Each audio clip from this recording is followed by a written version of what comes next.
Hello, everybody. Welcome to day one of the final Challenger Series. Throughout Teamfight Tactics Reckoning, we've been trying to find who are our top players to join us for the mid-set finale before the inevitable swaparoo, and we get that set 5.5 drops in just a short couple of weeks. My name is Frodan. I'm joined by Bryce EsportsLaw Blum, and here we'll be covering the next 2 days of action. But first, I want to check out how my friend Bryce is doing. I know, Bryce, you had a new kid, so you haven't been able to, juggle as much as you'd like to. But how have you been enjoying set 5 so far, and how's everything been? I'm enjoying set 5. The timing worked out really well where my baby was born right at the beginning of the set, so I got to skip over some of the kind of rockier patches and got into it when things were in a little bit more of a balanced state. I've actually been really enjoying the meta for the last few weeks. I think there's a ton of different composition trees that are viable and a bunch of different play styles that are viable as well. So it's good to be back. I'm excited to be here, excited to watch this field of people go after that one final spot in the mid-set finale. That's right. There's only one spot, as we have 32 players that'll be joining us in July 15th to 18th week to find out who will be the 4 people that'll be advancing to North American regionals. So what we're going to be doing for the next couple of days is playing just your normal TFT on the current B patch that's been released earlier today, nerfing redeemed. And it'll be really interesting to see a couple of things. Who is going to be able to excel in a meta that's gotten shaken up just a tiny bit with some buffs and small nerfs? Who is going to be able to go to day number 2, and who is going to get that final spot with almost $3,000 on the line? But with that being said, let's go ahead and show people what's going to be coming up. We have the 16 players who are seeded based on their ladder rank snapshots, and then we'll reseed them every single 2 games. And then from there, the top 8 will advance to day number 2. On day number 2, we're going to be playing the checkmate format. Players must get to 24 points and then get a first place to win the tournament. And there's only one spot, so whoever wins that tournament will end up going to that mid-set finale. There is an alternative win condition, though, very on brand for TFT. Sometimes you have a different path to victory. If you get to straight 40 points before someone else is able to cross that 24 plus a first place threshold, they will also win that tournament. That does seem to be something that we won't expect, but it came awfully close last time, Bryce, didn't it? Yeah, it really did. I think this is such a fun format because the 2 different days reward very different things, right? Day 1 is all about consistency, get your top 4s, get in the top half of the field and move on. And then day 2, it is go big or go home, right? Find your way over the 24-point threshold and then play first to 8th, right? This is a style of tournament that actually rewards that mentality. Play a little greedier, do whatever you can in order to eke out your first place, because that is the most likely way you're going to take home this trophy. It is the most likely way you're going to take home that top prize and the most important, the highly coveted final spot in the mid-set finale. There are a lot of great players in this field, none of whom are qualified for that mid-set finale. So we're going to see some very good players not show up for that tournament. Who will be the final player? Only time is going to tell. It's going to be a fun couple of days, Dan. Yep, that's right. And there is a little bit of money on the line that we mentioned, $2,800.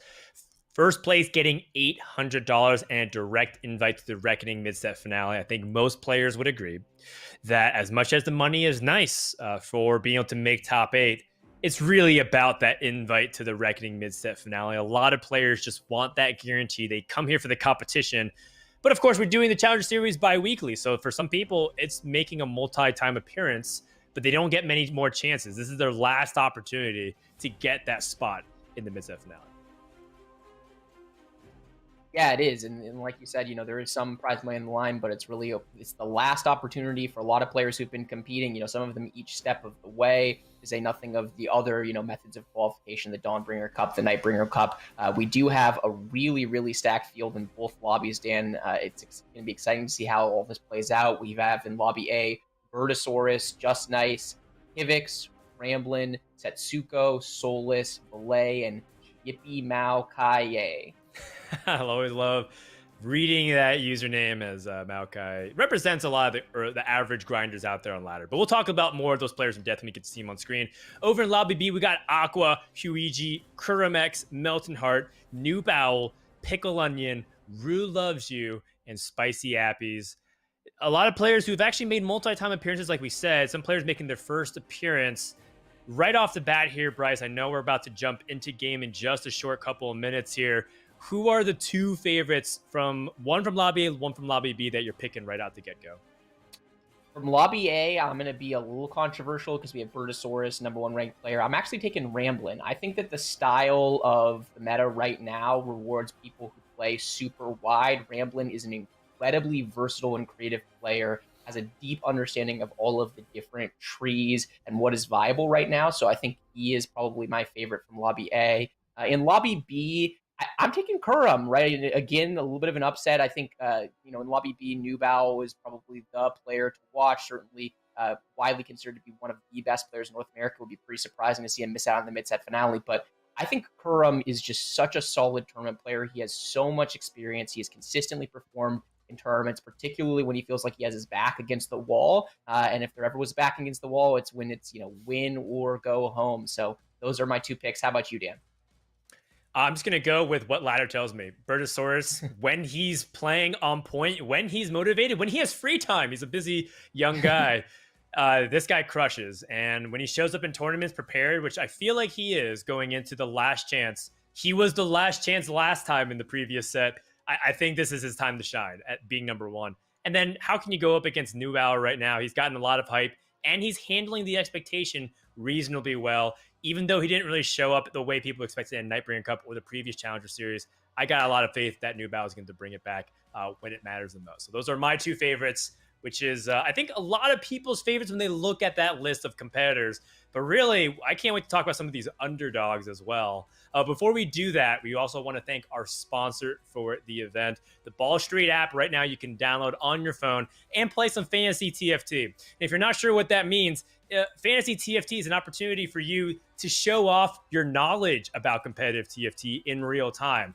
As the game progresses, you can buy and sell stocks of your favorite players, and based off how they're performing, you can also find a way to accrue that money, and the best scorers will be getting little legend eggs throughout the entire tournament. So a really fun way to stay engaged. Personally, it's a little dangerous for me because if I'm playing fantasy TFT, Bryce, I'm actually sometimes more glued to that screen than the actual tournament because I have to sell and buy at the exact right time. Yeah, I know that feeling. I mean, this is our job, right? We should have an edge, theoretically. We should know this field and know who's going to come out. We say as we go in and pick basically the tournament favorites, right, across the board. So, maybe we're not such a uber geniuses after all, but it's super fun to kind of get in and feel like you're kind of the tactician above the tactician, right? That's right. Players and who are going to then control the unit. So it's super fun. If you've never had the chance to check it out, please do so. It's a good time for sure. That's right. So the tutorial video is live right now as well to help explain fantasytft.com. Just join a market and it'll be available at any time. Just click the how to play section. So with that, I believe we're going to start getting ready into the first game. A lot of these competitors are streaming. We're going to be hopping from POV. It's the same song and dance if you've been following competitive TFT for the past few sets. And going into today, I think there's a ton of questions, Bryce, about whether or not Redeemed, the comp that people are pegging #1, one of those popular comps that you can play right now in the metagame, has it taken enough of a step backwards with the nerf to the trait and the small tap to Lux's shield, as well as the buff to the Hellions early game? Have you had any first impressions on the meta before we jump into the first game? Yeah, I don't think there's going to be a huge shift. If anything, I worry or wonder what the perception is going to do as opposed to the reality of the relative power level, right? The nerfs are not that huge on Redeem, but if a lot of players in the field are shying away from Redeem because of the nerfs, it actually might rise in performance because it becomes so much more consistent. We're going from a world in which you see 3, often 4 ladder players going the Redeem tree. Maybe you will see fewer of them, so it'll be fun to see how it plays out for sure. All right, here we go. Game #1, day #1 of the final Challenger Series. There's only one more spot available for the mid-set finale. We're going to hop on board with one of Bryce's favorites of the tournament, Ramblin', who comes from a multi-game background, but when he jumps back into TFT, this guy is one of the scariest competitors for many reasons. One, he's obviously very knowledgeable about the game, very flexible with his play style, but I feel like Ramblin' really understands tournament dynamics as well, what he's doing to perform well, because if you watched his tournament history, it seems like he's just barely on the cusp every single time, going back to set 4 where he just narrowly missed out for qualification to the World Championships, and even in the most recent Challenger Series and Nightbringer Cup where he got so close to be able to advance forward.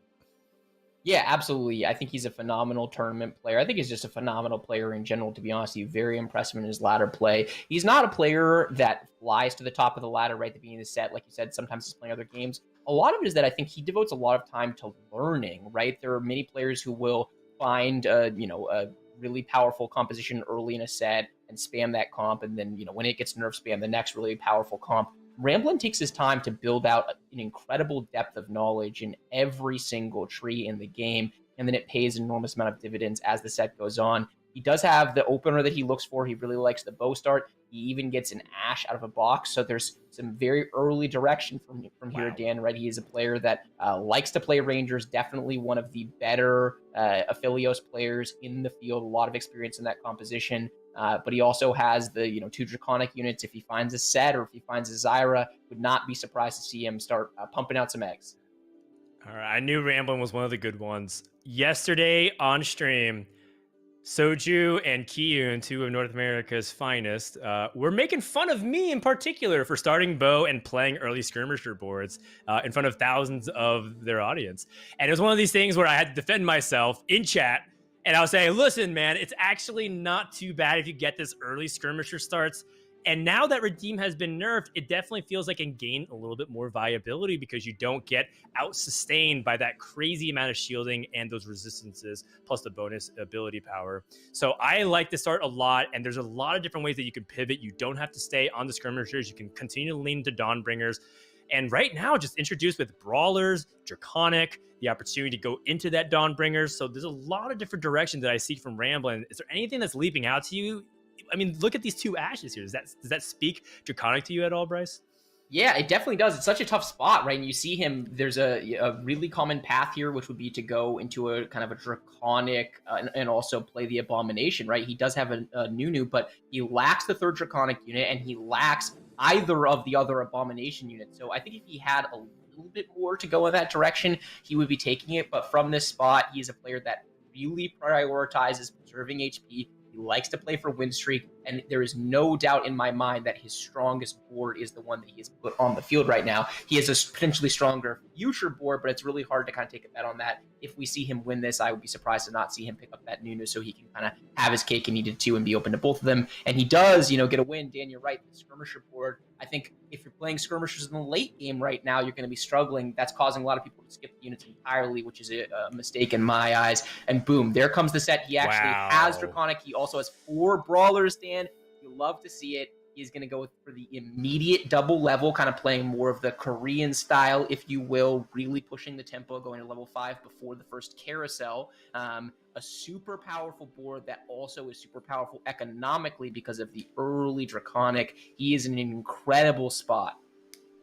Totally. And this is Ramblin' being rewarded for holding on to those units. I think some people would prioritize buying out the shop, not necessarily leaning into it. But other greedy players would be like, it's Draconic, ride or die. Some people told me to roll at stage 2-1 to go for Draconic. I think the way Ramblin's pieced it out has been very nice so far. And to your point, Draconic, the trade-off is the units aren't as strong, but that's because it ramps up your economy. Level ahead of your opponent, leverage the fact that you're going to be able to get the gold back and be able to preserve this win streak, as you can see, getting rewarded with that win over Solus. Another thing that I want to point out that we didn't get to acknowledge because of that very good explanation that you dropped was that we do see some other builds that are a little bit off meta shaping up in the lobby. So, for example, we saw a Jewel Gauntlet slammed onto a Varus on the other side from Kivix on a redeemed composition. And that does seem to be leaning towards what many people are calling the Bulldozer composition that plays 3 redeemed and 3 skirmishers and uses Pantheon and the Varus combination, which is going to be really interesting to see if that ends up working out for Kivix.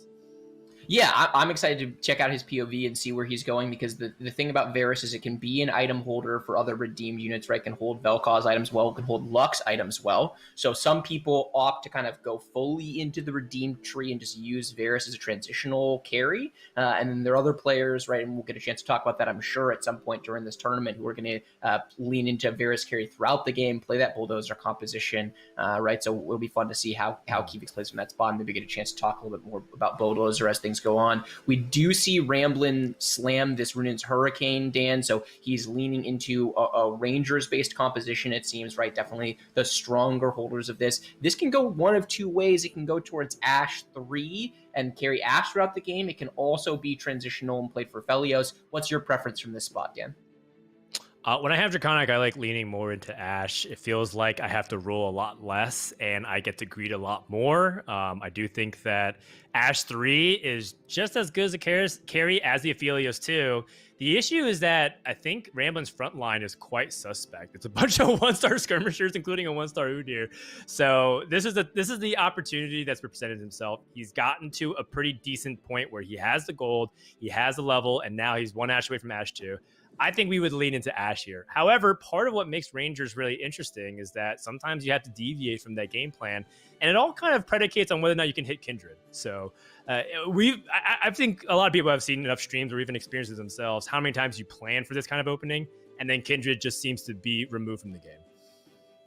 Yeah, it's amazing how many times you want that one particular legendary, and it's a tale as old as time. I mean, I have stories of this dating back to set 1 where you have you're playing the Imperials composition, you need the Swain to get online, and then in set 2 it was the Zed to get online, and you're some sins, right?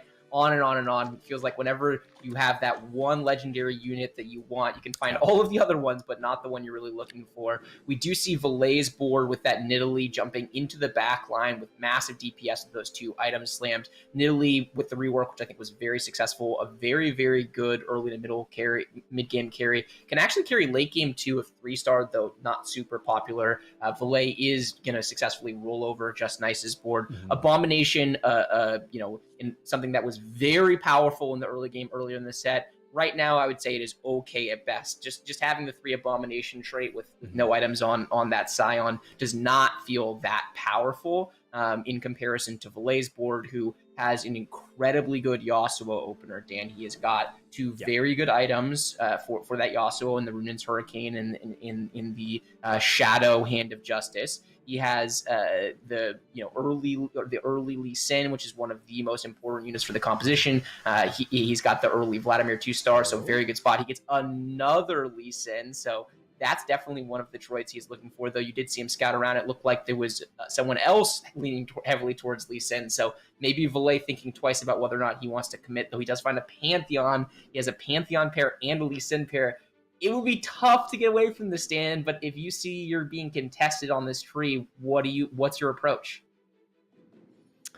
It's really tricky because it's not one person that has it, it's 2 people. Just Nice and Solus both have the Yasuo with bow items on it. So this is a very difficult spot. He also has a Riven drop and can go into Dawnbringers. I think Riven might be one of the low-key most solid backup plans if you're trying to go for this kind of composition. Could pretty much just hold the Yasuo items, but then give her a Last Whisper of either variant, whether it's Shadow or regular.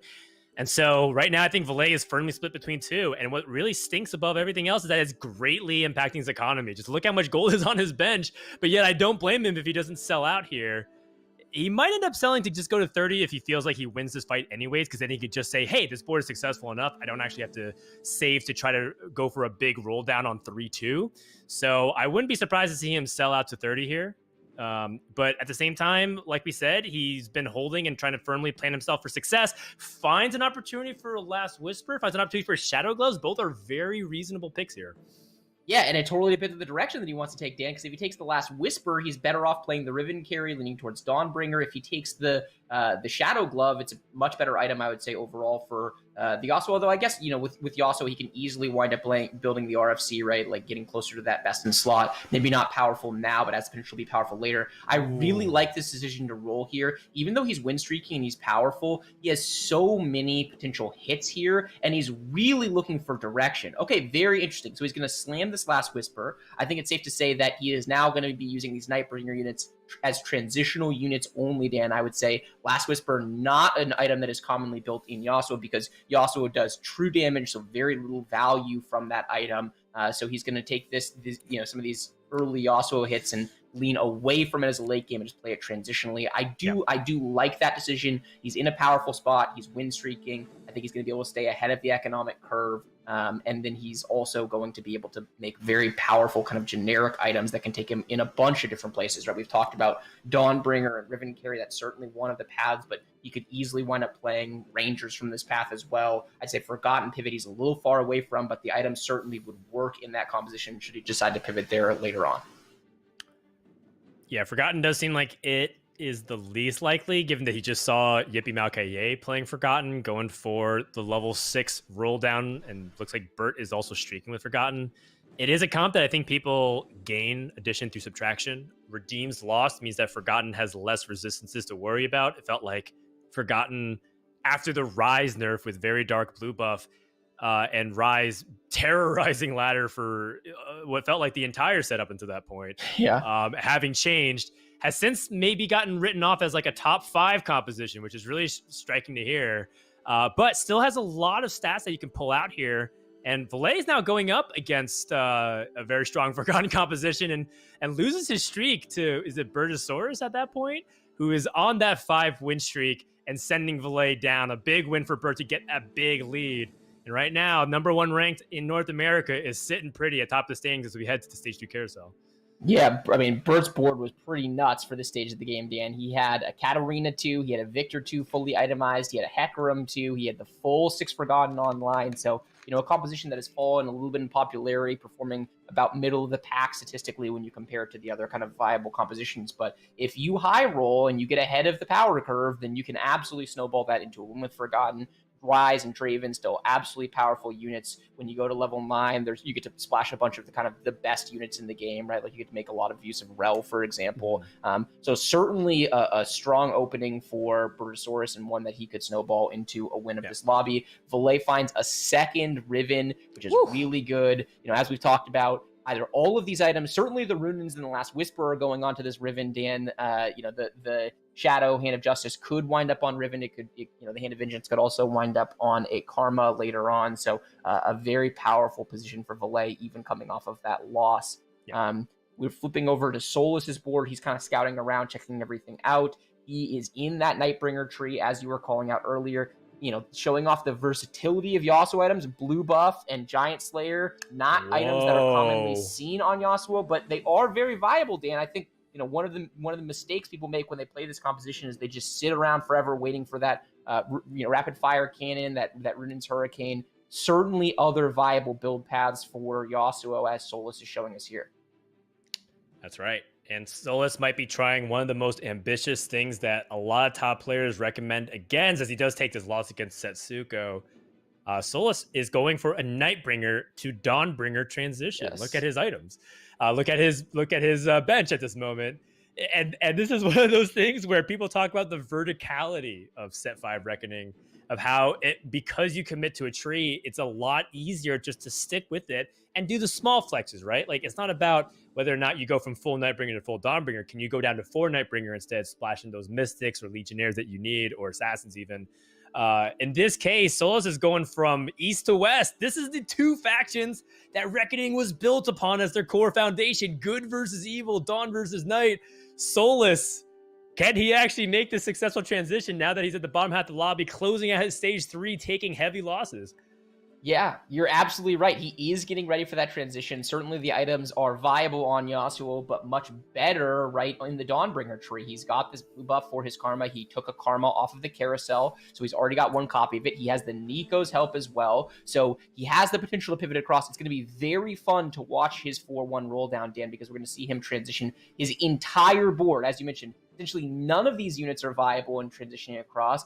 Maybe he holds on to the Vladimir to keep the Renewer synergy, but otherwise he's gonna be looking to pivot out of everything. He does have quite good items, right? He doesn't have an ability power item for the Karma yet, but he does have that Warmogs, which ultimately is going to want to go on Garen. In the meantime, Gragas can hold that, or put it on the Vladimir. Why not? Not getting the Dawnbringer value out of it yet, but it's fine as an item holder while he's making this transition.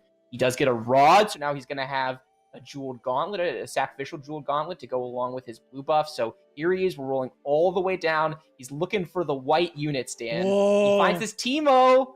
Early Teemo on 7. He found 2 legendaries. He has the Darius and the Teemo. Darius a lot less applicable when you pivot out of it, but he finds the Karma 2 equivalent, can play the jewel gauntlet, and Nico immediately. It will pop that cloak right off. Has the Evoker 2 with that. Has 5 Dawnbringer. Whilst in position for that front line. Hits that Riven 2 just in the nick of time.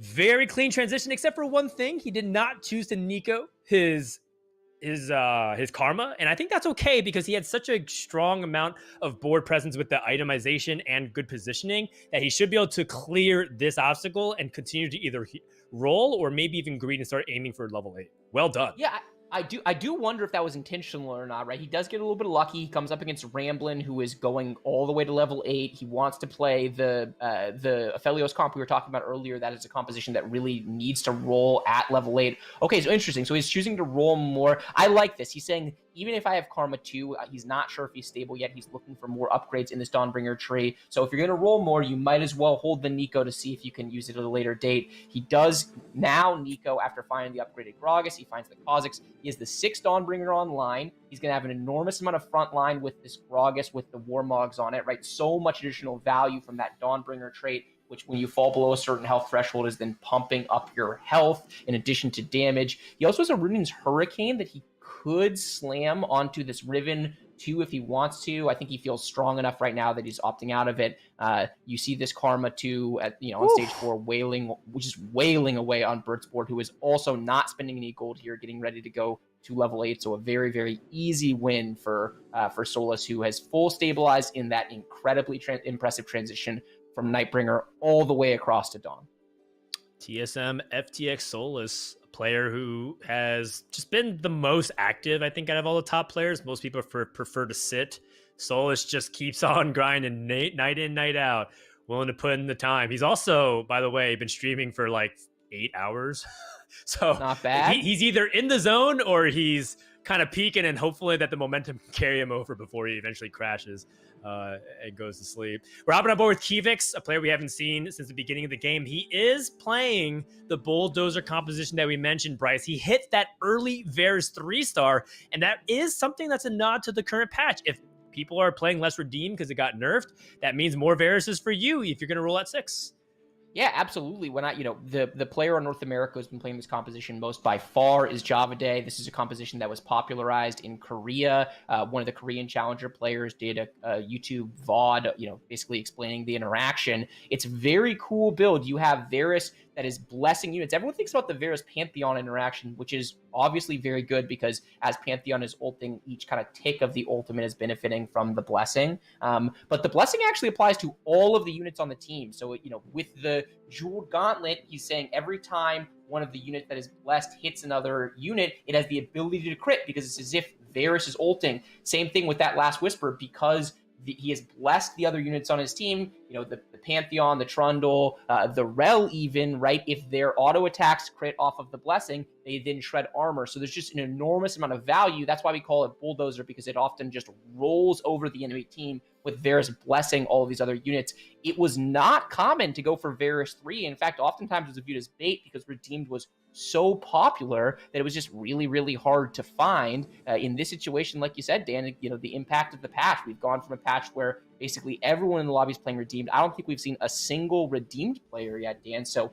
a lot of Varus is available to him, and he finds that early Varus 3-star, an incredibly powerful position for Kivix. As we swap over to Valet's board, he's making that transition that we talked about earlier. He's stuck in the Dawn tree. He moved those items onto the Riven, deciding whether or not to make the Rel. Rel doesn't really fit his board, not adding any synergies, but this unit is insane. So much value from the shielding, so much value from the CC. So I agree, if he feels like he's lacking the front line, why not make a good unit that he can just kind of temporarily play for the time being? I don't think it's going to be enough to stand up to Kivix's board, though. This Varus 3 is just going to do so much work, Oh, I might have cast. No, I did not cast Varus. Okay, never mind. Pantheon's still alive. The Varus is still alive. We're fine. It's safe. It would have been fun to get my caster curse out of the way, 10 minutes in, but I lived to fight another day, Dan. That's right. Good luck. Good luck out there. Valet and Kivix, 2 players who have been on the cusp of breaking out. They're eternally in that tier of players, that range where it feels like you've seen their name all the time in top of the challenger lobbies, and you see them on your favorite streamers, other side of the board a lot of times, but yet they haven't really been able to put out those results And they've made some deep runs in the past. Speaking of the results, by the way, something that happened a little bit under the radar was we had our first elimination from the lobby. Setsuko is out in 8th place before the end of stage 4. Didn't even get a chance to look at all the remaining of his components, if he had any available. Yeah, we didn't even get to see his board, Dan. I don't even know what he was playing. I don't know what's happening over there. Be interesting to go back and watch the VOD of this one. Setsuko, certainly one of the pre-tournament favorites, I would say. Definitely one of the higher-rated ladder players, someone who's played in a bunch of tournaments. So certainly a surprising start for him. A lot of games left to go and bounce back. Only needs to wind up in the top half of the field, so fine, but always feels bad when you die before stage 5 and don't get to look at all of your items. Valet is in a kind of precarious spot, right? He's getting ready to make his full transition into this Dawnbringer tree, so this Lee Sin and Trundle that we were talking about, maybe a Yasuo path earlier, finally going away. It's also worth noting that he has a double Nico's help, Dan, and he chose to greet it with that Karma pair. Instead of Nicoing to get that strength on his board right now, he prepared to try to get a lot stronger in stage 5. I think it's safe to say he's looking for a single Garen, Dan. He really wants to find that Garen, double Nico's it. There's just so much power in a Garen 2 that it's a lot of potential in those Nico's help, and he didn't want to kind of blow that power right away. As we move over to Yippee Kaye's board, he is on a Forgotten board with a lot of cloaks. I'm not sure that was what he was hoping for, Dan.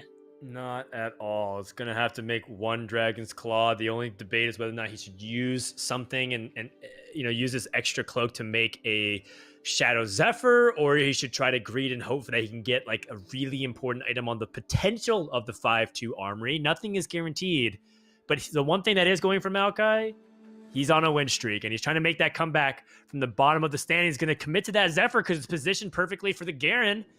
And he is trying to see if he can stabilize against Solos' board. These are two players who are at the bottom of the standings, but it also looks like it's Solos' Ghost, so he wouldn't be able to deal the damage even if he gets this win. Look at the big nukes coming out from that Karma with the evil Giant Slayer and the Sacrificial Jewel Gauntlet.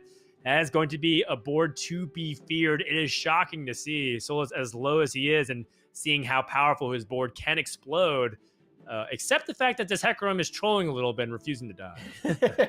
Yeah, the Dragon's Claw doing a lot of work, allowing him to kill a couple of extra units. Not enough damage on that Hecarim, obviously, to be able to turn that fight around in the end.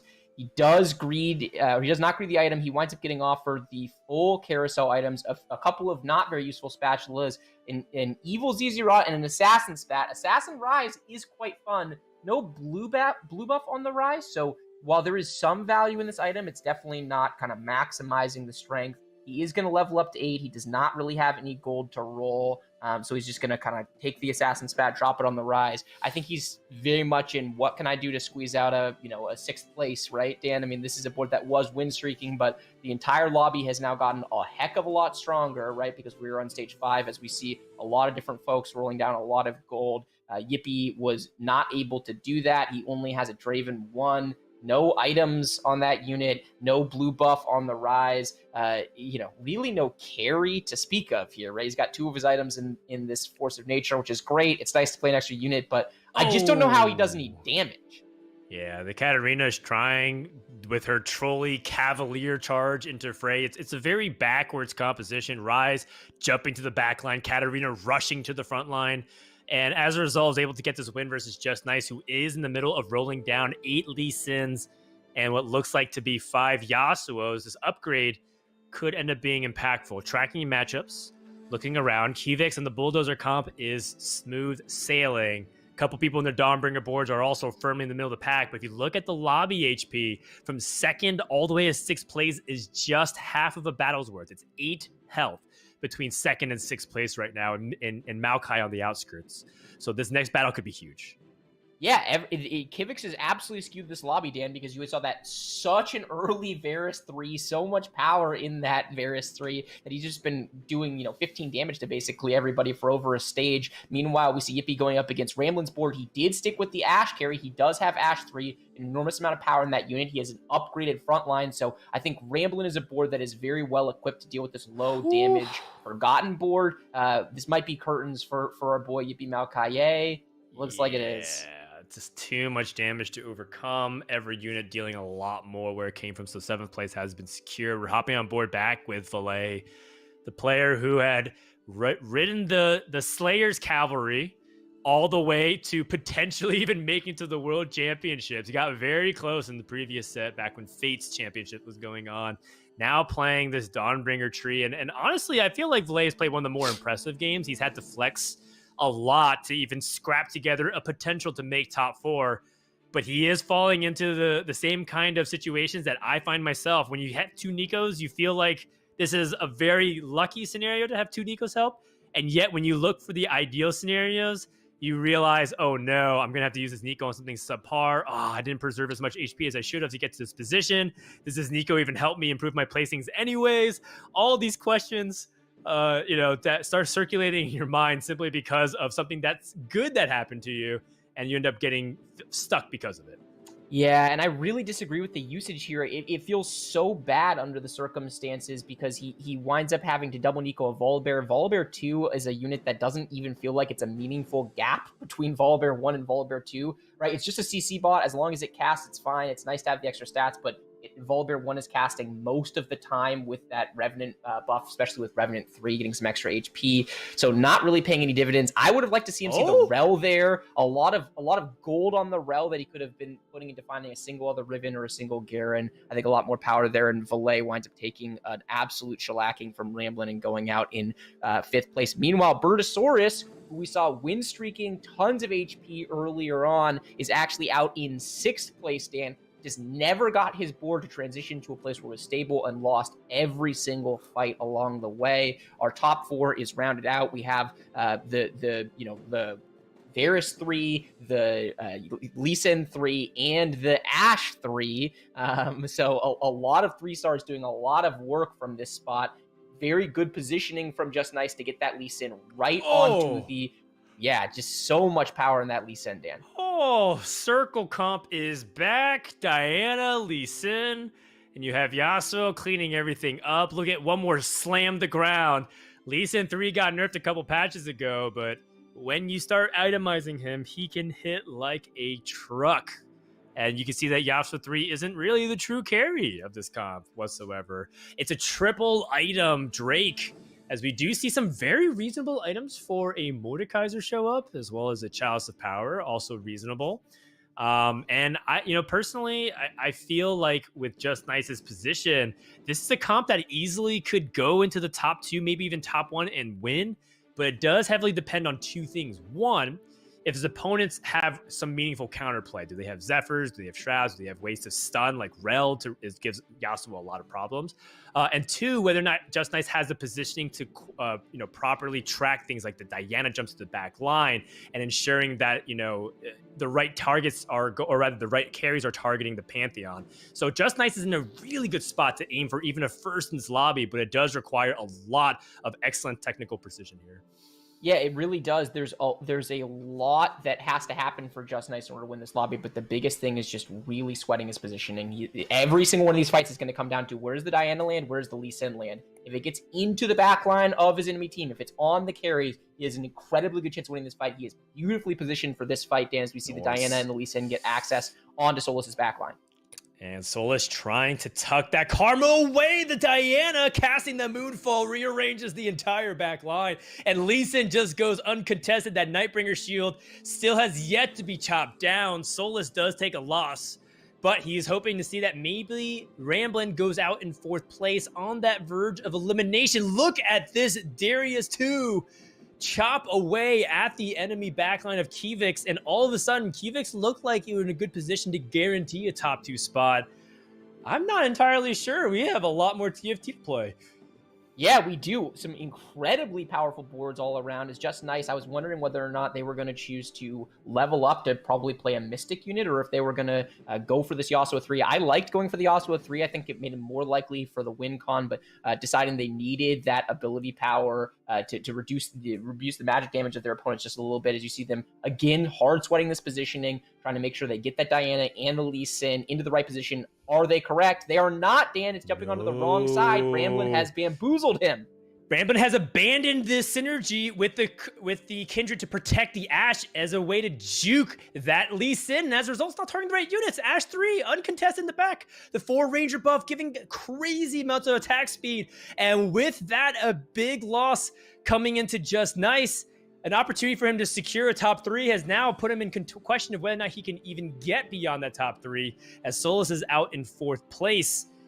A bunch of questions start coming into the mix. How will this lobby end up looking with some of these 3-star units? 3-star Lee Sin, a 3-star Varus, and a 3-star Ashe. Who's going to come out on top? Everybody has high rolled Dan, and it's not just the 3-star Ashe we have to talk about. This Darius 2 does an incredible amount of work. I think a very underrated late game carry, and this is all coming down to micro positioning nuances, right? We know what Just Nice is trying to do. Ramblin is trying to essentially do the opposite of that, right? He thinks Just Nice is out of his pool. He positions, as you said, he gets the Kindred value this time. He's got his Taurik in a really good position. I think this is a really good fight setup. Now the question is whether or not Varus ultis are going to wind up in the right place. Dan, where do we go from here? Well, the Pantheon needs to hold on as long as it can, but it's starting to drop. And look at the Ashe starting to work on the backline during the resurrection of the fallen Guardian Angel. Pantheon is not even directing his flurry in the right direction. He's going to completely overwhelm that Varus, but it is a ghost. So Kivix doesn't take that damage. Kivix does take the loss versus Just Nice. His top 3 is starting to get very close. And apparently, these 3 get an exclusive invite to the Morello Nomicon Fest. One for each player here, Bryce.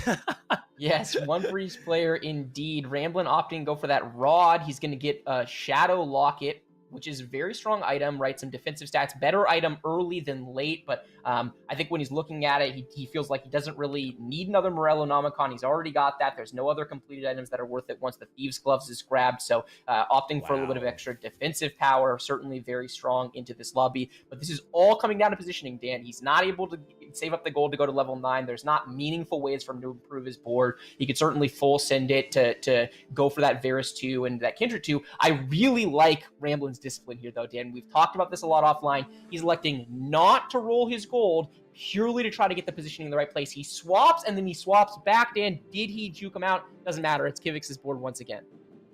I mean, it still does kind of matter because you want to ensure that Ashe is in the right spot because you don't want the Darius to also go down and jump, and then all of a sudden Jax jumps to the back line. And with that, look at the Darius go in. He's already at the face of the back line to distract them. Meanwhile, the Ashe is finally getting met with the Jax. And we talked a little bit about this kind of dynamic. You need to protect your Rangers.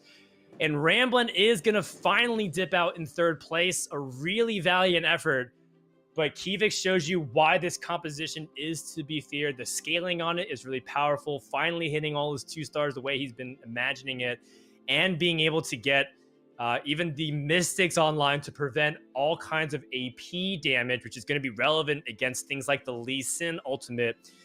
So I feel like Kivix is in a really good spot here. But that being said, he's bunching everything into the back corner, Bryce. Is that the right move? So it all depends on the RNG of the unit movement, right? He's electing to go for a style where if his front line winds up walking forward before the Lee Sin jump gets in the access to the back line, then this Lee Sin is going to wipe in the middle of everything. It does not. So now Lee Sin is far away, but it's on the Varus. Dan chooses not to corner the Varus. He's taking the Lee Sin damage. That's right, and with the slow attack speed, the Diana Moonfall, Varus is not casting. There's no additional buffs coming down to the Pantheon. Just Nice has now crushed through the backline. It is just Pantheon and Kindred, just barely enough to land the killing blow. Kivix's bulldozer composition able to get Lobby A Game 1 victory under his belt, showing you that, yes, Redeem has been nerfed, but there's still a fight left in it if you're willing to tweak the composition. In the meantime, you didn't blink and miss anything. We're going straight into Lobby B, game number 1, to wrap things up and show you but what's been going on the other side of the lobby. I'm looking at an Abomination full AP backline composition to go alongside with it, up against what looks like to be the 4 Rangers composition as well from Rue Loves You. It's a 1v1, but both players are so healthy, and we're almost at stage 7. What? Yeah, it's a wild set of circumstances. You're looking at this Rangers board, right? It's ramping up. He does not need the Last Whisper, an item that is really commonly needed in Rangers because he's going up against this Abomination board, and so there's no crazy defensive stats on Aqua's side. Meanwhile, that Darius 2 just paying a ton of work, shredding through the limited base stat armor he has. We're in an interesting spot because Rue wins that fight, but is level 8 and doesn't have gold to meaningfully improve their board. Meanwhile, Aqua at level 9 does have space to improve their board. Dan, this is a situation that not a lot of players get into, and so it'll be very interesting to see how Aqua chooses to play this out. I am pretty sure it is correct from this spot to think about abandoning Abomination, right? And yes, exactly. Great transition. I like to see Aqua do this. One of the underdogs coming in, one of the lowest ranked players in the field. He moves the Jeweled Gauntlet onto his Heimer 2, gets a ton of value there, and he could just get such better unit quality than these two kind of early game Abomination units. Let's see if it swaps the fight at all. Oh, the Volibear still wasn't casted. He's frontline the entire time. Whoa, cannonball all the way to the back, stunning the Aphelios and the Ashe, what feels like for an eternity. Another big opportunity to try and gang up on this Darius. But we mentioned this earlier on Teamfight Talk Show. You give Darius a tank item, you give him Archangel Stab, and you 2-star him.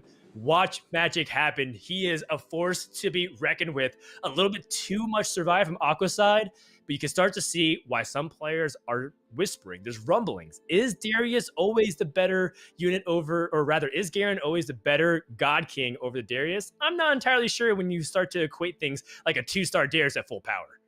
Yeah, absolutely right. I think Darius is a slept-on unit, particularly when itemized, right? There's just so much power in that unit, but there's just so much additional gold on Aqua's board, right? He's level 9. He's got multiple 2-star legendaries in the Teemo, the Heimerdinger, and the Volibear. He also has 40 gold to roll here, so this situation where you can wind up playing, 2 Volibears, 2 Iverns, just get he has a frontline issue, right? All he has to do is stall the fight long enough for his insanely powerful damage dealers in these fully itemized Teemo and Heimerdinger in the backline to just kind of wail away. So I'm surprised to see him pass up on that Volibear. I think a second Volibear, even Volibear 1, is better than a Nunu at this stage of the game, right? So I think he's tunneling a little bit too much in terms of the units that he's looking for. There is so much value he really wants to go to the 4 Invoker. I mean, I get it. There's a lot of value in 4 Invoker, but I think under the circumstances, he's letting himself take the Zephyr on the Teemo. He winds up playing a 1-star Karma and a 1-star Syndra. I think he's probably still more powerful, but let's find out, Dan. Can he win this fight and take the game? I mean, the Teemo landed the mushrooms onto the backline, carries to the Rangers, slowing their attack speed, so it's going to make it a lot more difficult for the backline to get access to. Darius is now in the face of Teemo and Heimerdinger. Try to see if you can get it to go down. Offensive GG was typed by Aqua as well, recognizing that he is very favored from this spot. Not actually able to deal the final bits of damage and says, whoops, didn't actually, I thought the game was over. My bad. Perhaps a little bit of flair.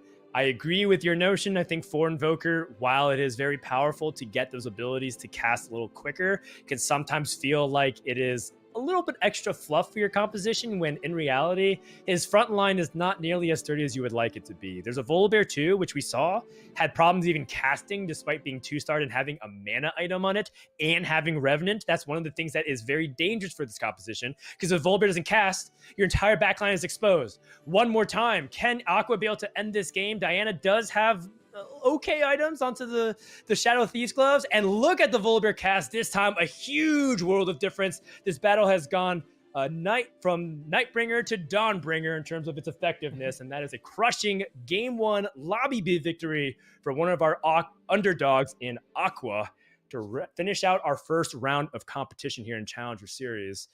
Overall, well done to Aqua, and shows you the power of some of those late game AP legendaries that you can do. Almost an embarrassment of riches when you have 40 gold going into level 9, stage 7-1. I mean, what can't you do, Bryce?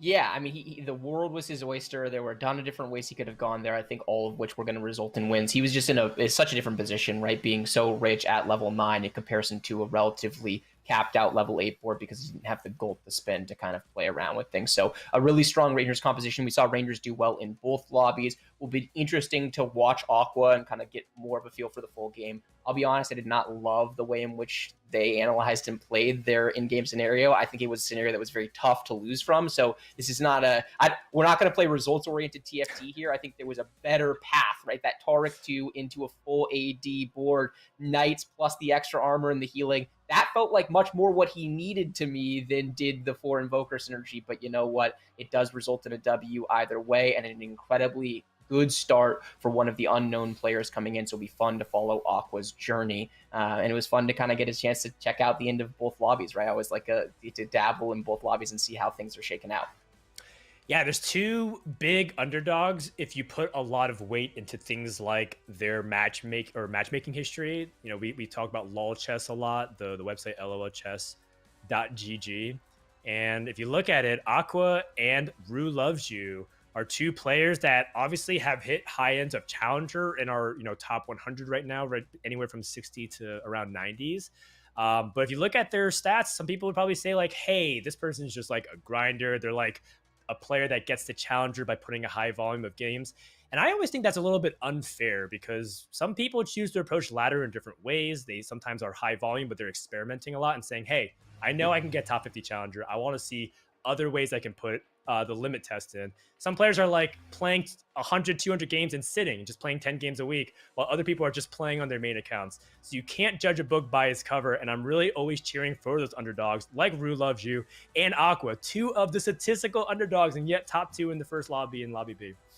Yeah, it's an excellent point, Dan. We just don't know enough about these players, right? They're not popular streamers. They don't have a ton of tournament history. And so we don't have a lot to go on when evaluating their play. And you're right. Like, people treat ladder in very different ways. I beat the Ramkev Trum for North America, basically all of regionals and worlds last year. A player that, if you just compared his ladder results to the other players in the field, he would have been considered an underdog. But anyone who really knows TFT knew Ramkev was not an underdog. He was an incredibly talented player that uses ladder to learn, not to climb to the very top, right? And so, who knows what we have in Aqua and Rue Loves You. We would have to study their play more. They, in Aqua's case specifically, I really agree with the recognition to move away from the abomination, something that had gotten them all the way to that dominant position. I think that was correct. I think maybe slightly off, recognition of what they needed in order to secure their final win, but they secure the win anyway. So what do I know? I mean, it's enough. Sometimes you just do a good enough job on the macro that some micro decisions aren't nearly as impactful in those late game scenarios. But either way, what I'm really curious is to look at how all the scores and standings have shaped up. So let's go ahead and recap what we saw in the previous lobbies. In Lobby A, you saw it. Kivix able to take that win with the bulldozer composition, off to a good start. Perhaps players like Java Day who have been, maining it. Players like Pokygum and Melton Heart who have been playing that composition and transferring over to North America. Redeem may not be dead, but just taking on a different life form. That's going to be really interesting. And over in Lobby B, outside of Aqua and Rue Loves You, Melton Heart, the player that we just mentioned, in third, Spicy Appies in fourth, and then Pickle Onion, Huiji, Kurum, and New Bowel taking in eighth place, which is just unusual to think about when you're talking about some of the top players. Nubal, Setsuko, Goobums, they all come from that same practice group. Taking eighth places to start things off. Yeah, definitely. I grabbed Kurum in that lobby. You grabbed Nubal, and we are both wrong so far. Not the start they were looking for, but two venerated players for a reason. Lots of experience, lots of tournament experience. I'm not remotely worried about them based on one result. I wouldn't even be worried about them if they had another bad result in the next lobby. We need to see a few games from these folks to kind of see how things shake out. But definitely on the wrong side of the start for Nubal and Setsuko. Meanwhile, the top of the scoreboard is populated by some of the less known names, right? If you look at the names on the right versus the names on the left, I think most TFT fans would recognize the names on the right a heck of a lot more than the ones on the left, which is part of the fun. It's why we play the games, Dan. There's a lot of potential for players that are a little bit less known to come in, surprise, and excite with their play. And I think we've started on a really fun note for this event. That's right. So we had a hybrid composition winning the first lobby with a mix of AD and AP. And then we had an AP composition win Lobby B with Aqua.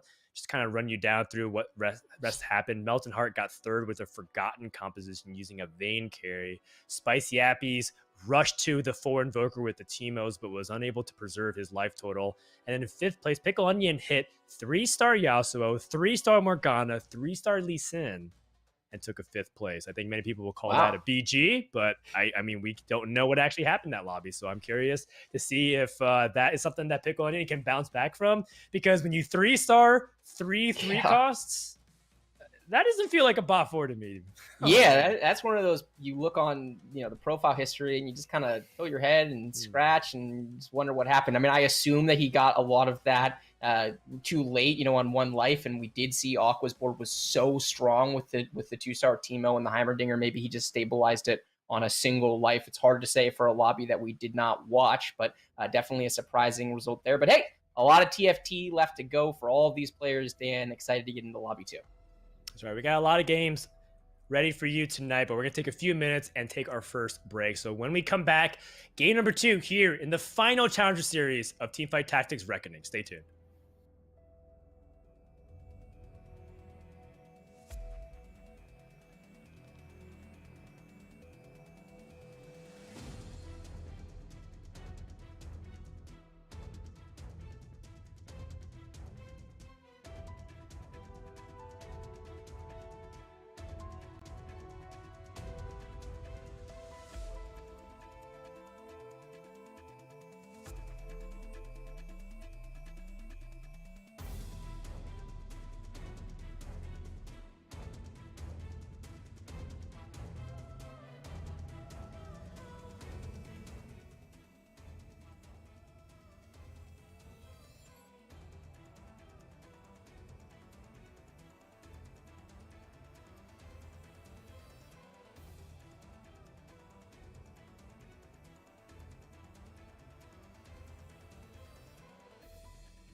Welcome back, everybody, to Teamfight Tactics Reckoning Challenger Series. This is the final tournament where we're giving out the 30-second spot of the mid-set finale, which happens to also be the last spot.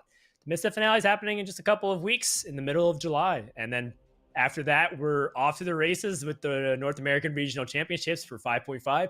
And then shortly after that, Bryce, we'll be wrapping up all of Set 5 as an entirety with the World Championship, which is just crazy to think about. TFT, like a week ago or two, had its 2-year anniversary. And it's just wild to think that such a short amount of time has passed, and yet it's feel like an eternity at the same time. Yeah, it does. It feels like we spend an eternity waiting for the next set, and then when you're here, it just goes so quickly. I can't believe we're like already done with set 5, basically, right? And heading into 5.5. I'm super excited to see what they have.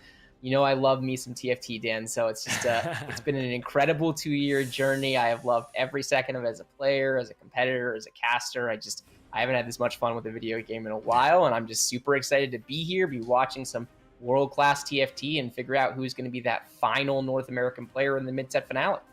That's right. So we have 16 players that are featured here. 8 will move on to tomorrow. And currently, if you're just going off the standings, we might have some of our most known players that are have an uphill climb, to say the least.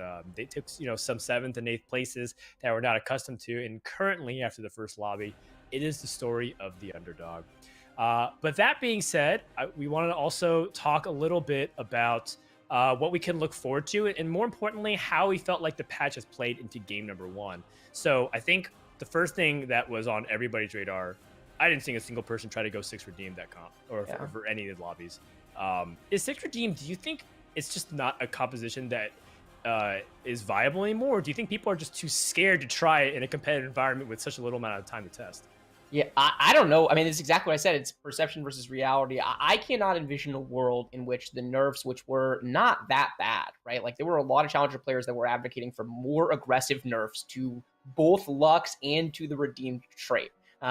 So, dropping off of 5 AP and defensive stats and dropping down Lux's mana a little bit so that she's casting slightly slower, although it depends on what items you have and whether or not you have invokers, I just don't think is so significant that there's no world in which the composition gets played. We should not be going from 3-4 redeemed players a lobby to none. Hard to say if it's perception, what openers people got. I would be shocked if we did not see any redeemed players in either lobby for the entirety of the day, but only time is going to tell on that one, Dan, as we hop on board with Rue Loves You.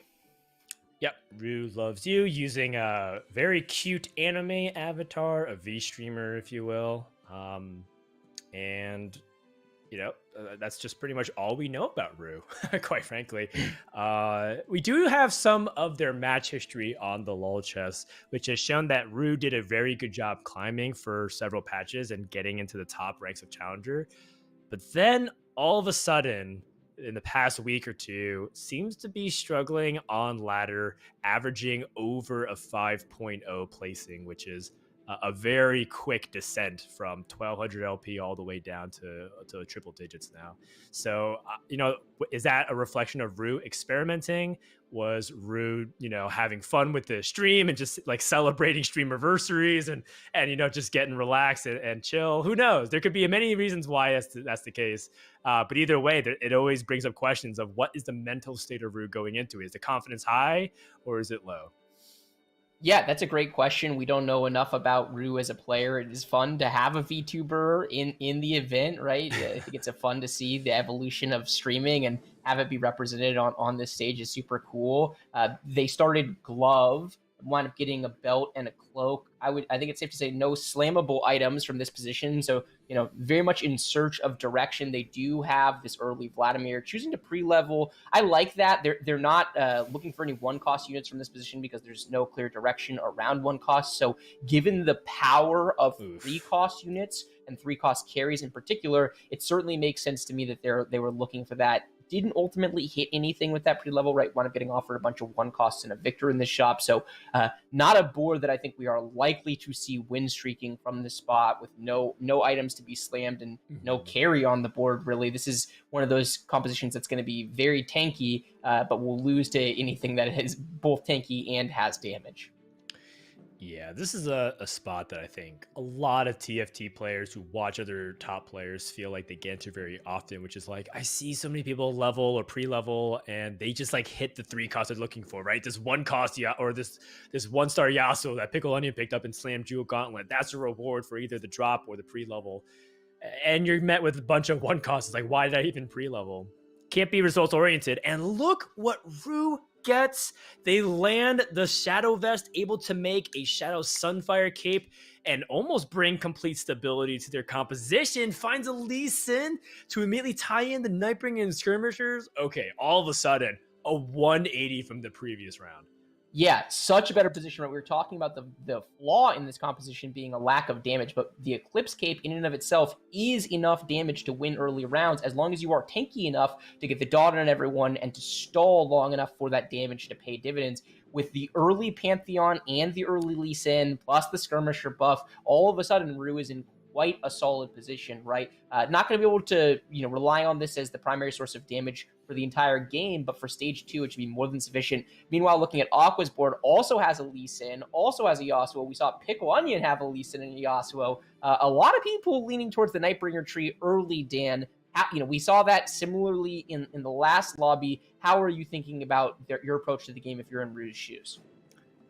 I mean, from Rue, I would say that this is just item holding right now. I mentioned previous game that I feel like skirmishers are a stable way to play the early game, maybe into the mid game if you 2-star everything. And I think that Rue's in a position where the items are open enough that you can justify anything. Do you end up picking up a rod? If so, maybe start leaning a little bit into the AP tree with the Jewel Gauntlet. Do you pick up a bow and you have the ability to go Last Whisper with that cloak, maybe turn into Ruin's Hurricane? I think that's part of the beauty of right now, the position that Rue is in. There's a lot of choices at their disposal, even down to the fact of, does Rue keep these pairs, or does Rue choose to pre-level and sell something if they lose? It's a very difficult position to be in if Rue does not win this. So this is a crucial 2-3 fight. Yeah, it absolutely is. I think it's a fairly good board for me going up against, right? This person has 2, but not 3 Abomination units. Victor 1 holding on to the items, but, doing an incredible amount of damage. The focus fire of that close to 2, plus the brand applying the dot across the board, I think is going to be enough. There's some sustain out of this Vladimir, but I don't think enough to wind up winning the day. So Rue takes a loss, has now gone loss, win, loss. Definitely not the opening that they're looking for. With that much gold on the board, it's going to be a challenge to make 10 gold on the next stage. So not a great spot for Rue. As you said, you were giving the positive spin on it, right? They can play anything from here. I agree, they kind of can, but they also have no direction, right? There's no clear path forward from this spot, aside from if they wanted to just lean fully into the Nightbringer tree. But given that you have 2 players who are already there, it was that 3 players who were there based on that's got to look like 3 different people with Yasuo on their board. So I'm not sure it's worthwhile to full contest into that tree. Makes the Lysandra make sense. Makes the Poppy as well. I'm trying to figure out, is there a world in which Poppy winds up on this board, Dan? They're holding a couple of Hellion units. How do you think about Poppy as a unit post buffs? The patch dropped at like 1 p.m. today, and call time's at 2 p.m. Bryce. I didn't have a lot of time to test it myself. I am very curious. I was maybe thinking about playing Hyper Roll during rehearsal, but obviously I want to be professional because I don't think the Giant Slayer TV people want me to do that while we're trying to test all of our equipment. And so the reality is there's just not a lot of time to figure it out, and I think that's what is going through Rue's mind. But we're gonna hop on board with Spicy Appies, who's playing Forgotten, and we saw Forgotten do reasonably well in the early game, but it did seem like some people were having difficulties transitioning into the late game with Forgotten. Where do you sit on Forgotten currently as a composition to kind of play from start to finish? I actually really like where Forgotten sits. I would not put it in the S tier. I think it's solidly in A tier in terms of its relative power level. I think it's a composition that if you get the right conditions for it, it can be quite strong early on, and you can snowball that into a late game win if you get very good Draven items, if you get a tier item onto your Rise. So I think it still has a ton of power. I just think everyone who's saying, "Oh, Forgotten sucks now," is judging it against a patch where it was broken, right? It's judging it against a patch where 3 people could roll all in on 3-2 in order to get 6 Forgotten online and could basically streak as long as they didn't play each other for the entirety of stage 3 into stage 4, right? So I still think this composition strikes quite strong. We see, for example, Melton Heart wound up getting 3rd place in the last lobby, carrying a Vayne into the late game, right? So there's still definitely a lot of power in this trait. I just think it's not quite as unforgiving, if you will, as it was in previous patches. So with the right conditions, certainly capable of winning lobbies, finishing in the top 4, etc. Sure. But in the meantime, it does seem like Appies is going for a different tree, or at least keeping himself open to it, which is Assassins. He already has Zeke's Bleak Herald onto the Nocturne, already has 2 Katarinas, has the Brawlers, which is one of the actual best openings to set up for the Assassins, because Warwick is a Forgotten and Katarina's a Forgotten, so you can get those early Forgotten buffs and bring a lot of stability by having a good front line to manipulate people to jump forward as your Assassins go to the back line and destroy their entire squishy carry. So I think that it's pretty interesting, right? Assassins haven't really been talked about a lot as a composition. He just naturals like Katarina too. His eyebrows raised. Spicy Happies is like, all right, I guess the game is telling me what to do. Yeah, we definitely take those, not in the strongest position with an entirely 1-star board and a Nocturne too, Dan. Oh, in a vein, why not? We take those. If you're Spicy Happies and you're feeling like your board position was pretty weak overall, I would say it's gotten a heck of a lot stronger. Do not love his items, however, right? The Cursed Zeke's Herald or the Shadow Zeke's is a very, very good item on Nocturne, certainly among the best in slot. The Ionic Spark has been buffed recently, so it's not bad, and Katarina is definitely where you would want it to be if it's going to be anywhere, but it's not the best item in the world. He's hiding his strats, Dan. He doesn't want us to talk about it. But he's a long way off of anywhere close to best in slot Nocturne items. He has no tiers on the Katarina. This Bramble Vest on an assassin-based composition is pretty awkward. You don't wind up playing any like main tanks in this composition, right? You wind up with the playing the Volibear and the Ivern as Revenant, which is you certainly get value on it, but those units are basically there to cast and then move on with their lives. So I would say he is in a great position items-wise. If you say, hey, you're going to play Assassins, you're going to have a Katarina 2 and a Nocturne 2 on 3-1, you're going to say, awesome, that sounds great. And then you tell him the items, and it's like, ooh, I guess I'm playing for top 4. I think it's really hard to envision him going all the way and playing for a top 2 from this position, but who knows? You high roll your items from here, you high roll your units enough, and you're in a pretty good spot. An early Mordekaiser from Aqua going off of that big win in the last game is looking to roll basically all the way down to stabilize. He is 51 HP right now, Dan. I don't remember the last time I saw someone at 51 HP on stage 3-2. You basically have to lose every single fight by the maximum number of units in order to wind up here. So not the spot he wants to be in. That early Mordekaiser is big. Okay, there we go. He finds the Yasuo 2. He has a Lee Sin 2. He's going to be able to make the Sejuani as well, which is quite good. So now all of a sudden with this Cursed Locket, he has defensive stats. He's got upgraded frontliners in Lee Sin and Sejuani. He also has a Warmogs for this early Mordekaiser. So just hit Dan. I mean, if you're going to be at 51 HP, you're going to roll all the way down. You certainly can do a lot worse than upgrading his board to this extent. Yeah, and I think that if you look at what his composition is trying to do, he's got a lot of his core pieces. Here's the thing, though. His economy is completely devastated. So in a way, it's weird, but I think he actually wants to lose like 1 or 2 more fights to just kind of recover just a little bit. But at the same time, you can't lose any more HP. And this is the dynamic that I think a lot of players find themselves when they're committing to a 3-2 roll down, which is so scary. It's like the definition of high risk, high reward in the early game. Because if he had whiffed and only been on Yasuo 1, for example, going down to his last few pieces of gold, he would have been in big trouble. But now, all of a sudden, a glimmer of hope, and maybe he can put together that streak.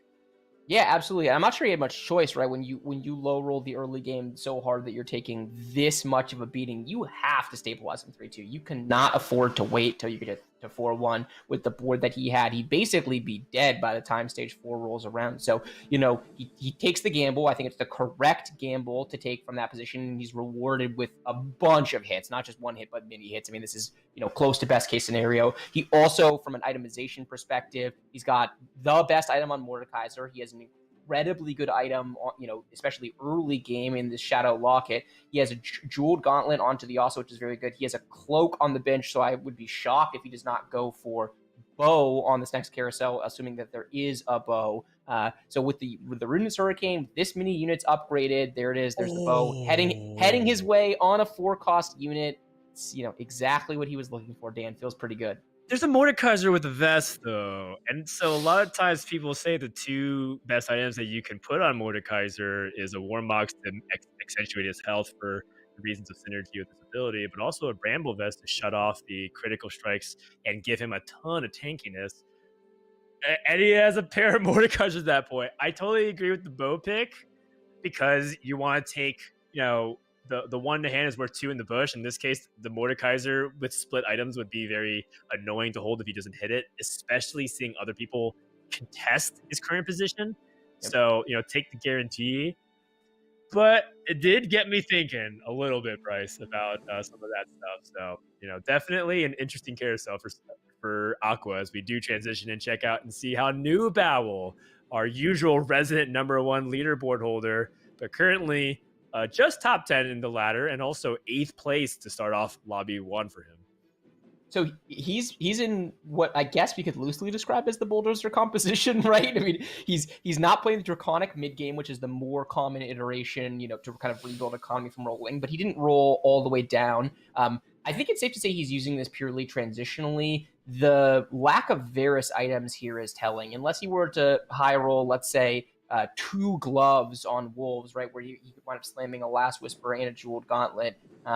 He's going to be in a tough spot, and I think this is a composition that oftentimes gets misunderstood. It's pretty tough to play this composition from ahead. So he's got the units for it, but this is a composition in comparison to a lot of other different ones that really relies on having best in slot. We were talking about the value of the blessings earlier and what happens, with Varus kind of granting the blessing and essentially casting through all of his ally units. That makes a ton of use of things like Jeweled Gauntlet because then their hits are critting. It makes a ton of use of Last Whisper because then it's using everything to shred armor instead of just kind of having those items fly solo on whatever unit is carrying them. So without those items, I would expect to see Nubao transition off. I think he has a pretty good base to play a kind of Dawnbringer or an Invoker-based ability power composition. He has the Shadow Guardian Angel and the War Moths, which would be great on a Garen later. Blue buff, obviously very good on different AP carries. He's got a Rod on the bench. So I think we're in Bulldozer for now, Dan. What do you think? You agreeing? Is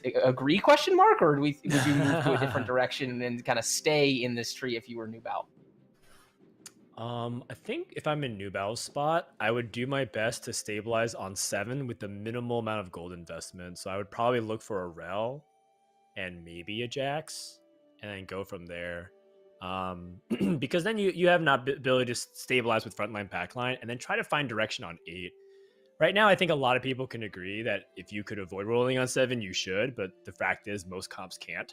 And you have to roll on 4-1 because that's when damage starts to really ramp up. So if you're like, I'm at 60 HP, I feel pretty good right now, that you're going to take a lot of damage and get punished here. So I would like to see Nubao roll some gold here. But if he can avoid rolling too much gold, I think you should try to minimize the amount invested here. He skipped the Vel'Koz and the Karma, Dan. So, oh my goodness, I guess he's committing. To stay.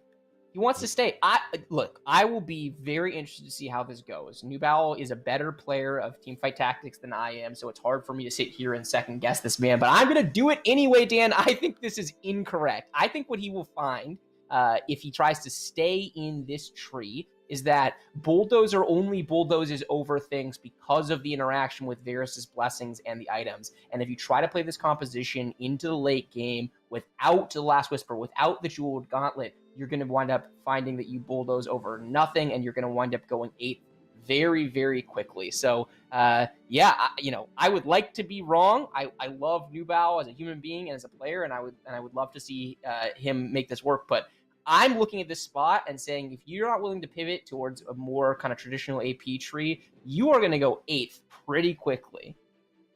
He even has another Karma available to him, and it looks like he is just going to stick on this for now. Maybe in his mind, if he's able to just hit very hard early. I mean, we saw what Kivix was able to do with a very quick Varus 3, which did lead him to preserve just enough HP to get that first place.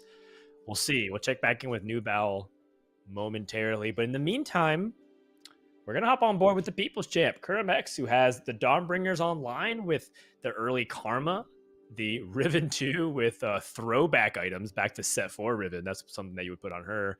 As well as an early Viego on stage 4 and the Guardian Angel. So a lot of really powerful things coming together. Is it enough to get the wins, though? Because it does seem like the front line is quite flimsy outside that Garen, that Gragas 2, excuse me. If you had a great Garen, it'd be a completely different story. No frontline issues whatsoever. Taking down the Forgotten count from QEG, and this is something, one of the things that I feel like we're seeing a lot about Forgotten. They have to roll so much gold to continue to improve the board, and yet, are they really improving their board that much? I still feel like I am unconvinced by the Forgotten performance so far, just from my knee-jerk 1.5 games so far, Bryce. Yeah, definitely not performing overly well, though I don't think we've seen anyone get the full conditions for it, particularly considering that it's uncontested. There's a lot of worlds in which you get like fully online in stage 4, rolling it down and Forgotten. I really like your call out, by the way, of this early Viego. This is a unit that I think gets heavily underrated as a splash. You'll see it has no synergies whatsoever with Kurum's board, but with a Guardian Angel early, he's scouting around to try to get that into a position where it can kind of steal an impactful unit for free. He misses here, but there are multiple fights in stage 4 where a Guardian Angel Viego can absolutely swing the entirety of the fight. So I think it's a really, really smart adaptation from Kurum, as opposed to just kind of throwing in another, Nidalee for the Dawnbringer stats. He does go up against Melton Heart, who has a Karma 2. He has he has that Soraka 2. He has an early Invoker synergy online with the Ivern. So a very, very powerful board from Melton Heart taking down Kurum, but Kurum still in an okay spot, just kind of scouting around and saying, hey, those are the units. I want those units. How do I get this Karma 2 and this Karma 2? He's just staring at the board. You love to see it. A little inventory check here. We just had left New Bowel's POV at the beginning of stage 4. In 3 fights, he's lost more than half his life at 28, Aqua and 22. Spicy Appies and Huiji wrapping up the bottom 4. The only person streaking, Rue loves you. Early Kindred, what is with the fast level 7 legendaries? And some of the most impactful ones. Kindred, if you're a fan of just diving into data, Kindred is the highest win rate legendary, but that's largely due to its impact in winning compositions. So you shouldn't just necessarily take it at face value. Very interesting predicament here for Kurum too, because he wants to go to 8, and yet part of me says that his board isn't really strong enough to win fights on stage 4. So the question is about damage mitigation. How much can he reduce his opponent's damage dealt to him every single round? Going up against Assassins, which gets early backline access, can he find a way to stabilize just enough to minimize the impact of his board? And the Assassins are absolutely decimating the back line.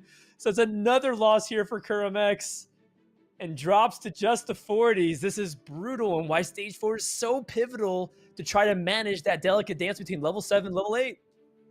Yeah, it's so hard. You're talking about you don't want to roll in level 7. I agree with that. Kurum gets kind of the basic conditions in play. He's got the Frodan, he's got the Karma holding the items. It's not like he can confidently roll down to get a Karma 2. So I get where he's coming from, and I kind of agree with the decision.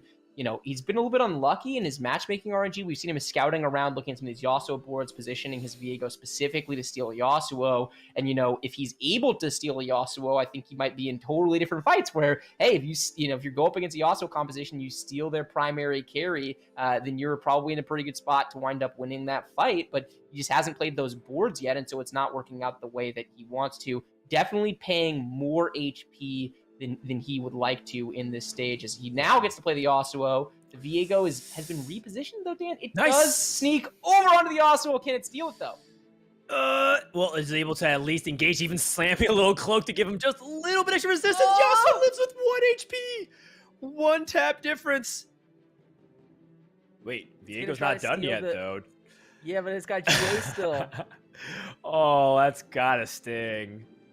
And, part of me wonders if Kurum would have done better if he tried to just go for a 6 Dawnbringer board, because at the same time, as much as Viego has been a reasonable tech, it also hasn't had the impact I think he was hoping for. So it's one of these weird dynamics. But either way, somehow, despite losing, Kurum has also lost less than a lot of the rest of the lobby. Aqua down to single digits life. New Bowel, 1 really bad loss away from taking a bot 2 finish. And so Kurum, top 4 is still very much within grasp, because it's pretty much the Pickle Onion show with Melton Heart as the runner-up in this lobby at the moment.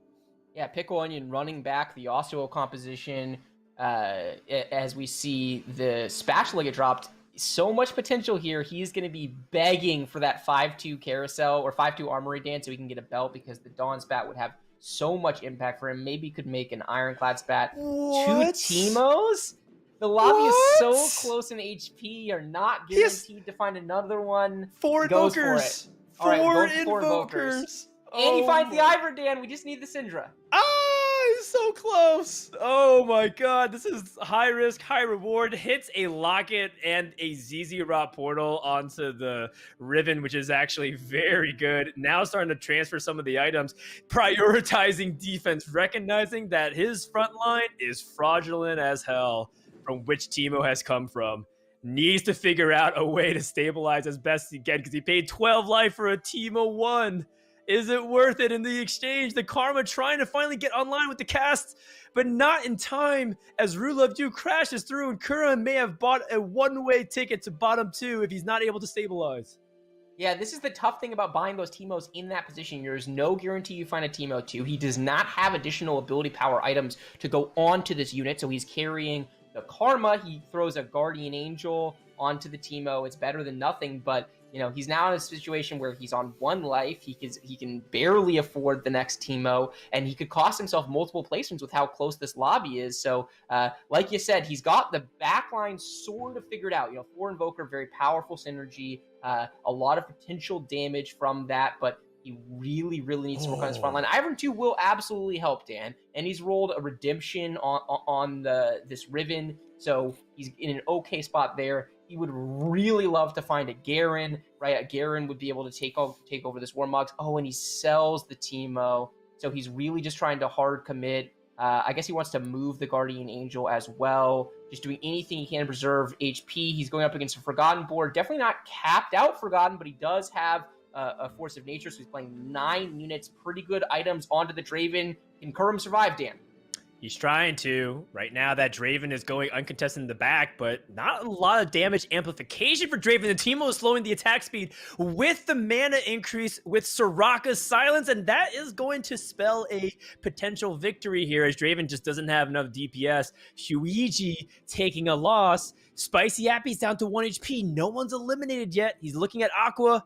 Aqua's out in 8th place. So at least Kuram can move up to 7th or better. The rest of the lobby is pretty much trying to dodge Pickle Onion with their life just in tow at the moment, checking on Shuichi's board, seeing what he can do to bring this from a potential bottom 4 all the way to a top 4. Yeah, and with the quick scout around, we see a lot of pretty weak boards. Spicy Appies has a very weak version of the Assassins. We see Huiji with a pretty weak version of Forgotten because he's no Shadow Blue buff on the Rise, only Rise 1, only Rel 1, no damage items, no Last Whisper onto the Draven. We're over on a Skirmishers board, not a board we see very often, which is fairly healthy considering that it's a only 2 item Jax 1, no 3 stars here. It kind of feels like a pillow fight to me, Dan. It does. Wet noodles all around, but Shuichi's Warwick got that fast snipe onto that Jax 1 early in the fight before he had to ramp up. The full backline positioning has paid off and is able to get the win versus Rue, a crucial way to pull him up. Spicy Appy's out in 7th place. Kuram barely surviving, and now we enter the Stage 5 carousel, which can have a huge bump in power level for every single composition, especially if you're looking for specific items like that Last Whisper, or you're looking for some anti-heal. Yeah, and he goes for unit there. He finds the Viego, which is obviously one of the most important units in this 6 Forgotten composition. I'm struck as he scouts around. There's basically no board here that looks really strong. Even Pickle Onion's board, it's not like he's got a bunch of 3 stars last time we looked at it. He's got, decently itemized, okay version of the composition. Ouija, you can fit this. He has 2 Hekrams on the board. He has the Fawn, so there's an extra unit to play with. We see Rue upgrade his board a little bit. Yeah, Pickle, all 2 stars. We have the scuffed version, although New Bowel did wind up high rolling his items, by the way. He winds up getting the Last Whisper and the Jeweled Gauntlet, so an okay version of Bulldozer from there. We talked about the lack of itemization for the Varus being the primary problem in that situation. Well, I guess just hit Dan and you solve that problem. We go up against Melton Heart's board, carrying this Nidalee 2, carrying the multiple chalices onto the Soraka, no damage items onto the Karma, which is being stolen as we speak. Oh, Viego gets the last proc and is able to now start working onto the backline. Cringer's at least going to deny that ability until the circle drops. And Nidalee 2 with these items is just not good enough, in my opinion, from Melton Heart. So looks like the Forgotten board will crush it. I think you're right, Bryce. This lobby in general looks quite weak on average. And it's good recognition for Kuiji to be able to move up. Kerm is out in 6th place. Rula View down to now 1 HP. And it does seem like it is likely that we're going to be closing out stage 5 with only 4 players remaining. Nubao still on that win streak from 17 HP. And this is why people buy Nubao stocks, or people that were Nubao hodlers are getting rewarded right now, because he is making that charge to the top 4. A rel 2 for Huiji, though, is if he matches up against some of these compositions that try to fight front to back, that's going to be really difficult to chew through. He's going against Pickle Onion. That's a composition that we're going to see some fireworks here, whether or not Pickle Onion can get the pressure through some of these 2-star 4-cost units. Diana gets the Moonfall, rearranges, and now Draven's in the front line. Yasuo gets stunned by the Rise ult in the back, but I don't think it's going to be enough. And look at this Dragon Slayer comp. It is back. Yasuo is slicing through and dicing, and that could be the end of Huichi for this game at -1 HP. The question is, did anyone go out with him? No! Melton Heart and Rubo survived with single digits. Yeah, that was hard positioning diff, by the way. The Lee Sin and the Diana jump straight onto the Draven. The Draven, as you mentioned, gets flipped around by the Diana. Yasuo immediately aggroes onto it. I think Huiji is very capable of winning that fight if positioned correctly against the Yasuo board. Obviously, cannot position for just that one board, 3 possible opponents minimum in that situation. We get to check back in for Nubao's board. You know, the faith that we know Nubao is a good player, but when you can harness that good play with a healthy bit of luck, given how few items he had left to go, the fact that he winds up with the best in slot Last Whisper and Jeweled Gauntlet when he had none of the components for it is pretty wild, Dan. A very, very nice high roll from Nubao that saves him his game. He's the only player win streaking in the lobby. And given that this board, that the lobby is in such a weak position overall, he's very capable of maybe even top oneing. You know, it's hard to envision Rue or Melton Heart getting a board that caps out higher than the one that we're looking at. So then the question is Pickle Onion able to 3-star his Lee Sin, able to 3-star his Yasuo? If so, there's a decent chance he could win, but then it all comes down to positioning. As we take a look at Melton Heart's board, you know, we've talked about this before, not the best iteration. He's found 2 Garen since we last looked at the board, Dan. Does that change anything? I mean, it changes a lot. It makes the damage of the Karma and the Soraka hit way harder. And look at the Karma, able to target the back line. Nubao does manage to eliminate 2 members of the front line, though. So how much damage will be dealt out of this loss? Or if it's going to be the case, Pantheon does want to have one final say of taking down some units with him. Nubao does survive with 3 HP. Both Rue and Melt has won. I don't know who is going to be able to fight for a guaranteed top 2 spot, because we might see a double elimination here in this next fight. Everybody lives. You have a pretty mediocre version of a Skirmishers board hanging on. Nice to see Skirmishers doing well, considering. You have Melton Heart, who, you know, with the no Karma items, basically, but he does have double Chalice, the base stats, and he hits the Guarantee, Dan. That is a huge power spike. Meanwhile, we saw Nubao roll for and lock this Rel Shop. Rel, one of the most powerful units in the game right now. So much utility. He's going up against Rue, who he does have Vega jumping on the right side, but will it actually be able to steal anything, or does he get bulldozered over, Dan? I mean, the Jax is getting targeted immediately. No one there to really bail out, but the Rel stun comes in just in the nick of time. Also stunning the Jax that's in the backline on the Varus directly. And it comes down to whether or not this Pantheon has gotten enough buffs to handle the Skirmishers board, and I don't think it's the case, because Jax is going unanswered. Shadow, Hand of Justice, and a Bloodthirster means infinite healing if you give Jax the time. Poke is not enough. Rue is going to end Nubao's run in a top 4. And the health difference is what's going to give Melt in Heart. No, they were both at the same life. It comes down to a pure 50-50, and Milton Heart is rewarded with the 3rd place.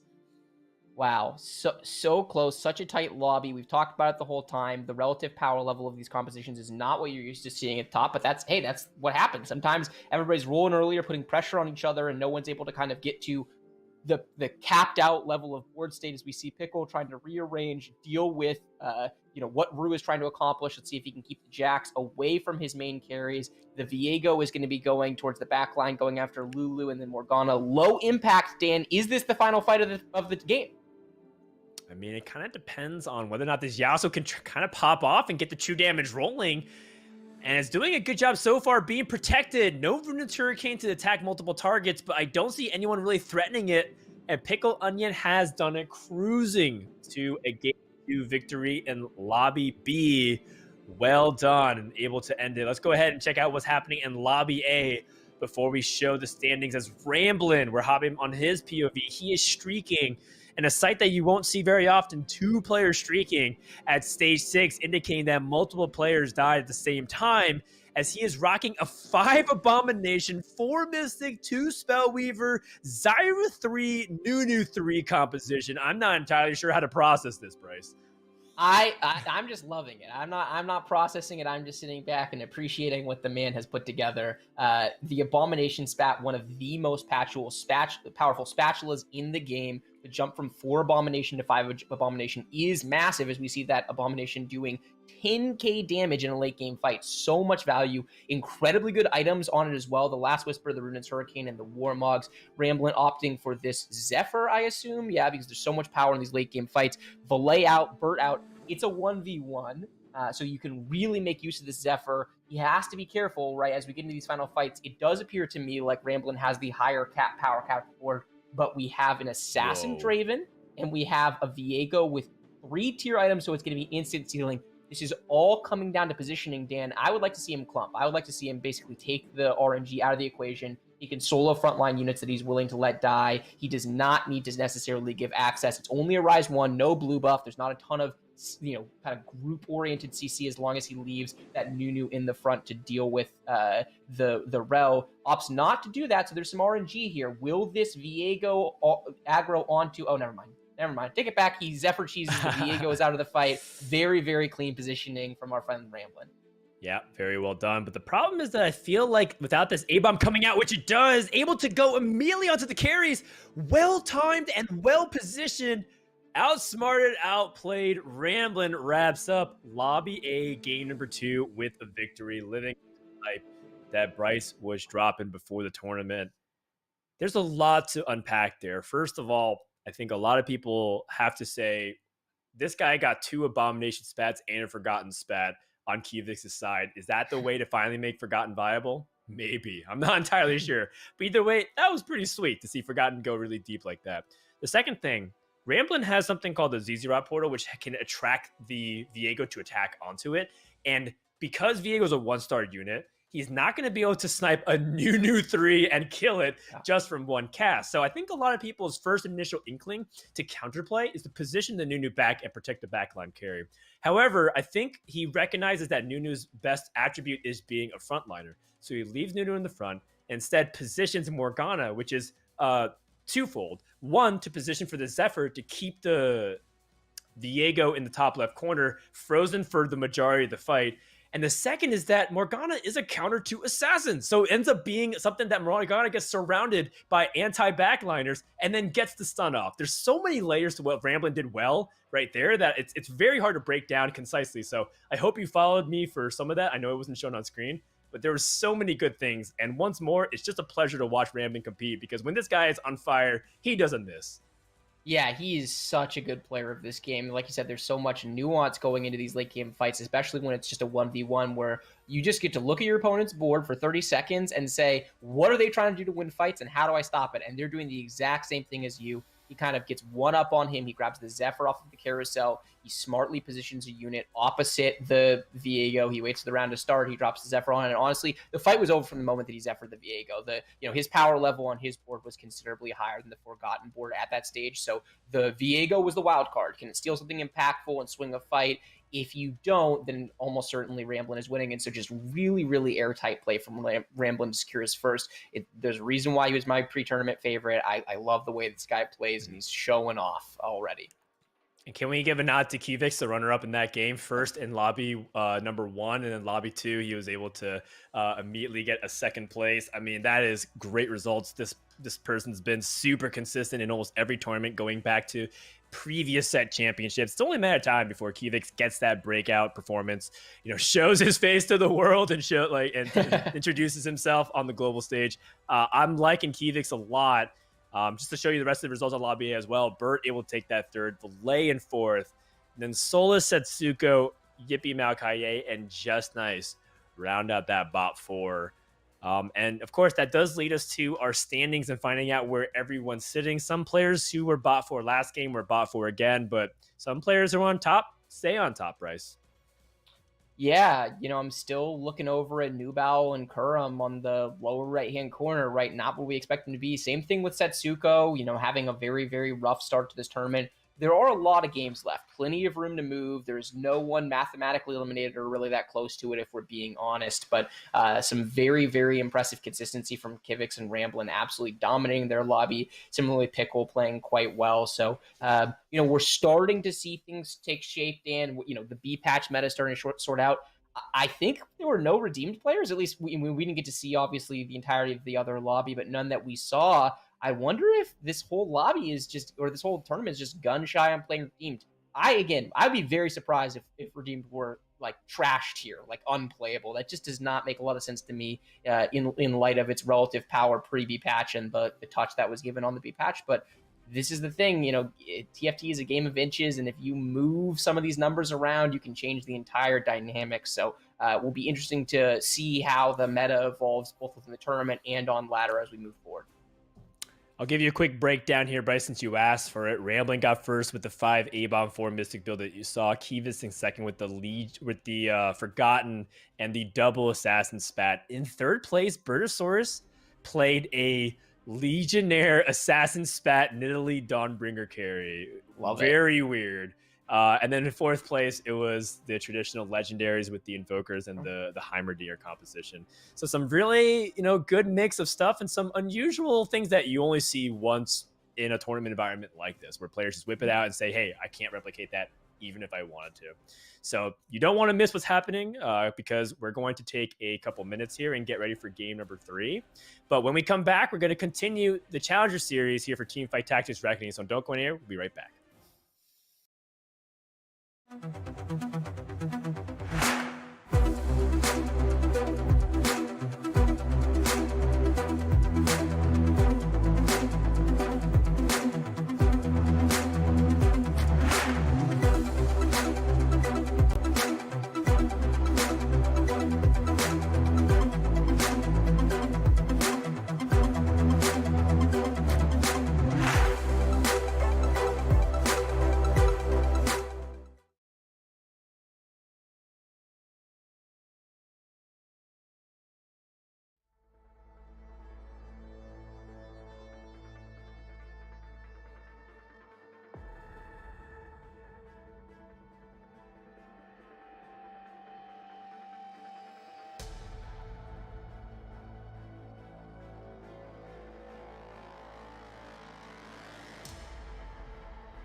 Welcome back, everybody, to the Teamfight Tactics Reckoning Challenger Series. We're 2 games in. We got a few more to go, but we also want to give a shout out to the Ball Street app, people. Hope you're having fun at home, following along the tournament, playing some fantasy Teamfight Tactics.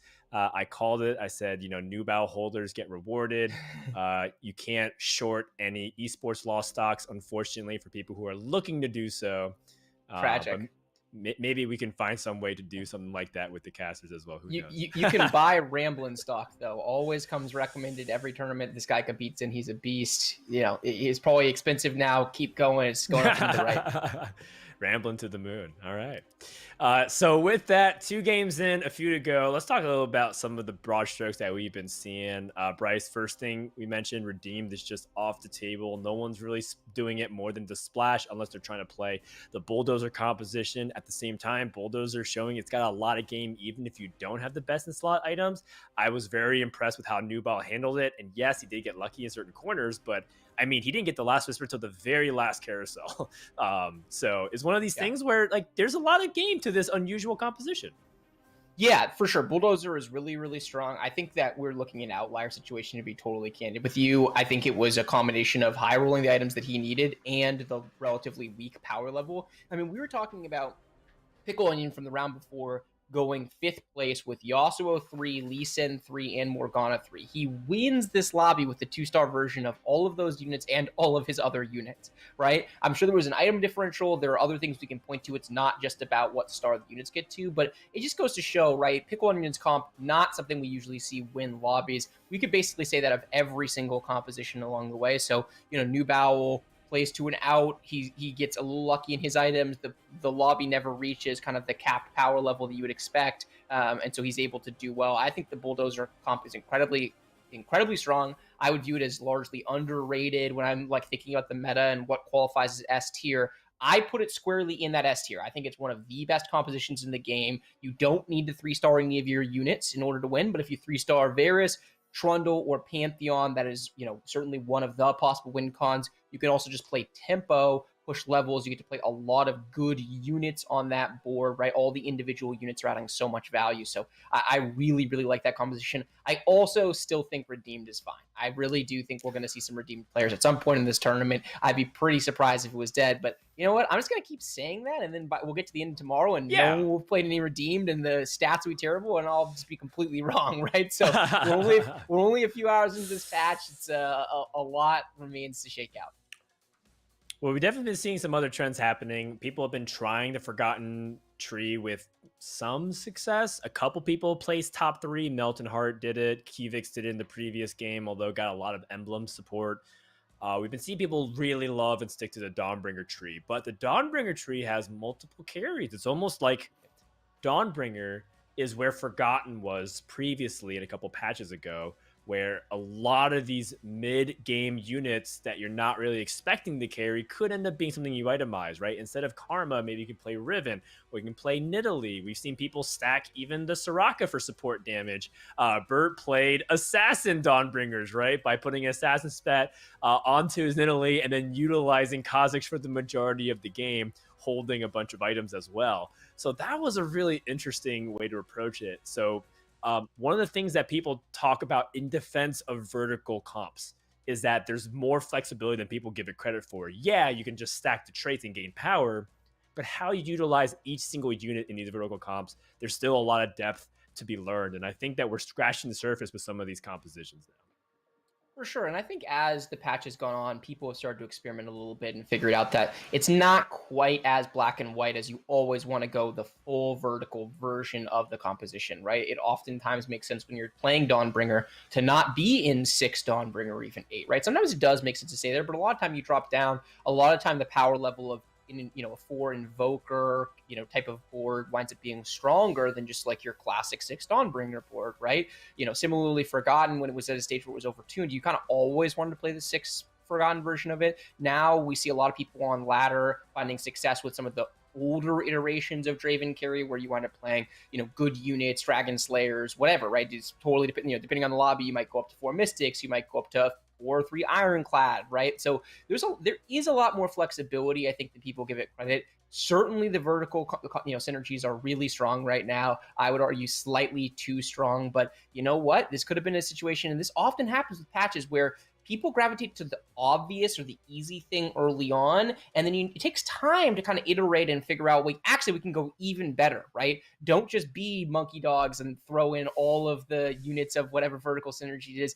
Use it as a tool to get to the late game, and then power up your board even further with kind of some of these splash synergies, some of the higher quality units. So I don't think the game is in like a really bad spot from a meta perspective. I think that the TFT player base overall will always have a bend towards complaining, but we've seen a lot of different compositions win and get top 4 already in these 2 games, and we've seen a lot of flexibility within those trees.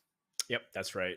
We do appreciate everybody's flexibility because we needed to stall for a little bit of time. We had difficulties creating the lobbies, but we're here. Game number 3 is upon us. We're hopping on board with Valet to see if he can turn things around firmly in the middle of the pack at 8th place. If we were to end the tournament right here, right now, or rather end the day, Valet would advance to day number 2 at the very final spot.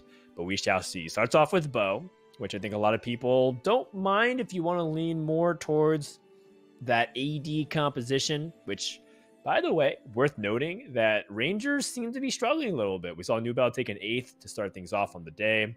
Then previously, what we didn't see happening in the other lobby in game number 2 was Maokai hitting an Ash 3 with Last Whisper, Infinity Edge, and hitting the 4 Rangers with 2-star Rel, 2-star Tarek, and going 7th.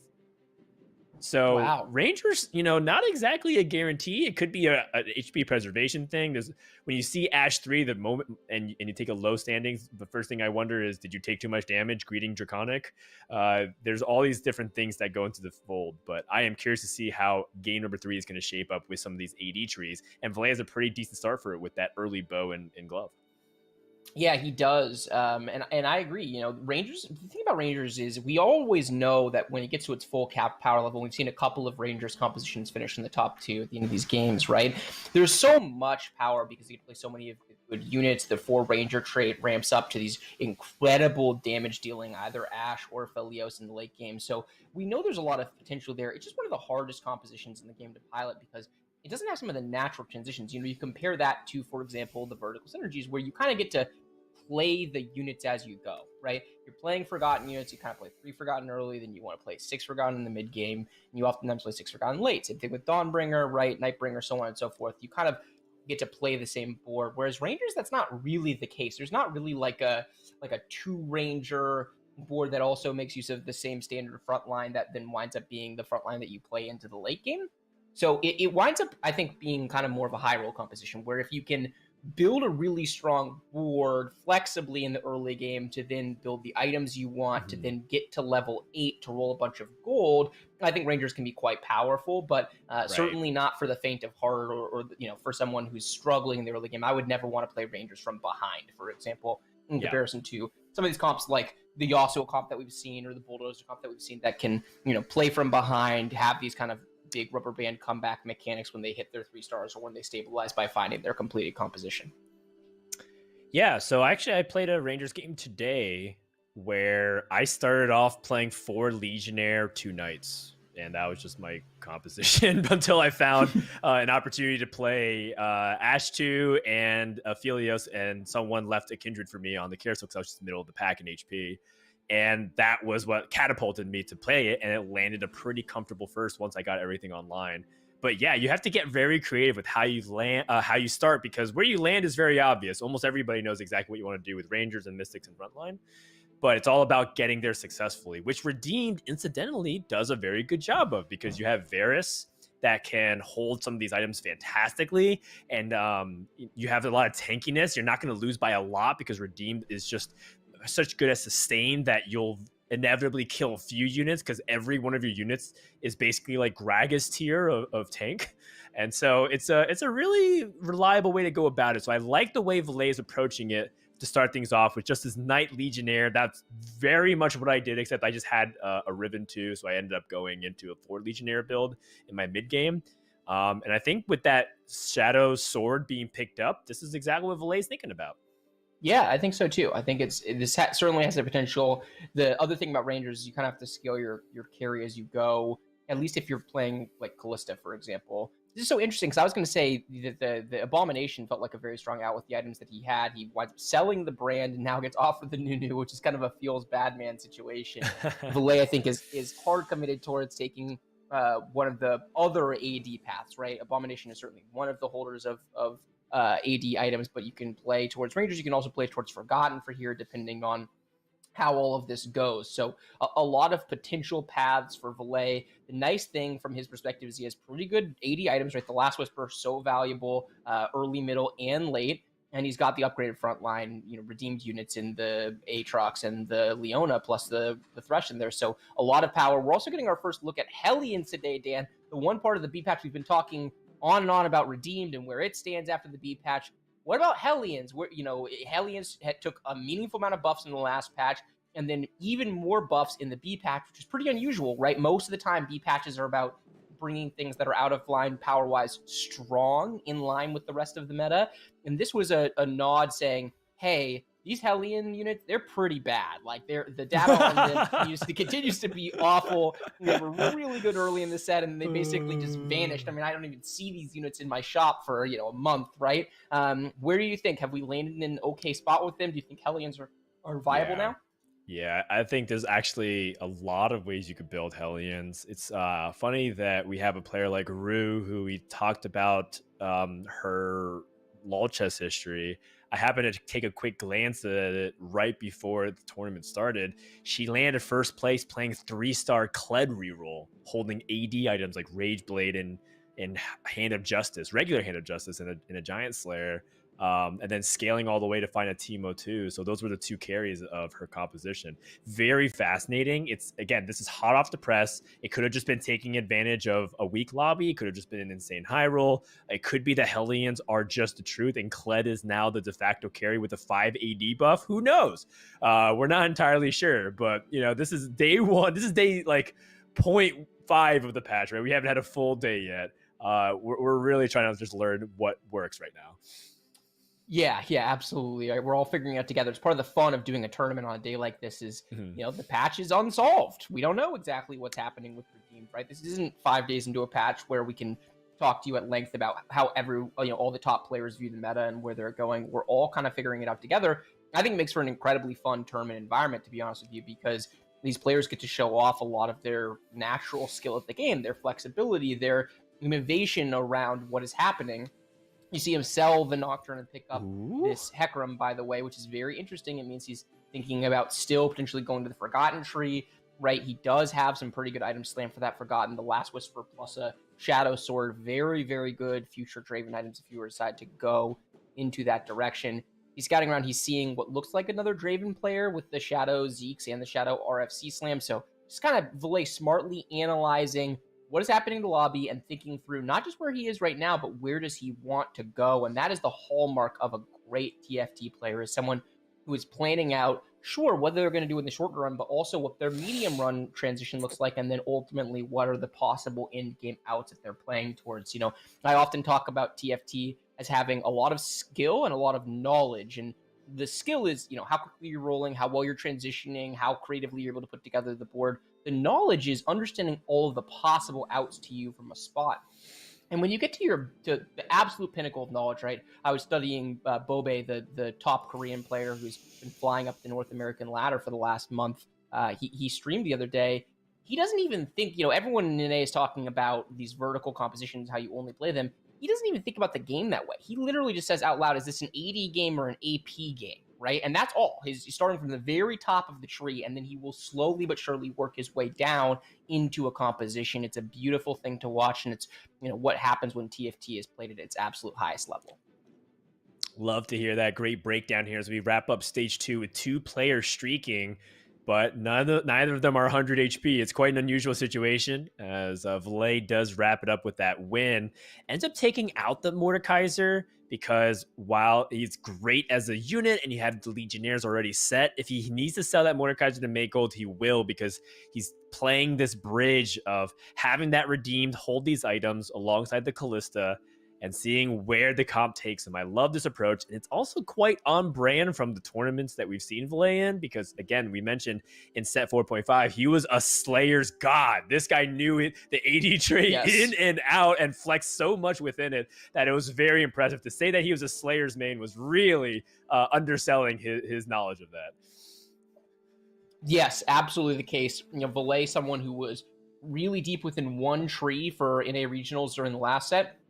It'd be fun to see if that evolves, right? He's playing much more flexibly on ladder. He's played flexibly here today, showing off the chops of what I was just talking about the ability to understand more than just the outs within a single composition, right? Moving from being a one trick into someone who sees kind of the whole board and all the different things they have to offer. We look over, we're seeing more skirmishers being played early. Solus has 5 skirmishers, Dan. Maybe moving towards a 6 skirmisher board. I know you're a fan of this. How are you feeling about Solus's situation? All I know is I just want to wonder if Soju's in chat right now watching people play skirmishers for all the marbles. This is one last final spot. For people who don't know, I get a lot of grief for talking about skirmishers with some of NA's finest. And now we have Solus. Well, he is right now in 7th place. It's not looking really good to start things off with the skirmishers board, but it's stable enough. He's got a 1 2-star unit. And part of the problem is that Solus is super poor, right? He would obviously like to roll a little bit more and 2-star more of his board. Part of what Skirmish's redesign is to make sure that they can scale with their star level to get more power. But I don't think this is unreasonable board state, and he is going up against some other boards that have a lot of 2-stars, including Valet, who has that 4 Legionnaire build that we mentioned at the top of this game. Now going up against Pickle Onion, who's playing or leaning towards that Forgotten Tree. He has a Katarina 2 already, but he did roll all the way down. So Pickle Onion is pretty all in on his board. If he's still not able to put together a meaningful streak, then all that rolling was for naught.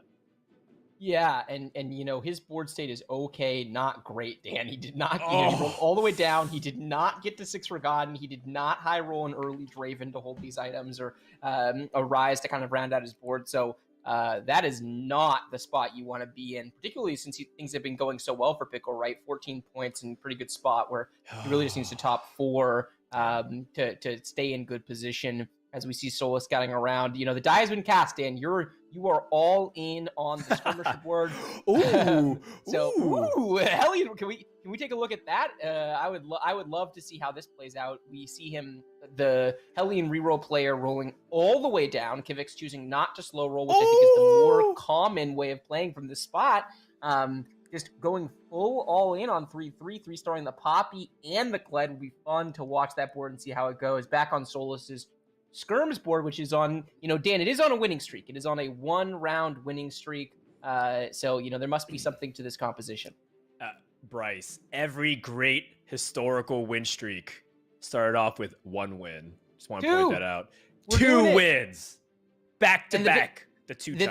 The thing that's tough for Solus's position, right, is that the old version of skirmishers got this massive power spike when you got all the way up to 6 skirmishers. But with the rework where they're taking their buff off of star level, right? If this board were all 2-star, it would actually be relatively similar in power level to where the old skirms were. But with everything 1-starred, Solus's power level is considerably weaker. He really needs to upgrade some of these units. Will he be offered this Jack, Stan? That'd be a pretty good unit. No, unfortunately, he gets grabbed before Solus gets a chance to pick. Meanwhile, we get to see Kivix playing out this Hellion reroll board. He did upgrade. He got 2 3-stars, obviously really good, particularly for the stage in the game. He is missing the Kled, though. And the Kled is the carry in this position, Dan. Wow. So would not surprise me to see him rolling a little bit more in order to find that Kled, since he's already committed now. He really needs to keep win streaking, right? He's so poor, only level 5. Can he find this Kled, and what will he be able to do? Yes, he does. He gets it. I want to see it. I want to see how this plays out. We want to take. That's right. Any bets? Are we buying? Are we? What are we on Ball Street, Dan? Are we buying Kivix stock right now? Oh yeah, I'm buying Kivix stock on my second monitor for sure. Kivix, look at that Kled 3, Poppy 3, Ziggs 3, and all that 20 pixel resolution. Kivix playing on a Game Boy Advance, apparently, for the Set 5 Reckoning Challenger Series. Kled is a monster, 6,000 damage in less than 10 seconds. That's incredible. The fun thing about this is that these units aren't dying too, so he's just going to give an absolute beating to anyone who he plays along the way. He also has a tier, which is so good, so much potential for the Static Shiv, which is one of the kind of classic items in Hellions. Obviously, with the buff adding attack speed, they make a bunch of good use of the Static Shiv because they just attack so much faster than basically any composition naturally in the game, right? Obviously, you get to late game Rangers being in the money, but 5 Hellion is such a good Static Shiv user if he's able to get a bow off of Wolves. So we'll see, a Game Boy Advance, 5 Hellions, and a Dream. Will Kivix be able to pull it off?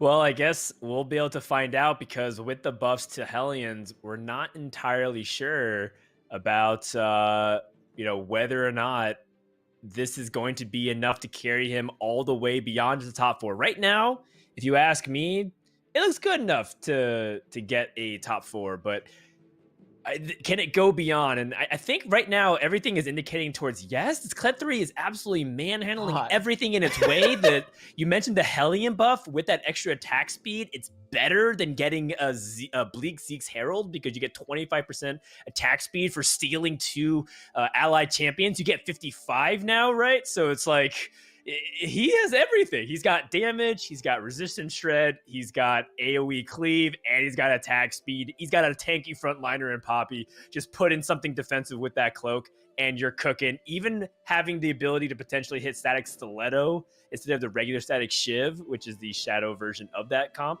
or of that unit, is going to be huge for this composition as well. So I'm looking at Kivix and saying like this is a really, really powerful spot to be in.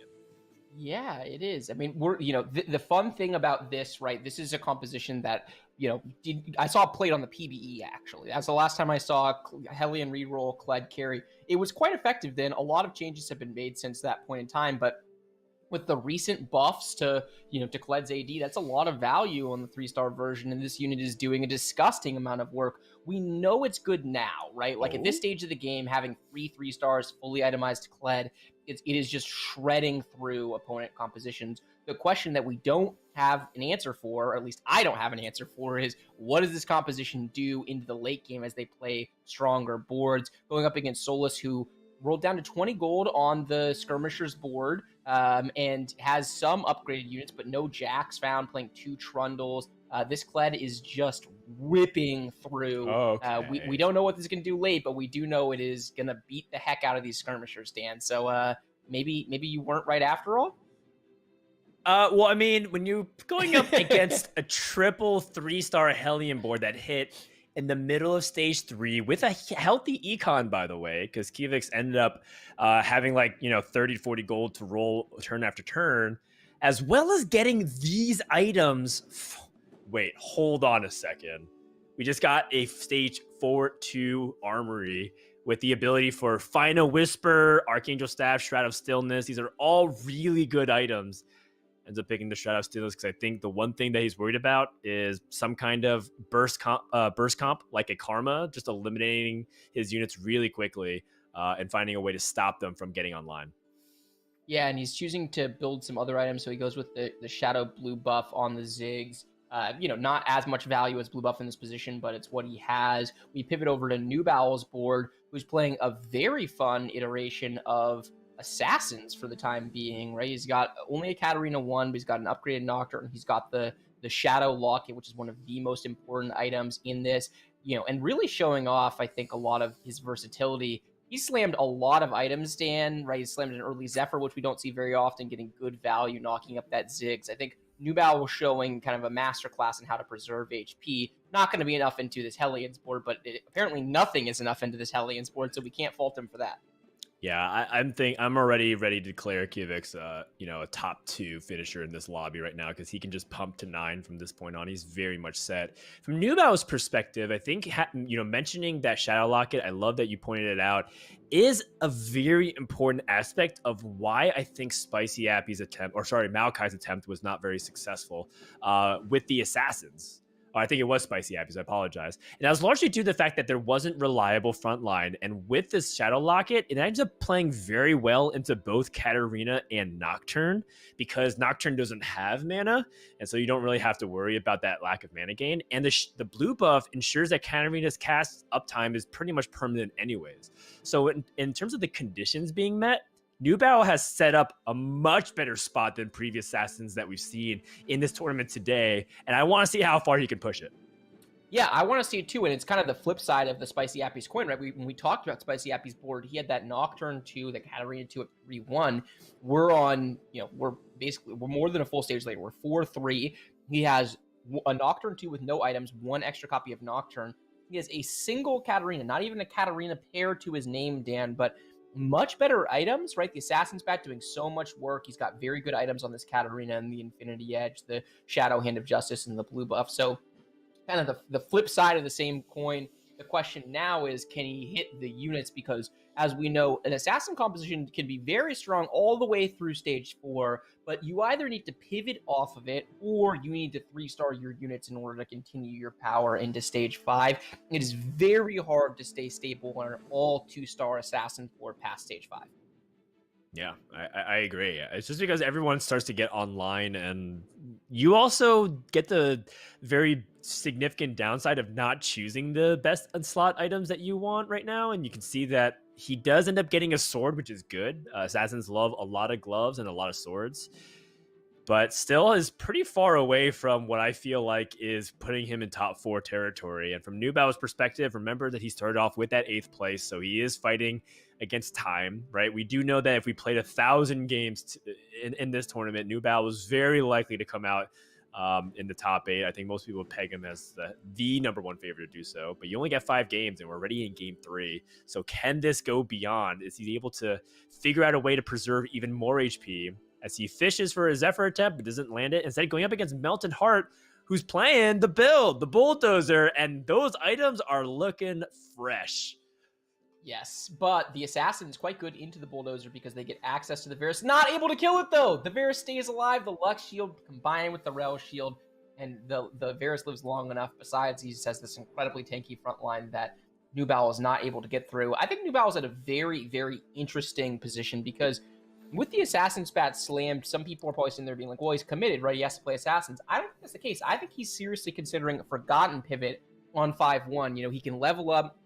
He already has 3 shadow items slammed. And Assassin Rise is quite good. Assassin Rise plus blue buff in that composition is very, very solid. So depending on what items he gets, it might make more sense from this spot since he's so far away. He doesn't have Nocturne items, so the 4 Nocturnes is not that valuable to him.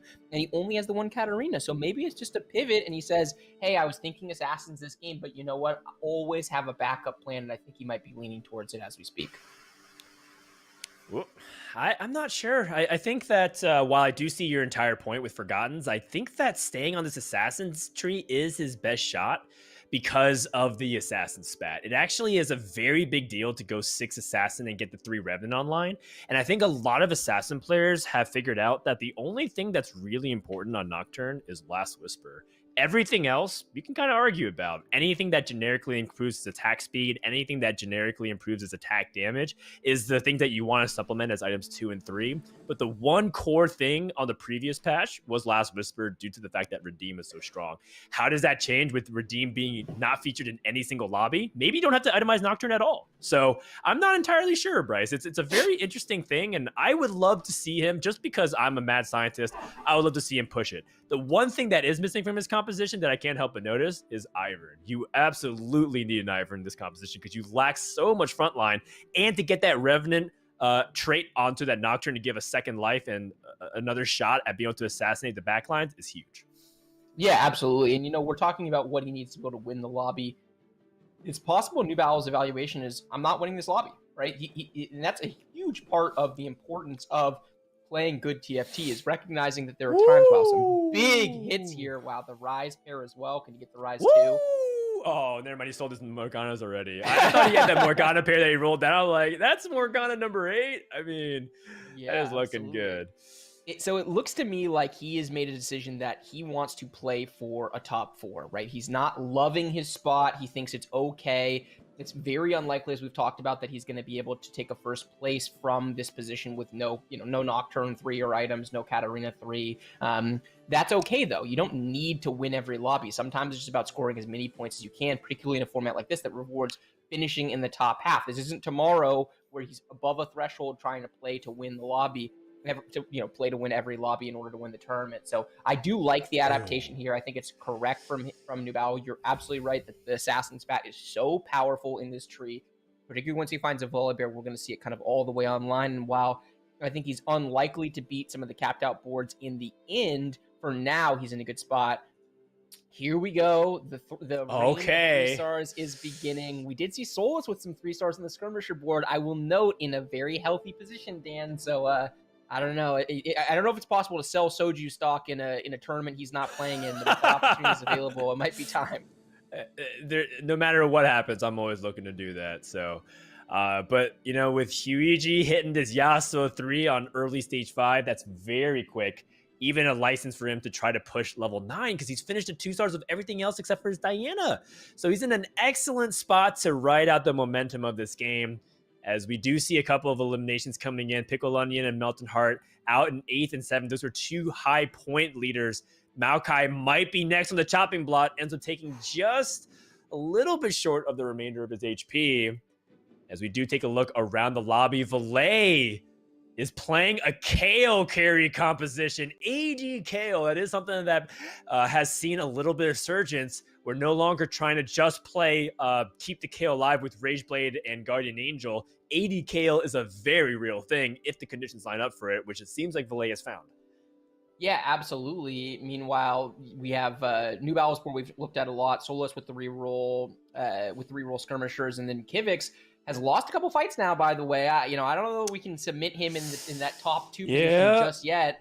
A lot of interesting power in this lobby, a lot of new fun stuff. We see the Yasuo comp that's been very popular with a very capped out version close to BIS items. Meanwhile, it's going up against this Kled carry. Yasuo versus Kled, Dan, the clash of the titans. Wow. I mean, Pantheon dropped almost instantly to that Kled. Maybe this is just a matchup thing where the Kled is able to cut through the front line super quickly. But the Yasuo doesn't get answered, and Yasuo with Rune's Hurricane fully charged kills, absolutely decimates every single Hellion.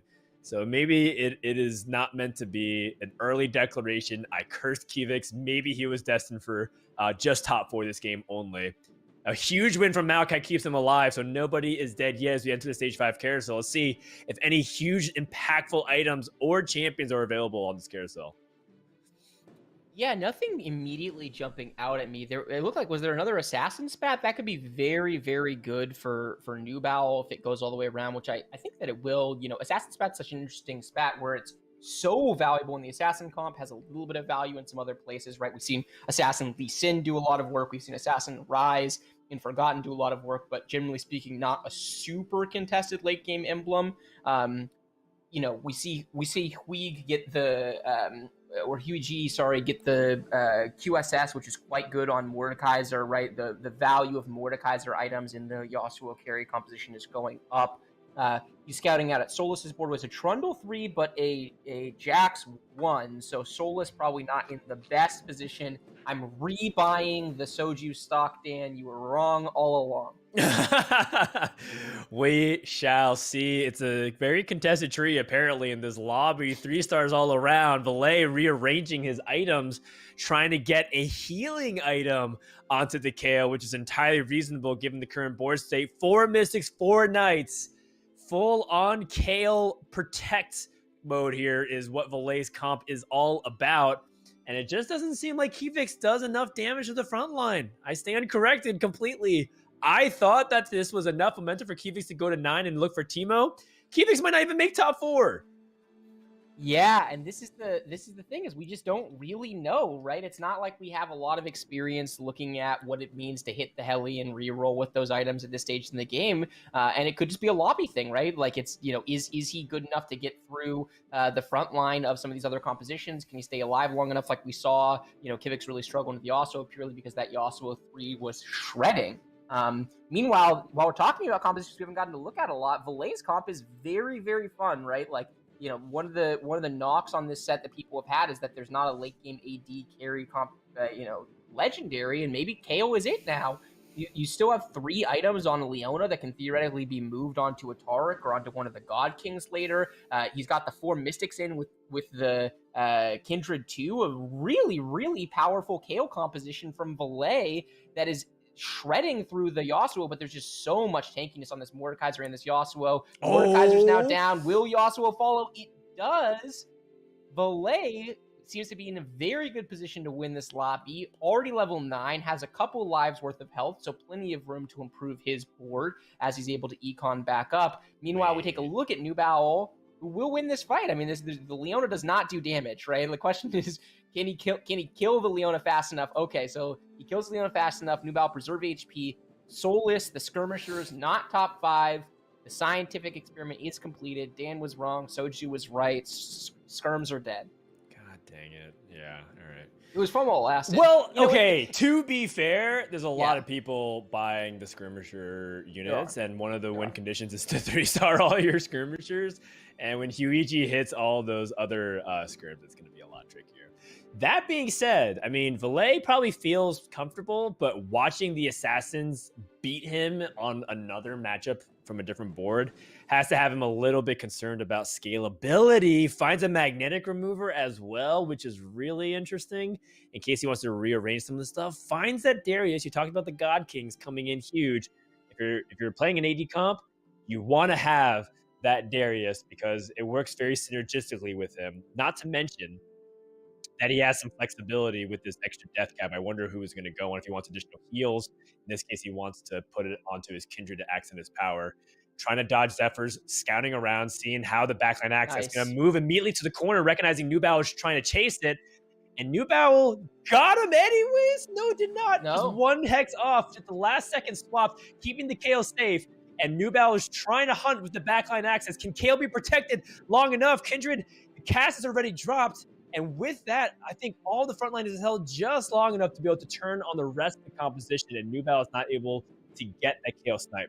That being said, top 3 has been secured. Kivix out in 4th place, and we're going to see who can improve to a top 2 from here. Yeah, and this is we saw the kind of razor's edge of that fight. The thing about Valet's composition, as has constantly been the issue with KO, is that it seems to be 1 damage carry composition, right? So if the KO dies, then he can lose. And the question is, can you get access to the KO? The Assassins are certainly capable of doing it. We saw Nubao beating Valet's Ghost. There has been a meaningful improvement, right? All these items have been moved on to the Darius, much better holder of them than Leona at this stage. And now we see if the Yasuo can get access. Lots of true damage on the Yasuo into the tanky stats. Will he be able to get access to the KO before it ascends and wipes the board? I mean, it really kind of depends on how his front line holds right now. It's not looking very promising, although Yasuo is not able to cut through because of Kindred's ultimate. And with that, there's almost no damage left for the composition.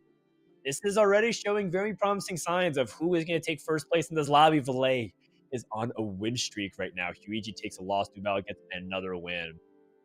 And I think from here, there's a couple of different things to think about, which is there a way for Valet to improve his front line? But more importantly, the backline access, there's only 1 person in this lobby that I feel like has that ability to take out Valet, which is Nubao. Diana is known to be a counter to the Kale. It makes me even contemplate whether or not there's value in going for a 3 Verdant to try and protect your Kale from getting stuck. But Diana's going for a fast prioritization of casting. Nubao lands the Zephyr this time. He lands the Zephyr. That's huge. And now all of a sudden, Kindred runs all the way to the front, so there's no additional layer of protection there because he'd be outside the circle. And now Katarina's back to the line of Kale, but she jumps away. There's so much chaos going on with the Assassin disruption. It might not matter, though, because it just feels like all the disorganization of the Assassins not be able to focus fire the Kale meant all the difference, putting the emphasis on auto and auto battler. Nubal is out in 3rd place. Yes, and it's a tough thing about Zephyr and Kale in particular. When you Zephyr an enemy carry, it feels so good. You give yourself a pat on the back. You outsmarted your opponent. You're so much better than them. But with Kale specifically, as long as the Kale survives, it's fine. And so Zephyring a Kale is giving it space to ultimately ascend. Obviously, that's less powerful than it used to be post rework, but there's a lot of value in that. This Cav spat, even more tankiness. So, we saw this fight play out one time, and it seemed like it was going pretty well for HueyG, right? It was a situation where the Yasuo got instantly through the front line, was seeming to get access to the KO, but once the KO aggroed onto the Yasuo, that was it, right? Because Yasuo was not tanky enough to withstand the incredible damage. The board has improved materially since then. We have 2-star Rel, 2-star Darius. I don't know if Yasuo is going to be able to do it, but we're about to find out, Dan. That's right, and that is a fully upgraded board from HueyG's side, and now we're going to see if that's going to enough. Darius versus Yasuo, and Darius is doing such a good job withstanding and slowing the attack speed and preventing the Yasuo from being able to get ramped up. Time after time, these casts are keeping Darius alive, and I think the stall has just been a little bit too effective, and it's now up to Mordekaiser, but that's not enough. Valet streak continues. And at this current pace, it seems like we have our lobby winner. There's one final chance for HueyG to keep it up. If he can survive, maybe get even something very fortunate off the end of stage 6 PvE rounds. Maybe, but for now, I mean, you can see exactly why we hype up this 2-star Darius with fully items and a composition that can support it. He is so tanky. He does not die. He was taking a Yasuo 3 mono, chopped through the entire front line to meet him in the face, and yet still was one of the last units to die. This unit's an absolute beast. Makes me wonder if the cap spat was actually better on Darius than it was on Kindred. Yeah, unfortunately, already full up, I believe, at that point in time. But, we've seen this fight play out a couple of different times, and I just don't see how he can get the conditions. The Diana does land a gigantic ulti onto the KO. KO is in the middle of the team. Can Yasuo aggro onto this KO and kill it? The front line's in a bad position. The Kindred ulti is not onto the KO. Yasuo has it. So it's the first fight win for HueyG in a while, and we get to catch our breath, Dan, because we have one more life apiece heading into stage 7. What will they get offered from neutral? So we have a redeem spat.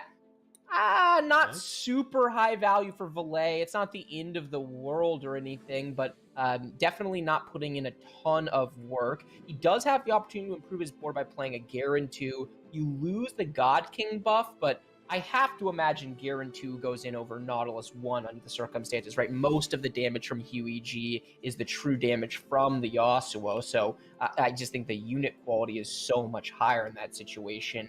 Meanwhile, we have not gotten to see what HueyG was offered. We have not gotten to see what, if any, opportunities they have to improve their board. Okay, here's the Garen 2.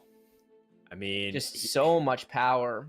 He's got everything going on for him. I would love a Volibear attempt as well, because the ability to smash the shields is a very big deal against Nightbringer. Also, the God King buff is not that relevant because Darius is on the Nightbringer side, and he's not on the Dawnbringer side to crush it. So I agree with most of the decisions, although I do think the Volibear could play a big role. But either way, this will be the last fight of the game.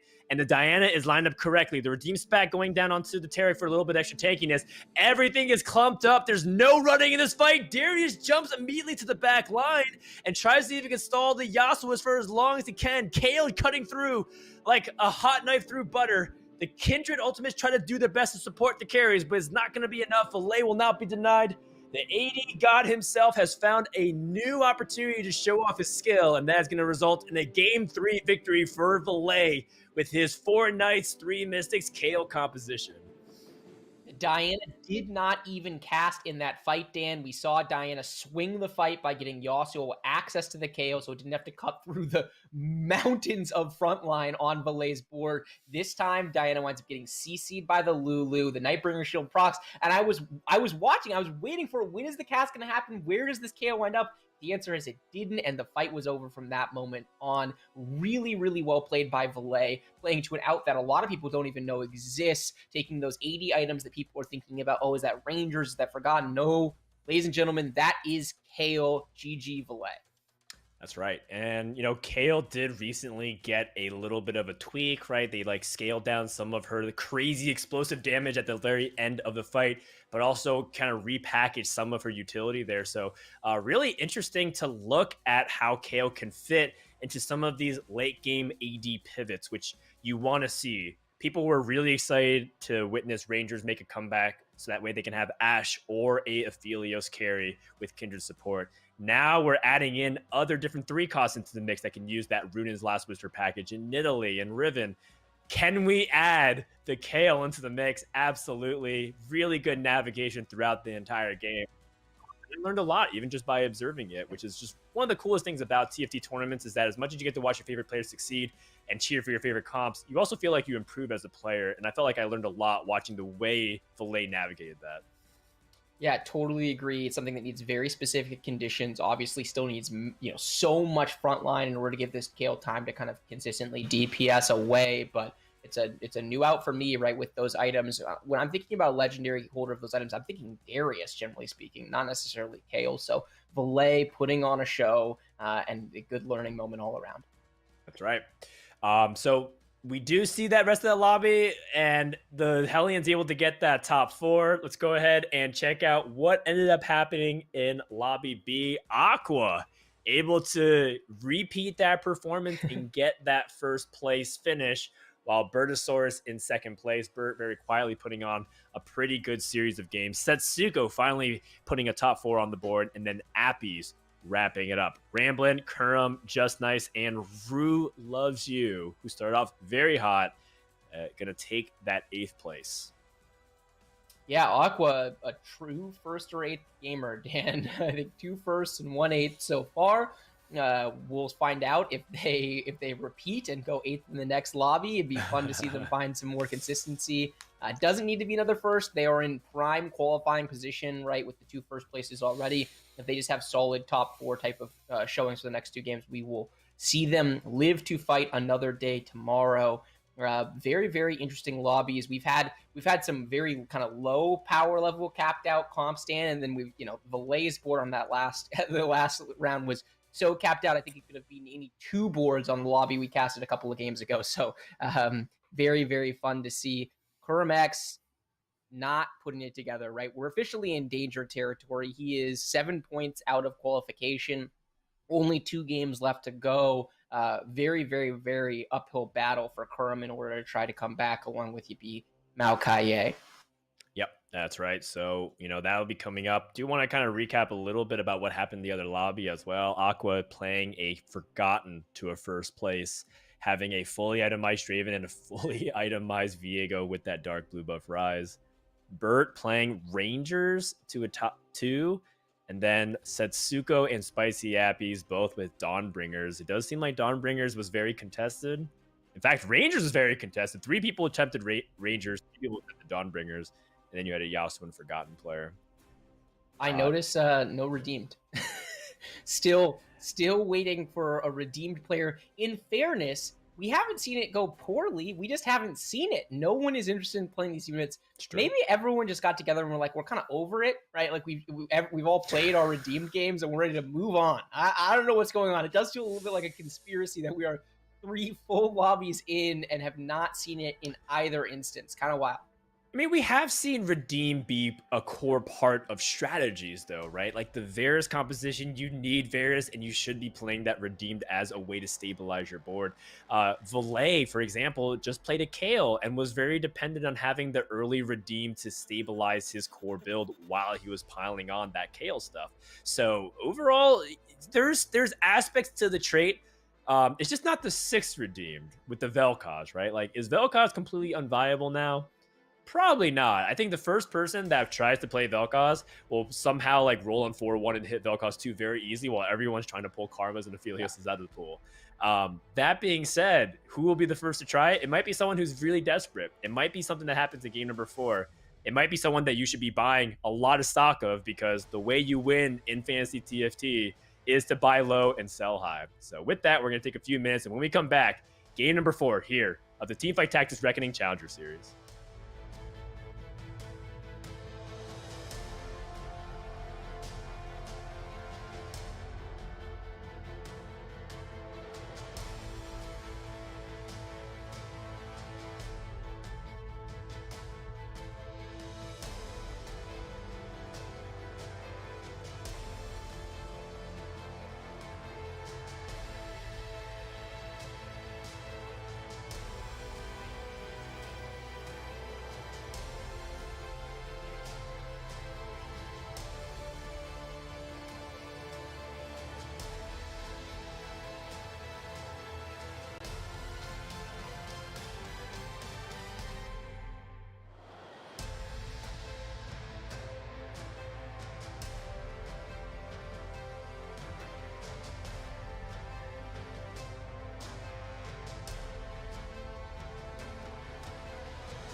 Welcome back, everybody. It's Teamfight Tactics Reckoning Challenger Series. 3 games in, 2 to go. And after these next 2 sets of lobbies, we're going to be finding out who joins us for the final day of competition before we head to the mid-set finale. In a lot of ways, it's kind of like a regular season ending and playoffs. I know for some people's favorite American sports, we're in playoff season. And so we're pretty much at that point in set 5. It's playoff season. And there's only one final spot to go. 31 players have been determined for the mid-set finale, and a 30-second spot is on the line after tomorrow.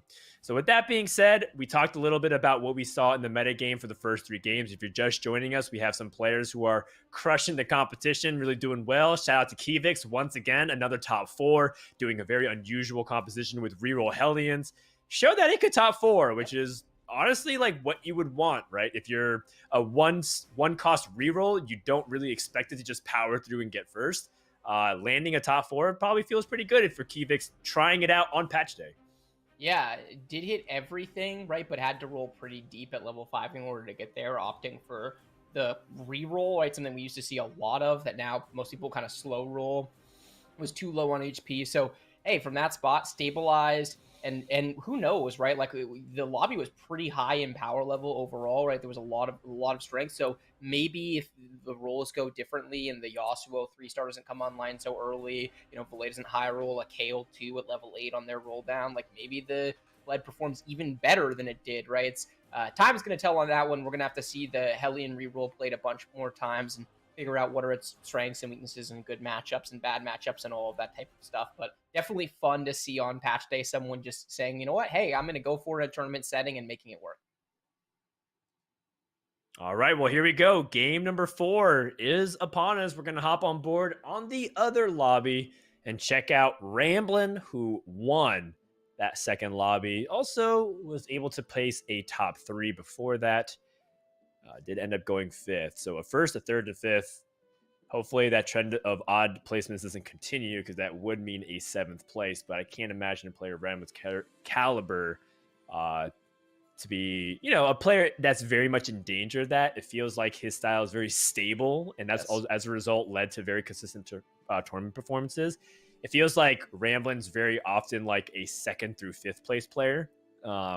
Which is partially the reason why he hasn't been able to win these tournaments, because he hasn't been able to land the 1st place, which is very frustrating, I imagine, from his perspective. But at the same time, he's kind of carved himself out as this, as this other people's champion extension of Kerm X. A lot of people want to see Ramblin succeed because he's come so close across so many tournaments in multiple sets now. Will set 5 be his time? Yeah, maybe it will, and you're right. There are certain really high caliber players that play a little bit more of a greedy first wraith type of play style that you could absolutely see finishing outside of the top 4. Ramblin is just so consistent. His style is to constantly press the level button. He plays a very versatile, strongest board type of game. He knows how to play in every single tree. He's comfortable with basically everything. So in order for him to finish bot 2, in a setting like this, he really, really has to low roll, right? And we've talked about what are the strengths of different TFT players and where to go. The reality is he has to low roll really hard because he's capable of finding outs where other people are not, right? Like situations where someone that's only used to playing 2 or 3 different trees, maybe they don't get an out for that tree, but they got an out they didn't even see. Ramblin is very likely to see it, so a lot of potential for him, and he gets a very interesting bulldozer start. He's got 2 Varises and 2 Trundles. He doesn't have enough to really put this in play, right? He cannot complete the Redeem synergy. He doesn't have a Ranger to go with the Varus. He doesn't have Skirms for the Trundles. So, he's far from committing to this composition, but my guess is he is very interested in Bulldozer from this spot. Also opting not to level, which is pretty unusual for him and unusual in general. I guess he just really values holding on to these pairs and kind of having that as an option. It's also worth noting that Bulldozer is played very well from behind because you really do want the best in slot Varus items in order to make it work. You can recover that economy from Iconic. So overall, I really like Ramblin's early game decision making. How about you, Dan? Yeah, it makes a lot of sense when you put it in the context of that, because I think a lot of people, like, they hear about the certain hype about Sunfire Cape and like leveling and trying to play for that tempo. Ramblin's a player that likes to play that win streak, but in this kind of composition, when you get a start like that, you have to lean into what makes your composition strong. Finds a Shadow Glove as well. which can build into just a multitude of things. Once again, a quick scout to see if anybody's leaning towards it. Does seem what looked like to be Birdosaurus that had the redeem start with the 2-star Leona. So it has to be mindful that it's not going to be smooth sailing if he chooses to contest that. But yeah, I like your analysis and breakdown from here. Does he have any other ability to pivot out? It does seem like he could theoretically lean into a Dawnbringer because a lot of people are pursuing it, and he has things like the belt with a bunch of gloves to build the crit items. But it feels like Dawnbringer hasn't been as reliable as a lot of people are making it out to be. It hasn't really won the lobbies, and it's been like one player out of 3 or 4 in a single lobby that's getting a top 3. Do you agree with that? Yeah, I do. I think Dawnbringer is okay. I mean, I'm not super excited at the beginning of the games to high roll a Dawnbringer opening, for example, because I think that the composition statistically performs about middle of the pack. I would say it's solidly in the A tier, maybe on the lower part of the A tier, right? It's similar to Forgotten for me, where yes, there's a lot of conditions that can make you even win a lobby while playing it, but you need those conditions. You know, if you don't get the Warmogs Garen, for example, it's really, really hard to ultimately wind up winning a lobby playing in the Dawnbringer tree. You know, if you low roll it, you can't really pivot into Invoker because Invokers require so much gold. Woo! I mean, from this spot, I'm for sure all in on Bulldozer. I think, you know, Yeah. It's too good of an opening for it. If he doesn't get the items, he can certainly pivot. Interesting, he sells a Trundle there, considering that if he wins this fight, he could sell the Kha'Zix and make gold. I'm not really sure why he did that. Either way, the nice thing is he's open, right? Like, this is not I definitely would not be only thinking about Bulldozer from this spot. He just has a frontline, backline. He's got Rangers. He's got no slammed items. He's very open from that perspective. So it's really kind of any direction he wants to go from here, which for some players is very overwhelming. For Ramblin', it's exactly where he wants to be. He loves being open. He loves taking as much time as he can to see what the game is going to give him. And that's how you kind of are resilient against low rolls, right? You want to be resilient against low rolls, know all the outs, and be willing to go in whatever direction the game feeds you, because it's pretty uncommon for the game to give you nothing. I mean, sometimes you just wind up with, 4 armor, 4 cloaks, and it's like, okay, BG. But that's pretty unusual. We're talking 1 out of 20, 30, 40 games, right? So for all the other instances, can you find something? And I think Ramblin' is as good as anyone in this field at finding whatever the game is willing to give him. He would like that bow. It gets taken. We'll be interesting to see if he goes for Rod or if he tries to slam a more versatile item. So he takes the Rod. I think that means he winds up slamming the Jeweled Gauntlet here. I would personally keep the Shadow Glove open because Final Whisper is just a better item than Last Whisper, I think, in basically all instances. It's one of the shadow items that I think the trade-off is just not is not significant in the grand scheme of things. He is scouting around. He does see someone else with a Varus 2, an open glove. That person took a belt, which is a good Pantheon item. So he's in a spot where he's trying to figure out if that person is contesting him. If so, not a big deal, right? Like you talked about, Dawnbringer is one of his outs, and certainly a Jeweled Gauntlet is good in Dawnbringer. He's got a couple Dawnbringer units. He's got a Brawler opening, lots of potential for Ramblin'. He's not stuck by any means. As we move over to Just Nice's board, he slams some generic items. The Final Whisper, the nice thing about this is because it also shreds MR, he is not locked into the AD tree. In fact, Dan, we could be looking at a redeemed game. If he finds a tier, he's got Final Whisper and Shojin. Throw a damage item on Vel'Koz as well, and it's a pretty good spot to play redeemed. Will this be the first redeemed game? It could be one of these things where I think Just Nice might need to do something along those lines in order to really pull himself up. Has not had the most consistent performances so far, especially with that 8th place. So needs to find a way to improve his standings, and I do like it. That being said, Final Whisper, like you said, is the most versatile offensive support item in the game right now because it shreds both magic resistance and armor. And therefore, it could be very useful in hybrid compositions where you have one attack damage carry and one AP carry. But also, it's just a really powerful shred if you want to lean into one tree, right? You can play Rangers from here and totally be flexible based off of it. So it's interesting that you mentioned Redeem, because the first thing that I saw was a Rangers setup because I think Kalista is one of the best items to hold until you just hit Aphelios or / the Kindred. But when you brought up the Vel'Koz idea, I was like, oh yeah, I can see that too. So I am curious to see where it goes. Yeah, it's the nice thing. I mean, they're Just Nice is fully generic from this position, right? Just a generically strong opening, good front line, good back line, one backline item slam that can go into any composition, one frontline item that can go into any composition. And depending on who you are as a player, you're going to lead to different things from this position, right? Like, for example, we saw them sell a brand. There are people from this spot that would say, hey, this could easily be an A-bomb game, right? Final Whisper is one of the best in slot items for Abomination. He's got a Callista 2 already. If he finds a Nunu, maybe you pivot into that direction, right? By selling the brand, I think it's less likely that they wind up going there. It's offered an Ash, so there's, potential Rangers, right? Like, they could even go Draconic. There's so many options from this spot. It's kind of an embarrassment of riches on some level where you're just kind of generically powerful. And what do you want to do? It'll be fun to track, given that Just Nice has kind of struggled. This is what I would describe as a generically high roll opening, but there's a lot of ways that a different player could take this spot. Yeah, that's right. So we'll see what this ends up dropping, but we do want to pay attention to some of the trends happening in this lobby. Just Night, the only person streaking, but on the other side of the equation, Aqua at 60 life, and we've seen some Fearless dropping all the way down to the 50s by 3-2. I am very curious to see how Aqua's going to handle his 3-2 roll down, and you can see it. He's thinking about one thing and one thing only, and that is how to get Forgotten online. That being said, this is one of the weakest boards I've ever seen in a Challenger lobby. It is just obscene. It is offensively weak, Bryce. Yeah, but it's almost, I mean, he's played 3 games. He's won 2 of them, and he's lost 2 of them. We didn't really get to follow his he's won 2 of them, and he's lost 1 of them. The one where he lost was almost identical to this, where he was 51 HP on 3-2. He was forced to roll down and was hard forcing Yasuo, was not open to basically anything else from that position. We're in a similar spot where he is, gonna lose this round, but badly, by the way, 5-unit loss. So we are 48 HP. He smiles, he laughs. He's actually even, last time it was like 51 HP. That's so low. He's 48 HP, Dan. The next lowest in the lobby is 82 HP, almost double his life total. So we know what he's gonna do. He's gonna full send it for Forgotten. Last time, he gets offered the Shadow Blue buff. That's so good.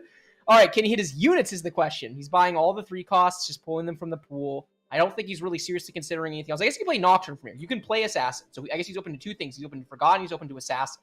And you'll see him buy both. Yeah, but he's so much deeper into the Forgotten tree that it feels like that's a better stability point than like a Nocturne 2 with like a Hecarim 2 front line. So it looks like he is going to at least hit the 6 Forgotten, but none of the high impact units though, right? He doesn't have a Draven, doesn't have a Ryze, and he's still playing a Vayne 1 carry. Yeah, if he had Vayne 2, I would feel infinitely better about this spot because he does have the upgraded Victor to hold the blue buff. He does have the Hecarim. He kind of freezes a little bit. I think that in this situation as a player, the biggest thing you need to understand is what you are looking for and what you consider stable. You need to know that before the roll down, right? He knew basically what he was looking for. He needs to decide. And if I'm in that spot, I don't just want 6 Forgotten. I want to upgrade my carrier. I want to upgrade a bunch of other units. He doesn't slam the Shadow Blue buff, which I think is just a mistake. Because I think, he actually probably wins this fight with a Shadow Blue buff slammed on Victor. Victor cast twice. Win? I want to win. He needs to save HP at this point. I mean, I at some point you got to want to win, right? And if you roll to 0, I feel like you're at a stage where you want to win. So he's going to roll more gold, which I think is correct, but just goes to show, he is not. Oh my God, this guy is insane. I love it. He finds the Ivern, he hits the Nocturne 2, and he is full pivoting across. Wow, this is beast mode. I don't think this is correct, but if this is correct, then this is wild. This is like a really, really gutsy line to take from this spot with the full 6 Forgotten board. He does have very good Nocturne items. We said that, and he has pretty good Katarina items in this. I would slam something. He needs to slam the blue buff or the Hodge, or the Shadow Hodge. Yeah. I would say blue buff and Infinity Edge is more than enough. I agree. Or it's 1 round. He could wait for, Deathblade is really good in this spot, right? Also, Shadow Zeke's is really good in this spot. Like, Shadow Zeke's, and it's actually, like, literally best in slot Nocturne. So I'm fine if he wants to hold the IE for a turn, but you gotta slam something there, I guess. But you know what? He doesn't slam it. He wins. So it's just straight advantage to his game from this situation. He gets to stop, see what items he gets. Okay, so there's no Shadow Belt. And there's no sword, which feels really bad because I think those are the 2 items that he wants. There's a Katarina, but he can't take it because he didn't slam an item. What do you... I have no idea what that becomes. He already has a final whisper. So if in fairness to him, I think that the 2 items that he wanted weren't available, which feels pretty bad. I'm pretty sure in this situation you need to go for a Shadow Locket component. Shadow Locket is probably the most important item in Assassins. You don't play a lot of frontline on this composition, I don't hate it. I think that item is good. I just think that in the situation with no front line, when you talk to like Pokegom or the other like great assassin players, they will tell you that Shadow Locket is probably the single most important item in the composition. You need artificial frontline. The tanky stats add so much value to the assassins. And I don't think that the Shadow Giantslayer is significantly better than just slamming IE, like you said, in that spot. So, it's unclear to me if it was a panic situation because the items that he wanted he didn't get offered, or if he just thinks this is the best spot. But I'm not sure I love the item decision in that spot. How about you, Dan? Yeah, I also... So first of all, I agree with another analysis. I don't feel like the need to repeat it. I think the second thing is that I don't think the 4 Assassins actually is that valuable right now. He is fortunate that Kurum is very weak. Kurum rolled all the way down, is holding what looks like to be 6 pairs or 5 pairs on his bench. Very unfortunate. But, you're not having Forgotten trait being active, and you're playing a 1-star Kha'Zix and a 1-star LeBlanc who barely get to activate when you can instead be leaning into more Forgotten stability, which a lot of people like to do, right? I got a chance to talk to Pokegom, who's a notable Assassins player, and of course had won a previous Challenger Series and qualified for the mid-set finale. And he talks about how a lot of times you're playing 2 Assassins for a very long time, even deep into stage 4, going to stage 5, because you value that front line, especially if you don't have a Shadow Locket, as you mentioned. And so it's one of these high risk, high reward scenarios. The one thing that's going well for Aqua, he's positioning very well. Yes. All of his Nocturnes are jumping onto the exact right targets, and he's getting the immediate kills, and as a result, it's leading to some fast wins. The question is, can Ness keep it up? Because everybody else in this lobby is weak because they're gearing up for a 4-1 roll down minus Kurum X. So, this is the period where it's expected that he wins because he rolled super hard. Now, can he find a way to continue his streaking ways? That's the question that's on the table. Yeah, that's exactly right. Really living up to his first Wraith mentality. Just from that pivot alone, I can see why he's winning lobbies and taking hate occasionally, right? It's a very, very aggressive playstyle, to say the least. We swap over to Rue's board. Rue choosing to use the Hellions, not to reroll, right? Not doing what Kivix did and trying to play the board throughout, just using Kled as an AD item holder, which I really like. I think Kled is an excellent AD item holder. Rolling here, it seems like they want to play skirmishers, just play skirmishers, right? They're going for all these upgraded skirmisher units. Certainly, these 3 items will be pretty good on a Jax. If ultimately you get there, Jax 2 as a carry does have the early Jax. I don't think you want to make this Hecarim. I'm pretty sure that they are. So this is another kind of freezing situation where you kind of got to know going in what you're doing. This was a situation where they absolutely wanted to get 6 skirmishers online. They're 1 skirmisher away. They have the gold, and they kind of froze on this Hecarim. Not sure if they wanted to make it or not. And I think the answer is just sell these Hecarims. This is when when people talk about clear your bench, clear your mind. This is exactly what they mean by having the Hecarims on the bench. When they get offered the other Hecarim, Rue freezes and says, do I want this? And I think the answer is no, but if they didn't have the Hecarims in the first place, they never would have had to make the decision. Right, exactly. Well, ends up hitting a 4-2 armory with an ironclad opportunity. Ooh. With the Rel right after for ironclad and Lee Sin. Okay, so the 6 skirmishers are here. I guess we can't find a way to really squeeze in the Rel outside of replacing the Nautilus, so I think we just do that. And I guess we're just chilling. 3 ironclad it is. Yeah, pretty good overall, right? If they had a Jax 2, we'd be feeling really good about this spot. Choosing to roll... I get this. They're not feeling stable yet. They're playing in a very kind of top 4 oriented. I have no idea what that last roll was for. There's literally no unit that they could have bought that would have been relevant to their board at that point in time. So it's like a little bit of a wasted roll.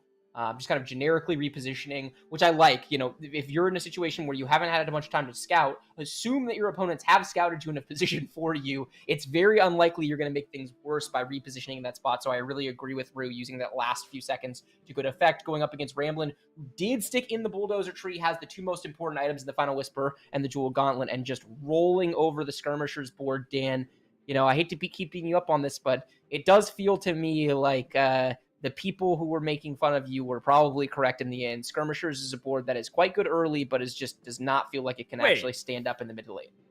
What? Rue just lost to a Skirmishers board who hit Jacks too. What? Wait. I thought it was Ramblin not playing Bulldozer? No, he is. But he's playing Skirmishers. Oh, sure. A big part of his core. Okay, fair enough. I see where you're coming from. It's not a Skirmishers. This is a Skirmishers board, Dan. We're looking at 6 skirms. Yeah, but like that. But part of the argument was I said 3 or 6 skirmishers are like a really good way to play the early mid game. I feel like I'm having the same conversation over and over where I'm being misunderstood the entire time. I love it. Well, I'm mostly just giving you a hard time. I wasn't even part of the original conversation. But if I can tilt you like this, Dan, then I'll take it. Great I'm opportunity. So tilted. I love it. My mental has been broken. I love First it. It was delicious milk, then it was soju, and now it's esports law. I love it. Will 2021 leave me with anything? I don't know. Well, the question is, will Aqua be able to do anything other than 8th place from this spot? You know, speed running. Really speed running. I mean, the Assassins board, as we talked about, right, there are certain conditions that I think stabilize it. It does tend to do well in stage 4, but they had to roll so deep in stage 3 and got okay strong, but it's not like they were ridiculously strong. They didn't 2-star everything. They don't have, you know, Ivern 2. They didn't have the Shadow Locket. So I think Aqua is in a spot that is very likely to wind up in 8th place. So very swingy day for them. Meanwhile, Kurum, who we saw roll all the way down, actually did stabilize, gets offered the Fawn, which is really big, going to be able to fit it all at 7, Dan, right? One of the interesting parts of this composition. Oh, and finds the Mordekaiser 2 at 7. That feels really good. So, Perfect. You know, one of the questions you ask yourself when you're playing this composition is it better to roll on 7 for 3 stars, or is it better to level up to play a Mystic, considering how strong Mystics are in the lobby, or in this case, a 4th Legionnaire, because he has a Legionnaire spat.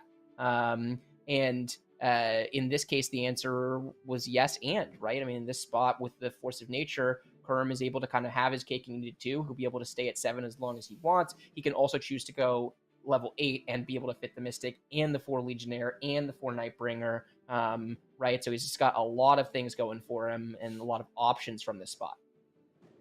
Yeah, and we'll see how effective Kurum is able to scale this board and land in the top 2. Remember, Kurum needs back-to-back top 2s to even have a chance of making top 4. It doesn't even guarantee him anything based off his first 3 lobbies. But based off the way things are going, at least he's guaranteed top 7. Aqua takes another loss. Might be the second member of the dubious dying on stage 4 club alongside Setsuko, who did take a similar-ish loss in 8th place at lobby number 1 to start off the day. When you do have a Force of Nature, one of the units that I actually start liking to build into as well when I play the Yasuo comp is a Darius, because Darius just does such a good job helping the rest of your team get through. Yep. And because it's a good way to supplement the Yasuo, because sometimes Yasuo just ints. That's just what it does. He sometimes just decides to go right into the range of every single CC and just never gets ramped up ever, and then you just lose. He's going up against Setsuko's board, who we just mentioned, playing the Nidalee carry with the Sacrificial Jewel Gauntlet, as well as the Hand of Vengeance and the Rage Blade, which keeps it alive for a long time, but without enough sustaining frontline. Setsuko experiences what many Nidalee carry players experience, which is just kind of falling off a cliff in the middle of stage 4, and the struggles with Setsuko continue. Aqua does join the stage 4 Death Club. Ooh, the Diana hit is so big. 1st or 8th. It's the 4-4-4, the 4 Dragon Slayer, 4 Legionnaire, 4 Nightbringer, pouring out for Aqua, dying in stage 4. I like how Aqua rolls, Dan. First 8th. Gonna take that first place in the final lobby and wind up advancing to tomorrow. It's been, you know, we did talk about at the outset that were some dark horses or some relative unknowns. He was one of the relative unknowns, and it's been a wild ride to say the least. Yeah, it's Very interesting to see that come down. Does offer a Sejuani 2 here on Kerm's board, but not good enough. You mentioned Mystics is what he's going to be thinking about moving forward. He might just also be thinking about quality frontline. Maybe you just drop it and just add Sejuani in. It's not about the traits, it's about stalling for Yasuo, right? You just need to get there. He's going to drop the Skirmisher package in order to do it, truly getting the 4-4-4 across the board that you mentioned. And seeing if that's enough, going to switch sides immediately, recognizing that there's some threatening carries on the right side. Going up against Just Nice, who he did mention was opening up for that Rangers path. Seems like he has successfully acquired the Kindred, which is huge. Without Kindred, that composition really struggles. Even has a pretty decent frontline setup as long as that Terra can cast and get going. And with that, you can start seeing the power of those 4 Rangers with very close to BIS Aphelios. I think people would argue that instead of the Infinity Edge, you would go for a Runaan's Hurricane of some sort. And Just Nice looks very well positioned for a top 4, while Kurum's still trying to see if he can even contend for it right now. Yeah, Kurum's in a position where his comp is solid, but not great. His itemization is, I would say, okay. Legionnaire Spat doesn't do that much work in this composition. He has the regular locket instead of the Shadow Locket. Shadow Locket with the tanky stats provides a lot more value. No belts on the Mordekaiser, so the Mordekaiser's okay, not great. I take it back. There is a belt on the Mordekaiser. It's just, Morello Namacon, definitely not what he was hoping for. So Kurum in a spot where maybe he can eke out a top 4, but very, very challenging to get top 2 from there. We swap over to Setsuko's board. Playing this Nidalee carry, has a Karma 1, an Ivern 1, stuck on level 7, which, as we talked about, is really bad for Dawnbringer because the Garen is such an important unit. Going up against Ramblin, who is playing that Bulldozer. The Nidalee does get access, and the splash from Karma does ultimately kill the backline, but there's just so much tankiness in frontline. Rel 2, Lee 2, Pantheon 1, but still just not enough damage from Setsuko. Ramblin's board is weak. Setsuko's board is weaker. Take a look at Spicy Appies, by the way, who's dangerously close to death. We have not gotten a chance to look at his board yet this game, but not apparently in a very good spot. The lobby, the way What? there you go. Yeah, 1% chance to roll legendary, ends up getting the exact legendary that he's looking for. The entire reason you go for it. Another thing that Setsuko could think about. Yeah, sometimes he's sweating. I must be sweating right now, 23 HP, is he can go for 8 Dawnbringer and just figure out a way to level up and play this Kha'Zix to join the 8 Dawnbringer club. He can. And 8 Dawnbringer would be solid from this spot. As we go up against Rue, by the way, win streaking with skirmishers. I take it all back. I'm just gonna pivot. I'm just gonna, every time I disagree with myself, we're just gonna call it a pivot, and we're gonna move forward like it's not a thing. Whoa! The Nidalee just destroys the Jax. That is a feels good situation for Setsuko. I'm pretty sure he's not going to win that fight most of the time, but that Nidalee just snipes the enemy carry, and Rue's streak is snapped big time. The thing about Setsuko's spot, not to be deceived from that win, is the Garen is such an important stabilization factor for Dawnbringer in general, but with no items, Garen doesn't do that much work. So unless he's able to get a Warmogs off of, there's a Shadow Warmogs. That is pretty good. My goodness. There's also a Dawn Spat, 2 Dawn Spats. You definitely want the Warmogs. Oh no! I don't even think this Dawnbringer's bat. This Dawnbringer's bat is he can't fit applicable, but he can't fit it. he needs to go up a level. He needs to go up a level and then find a non-Dawnbringer unit that he wants to incorporate into his composition. Yes, which Volibear would be a great non-Dawnbringer, but how does he find it? I guess if he can find a Garen at 7, then maybe he can find a Dawnbringer there as well. But that feels really bad because that Warmogs actually could have swung placements. I mean, it's just so valuable. What? The one roll Ivern 2? Yeah, but he can't buy it. You could sell the Nocturne and play just play Leona. Yeah. Just for a night. It's not great, but it is what it is. Yeah, right? I mean, he needs to recognize it. He needs to recognize it because he can't put this Dawn Spat on anything. Buy the Leona. What? That is Dan? Okay, he's abandoning the Karma plan. How do you feel about this abandonment of the Karma plan? Karma has not really been that reliable. I thought he was going to eventually sell Nidalee and place the items onto Karma, but now he's instead going to the full committal 8 Dawnbringer Nidalee carry, and it is ripping right now. It is handling stage 5 like a true champ. Did end up doing a really good job before this Mordekaiser just one-tapped it. So it looks like this Mordekaiser from Kurum X is at least giving Kurum a little bit of a fighting chance. But right now, Setsuko has leapfrogged into top 4 in the hell standings. Ramblin', next player on the chopping block alongside Kurum, who did hit the 2 stars. Some people are getting stronger. And you can see that the reason why Setsuko prioritizes Nocturne is to keep the Ivern alive because he values that Revenant buff. Perhaps we're turning a little bit too hard on things like the Karma 2 potential. And Setsuko says, hey, I'd rather have the guarantee that my board is a lot more reasonable, especially since he hit Ivern 2 and he was still stuck on Karma 1.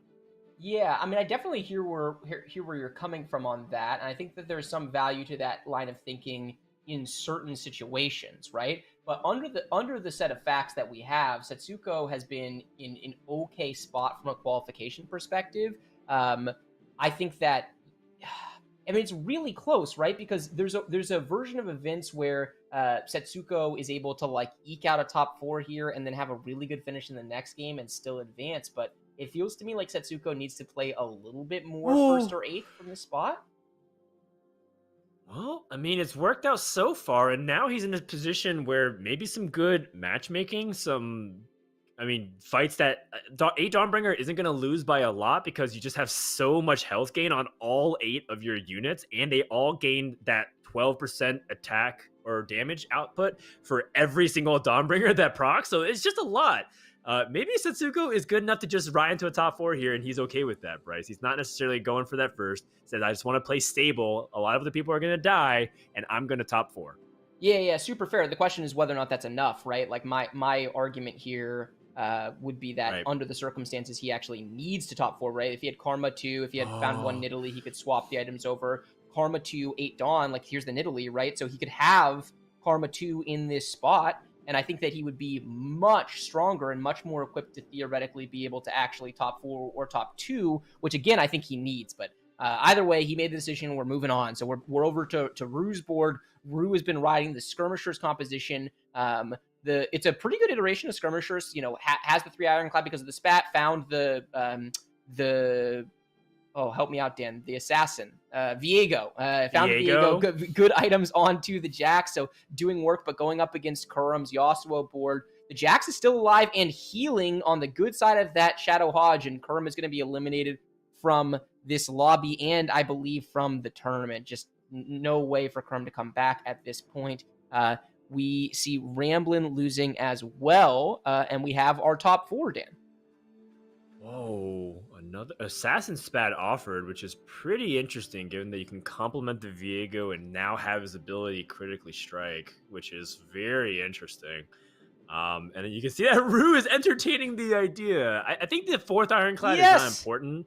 Finds the Rise immediately and can replace the 1-star Kled. What are you doing here?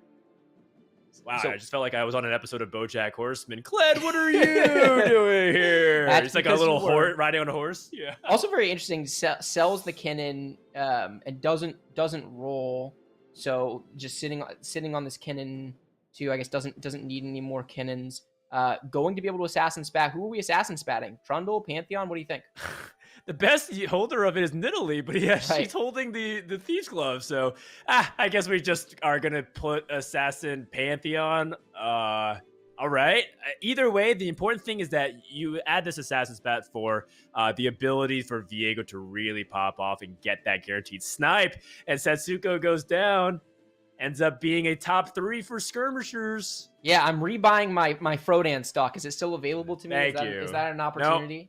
Sorry, close sale to private investors who believe in the product. That's fair. It's hard to argue with that under the circumstances. So we have a top 3 that is rounded out very interestingly. So we have a Skirmishers board that is performing quite well. 4 Ironclad, which is very good into Just Nice specifically, right? Playing the Rangers composition. And then we have Bertosaurus's board, which we actually haven't gotten a chance to look at for a little while. Upgraded Lux, not a big deal. Dawnbringer, so it's like an okay Dawnbringer board. So this is another example of a lobby. We've had some very interesting swings, Dan, where certain lobbies have gotten to really, really high power levels, and we have not seen that in this lobby once again. Not quite as weak as the second lobby that we watched, but definitely not super strong lobby overall. double checking the positioning. Really, really like that nuance from Rue, paying attention to what their other opponent was doing as well, so that if they get into the 1v1, they understand their mentality around positioning and can potentially find a way to exploit it. The Jax is just wailing away on these units, and the Skirmishers board is far too much against Just Nice's Ghost. 4 Ironclad basically single-handedly wins the fight against the Rangers. Rue would really love to see that board win, but it doesn't look like it's meant to be. The Dawnbringer board obliterates it. So now we have our final 2, Dan. We have a Skirmisher versus Dawnbringer 1v1. Zephyr is offered a second Viego, which is very appetizing. Both of those are on the table. Rue sees that bird is hovering over the Zephyr, so just going to take the guarantee there instead of trying to wrap all the way around. I want to make a passing comment.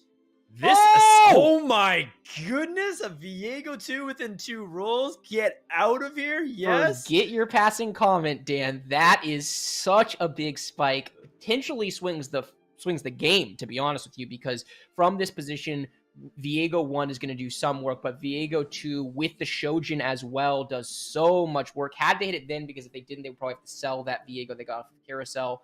Choosing the full backline positioning, very interesting, trying to create as much space as possible for the Assassins.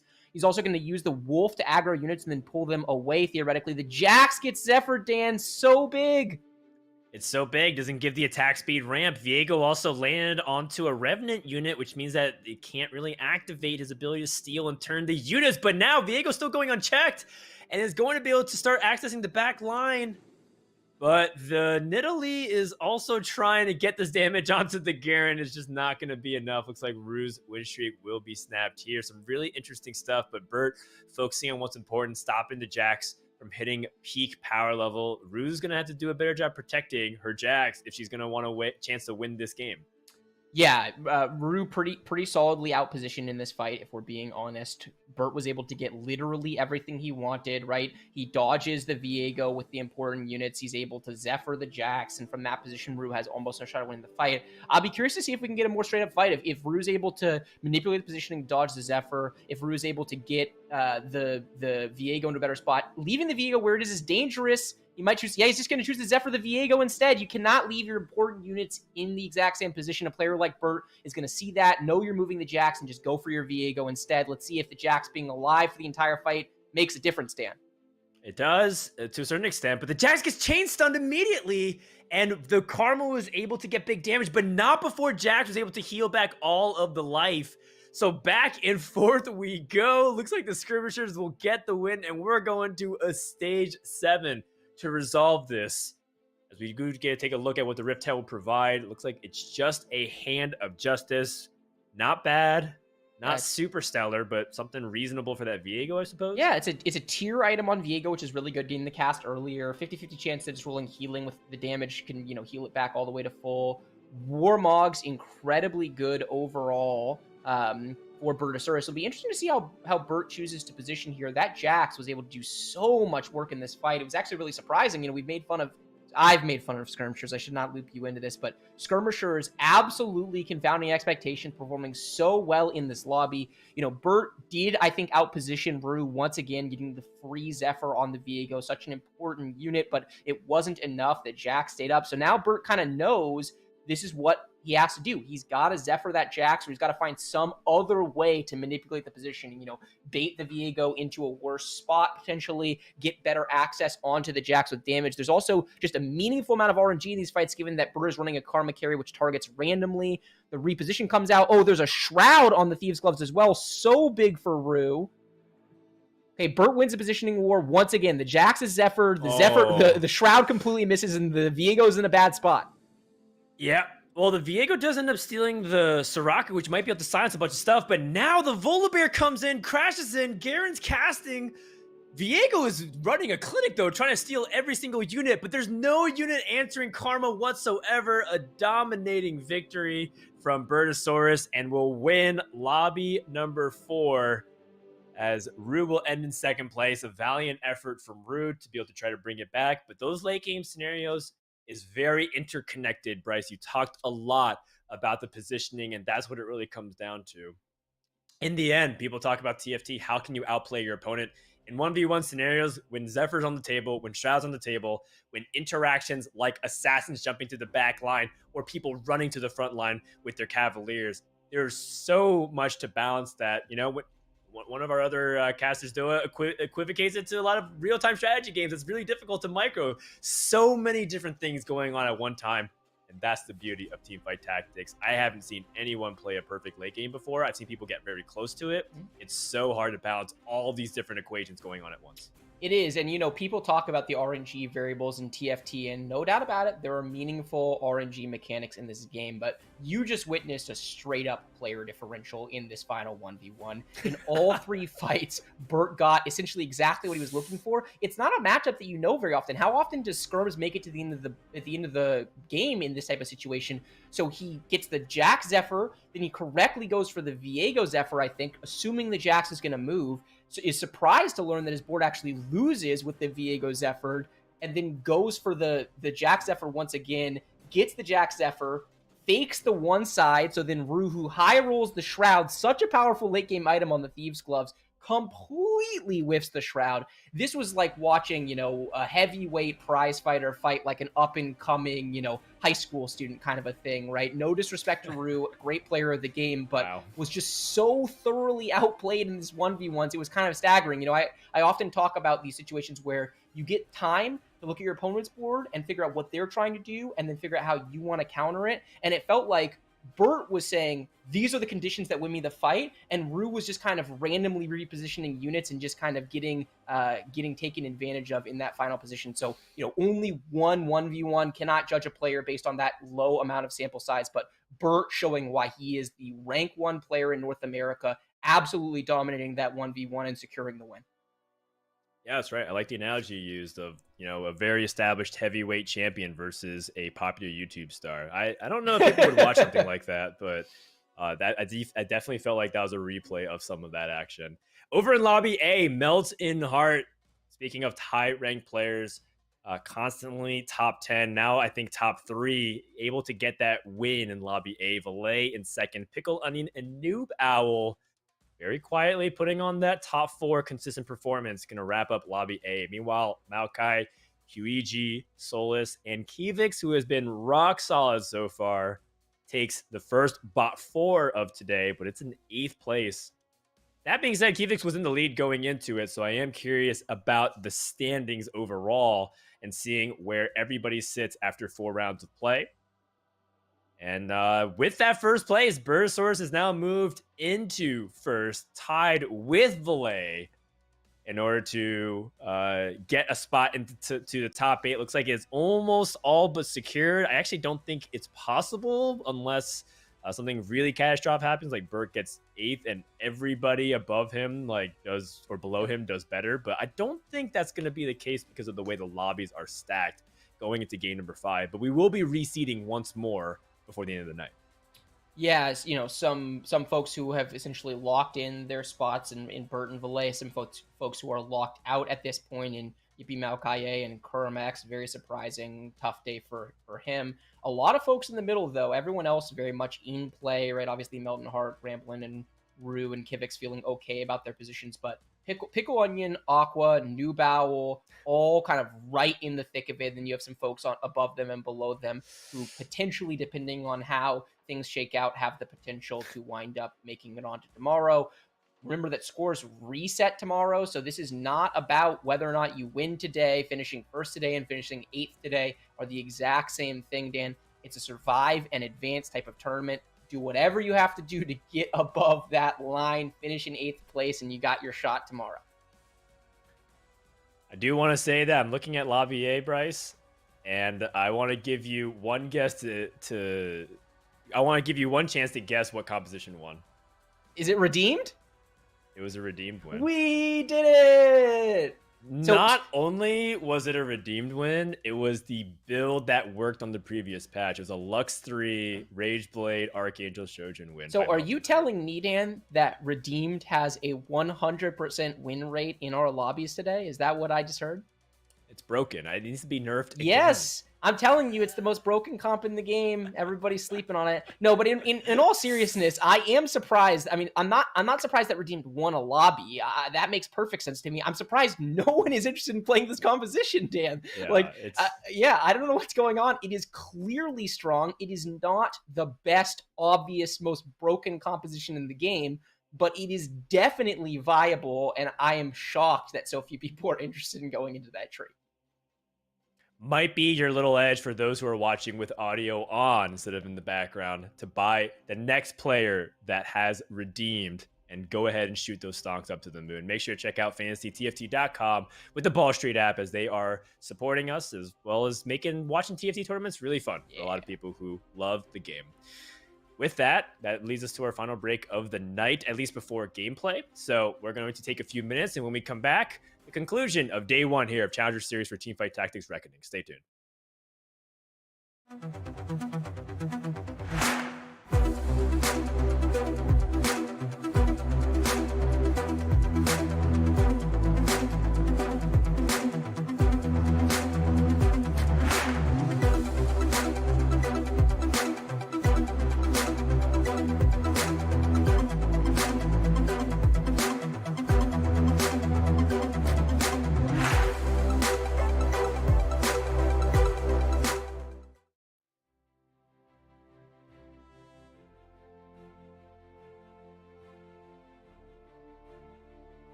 Welcome back, everybody, to the Teamfight Tactics Reckoning Challenger Series. Hope you enjoyed our brief intermission because we're ready to jump back into it. Game number 5. It's the final chance for some of these players to post those scores to get in. For other players, it's about protecting that lead. A couple players tied for first place, but it's really about that middle of the pack.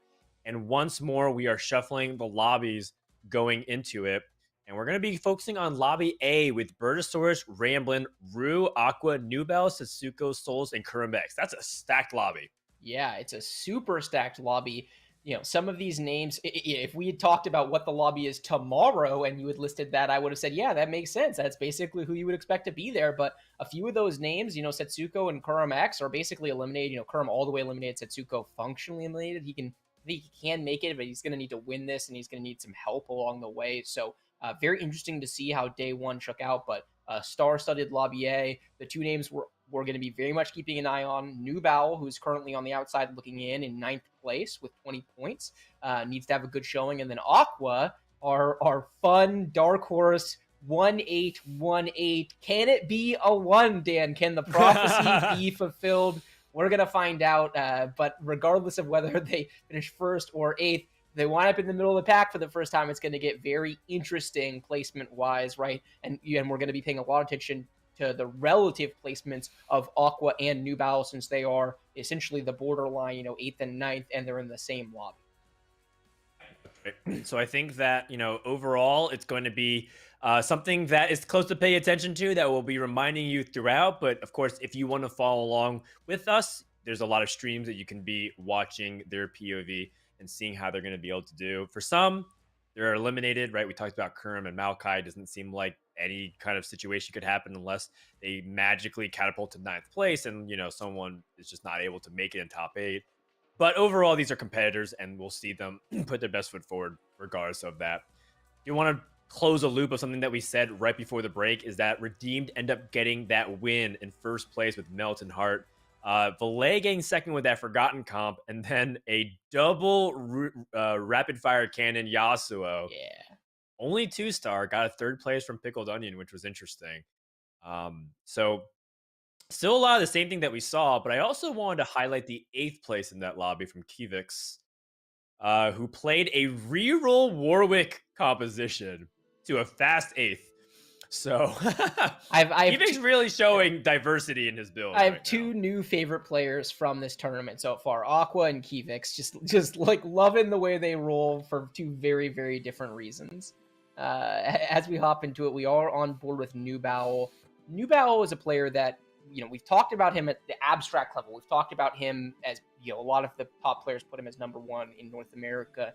The reason for that is that this guy sees the game at a deeper level. He is so creative with his item and unit combinations. The number of times that Nubel stabilizes a board that I wouldn't have even thought of building, it just happens so often. It's so much fun to watch this man play the game. He has not played that well of late. He struggled a little bit on ladder. He's climbed back up a little bit, but he spent, the majority of the first part of the set as actual rank 1, and certainly has the talent to back that up. So would love to see him have a good finish here and make his way to tomorrow. We shall see. 2 rods and a glove. All right, so AP tree it is. We do see Nubel trying all kinds of different stuff, anything from bulldozers to just trying to commit to one of the more meta comps. But he also seems to be flexing a lot of his items. One thing about Nubel that I think a lot of players in unison agree is that he just sees the mid game very differently from a lot of people. He's much more willing to take some unusual transition and bridges. If you're a big fan of some of the EU players, I actually liken him a lot to Voltairix, who also does something similar to that. Yep. Finds 2 early skirmishers with the trundle in the shot. Is he locking? He locks. Oh. Dan, this is exactly what we're talking about. I don't remember the last time I saw a player lock in that position. Yes, skirmishers. It feels so good. Yes. So good. Skirmishers, Bryce Blum. I am happy for you, my friend. You don't get to be right very often. It's glad you got your Hey, we take those. We do take those. Interesting choice. He's because he has these powerful 3-cost units early with the Pantheon and the Lee Sin, he chooses to level He's going to slam items. Yes, the Jeweled Gauntlet. I think a lot of people would normally see the Jeweled Gauntlet on Victor here, right? Natural AP carry. People underestimate Lee Sin with damage items. This unit slaps, literally, right? He slaps the floor, and boy, does it do damage. Oh, yeah, that's right. Lee Sin with AP items, if you can, especially if you got him the 3-star. There's a reason why they nerfed 3-star Lee Sin. Is because in some extreme scenarios, he does way too much damage. Has an opportunity to pick up a Shadow Cloak and make an Ionic Darkspark. Now, that sounds a little bit unusual, but in this specific situation, I have seen early skirmishers with that Darkspark absolutely pop off.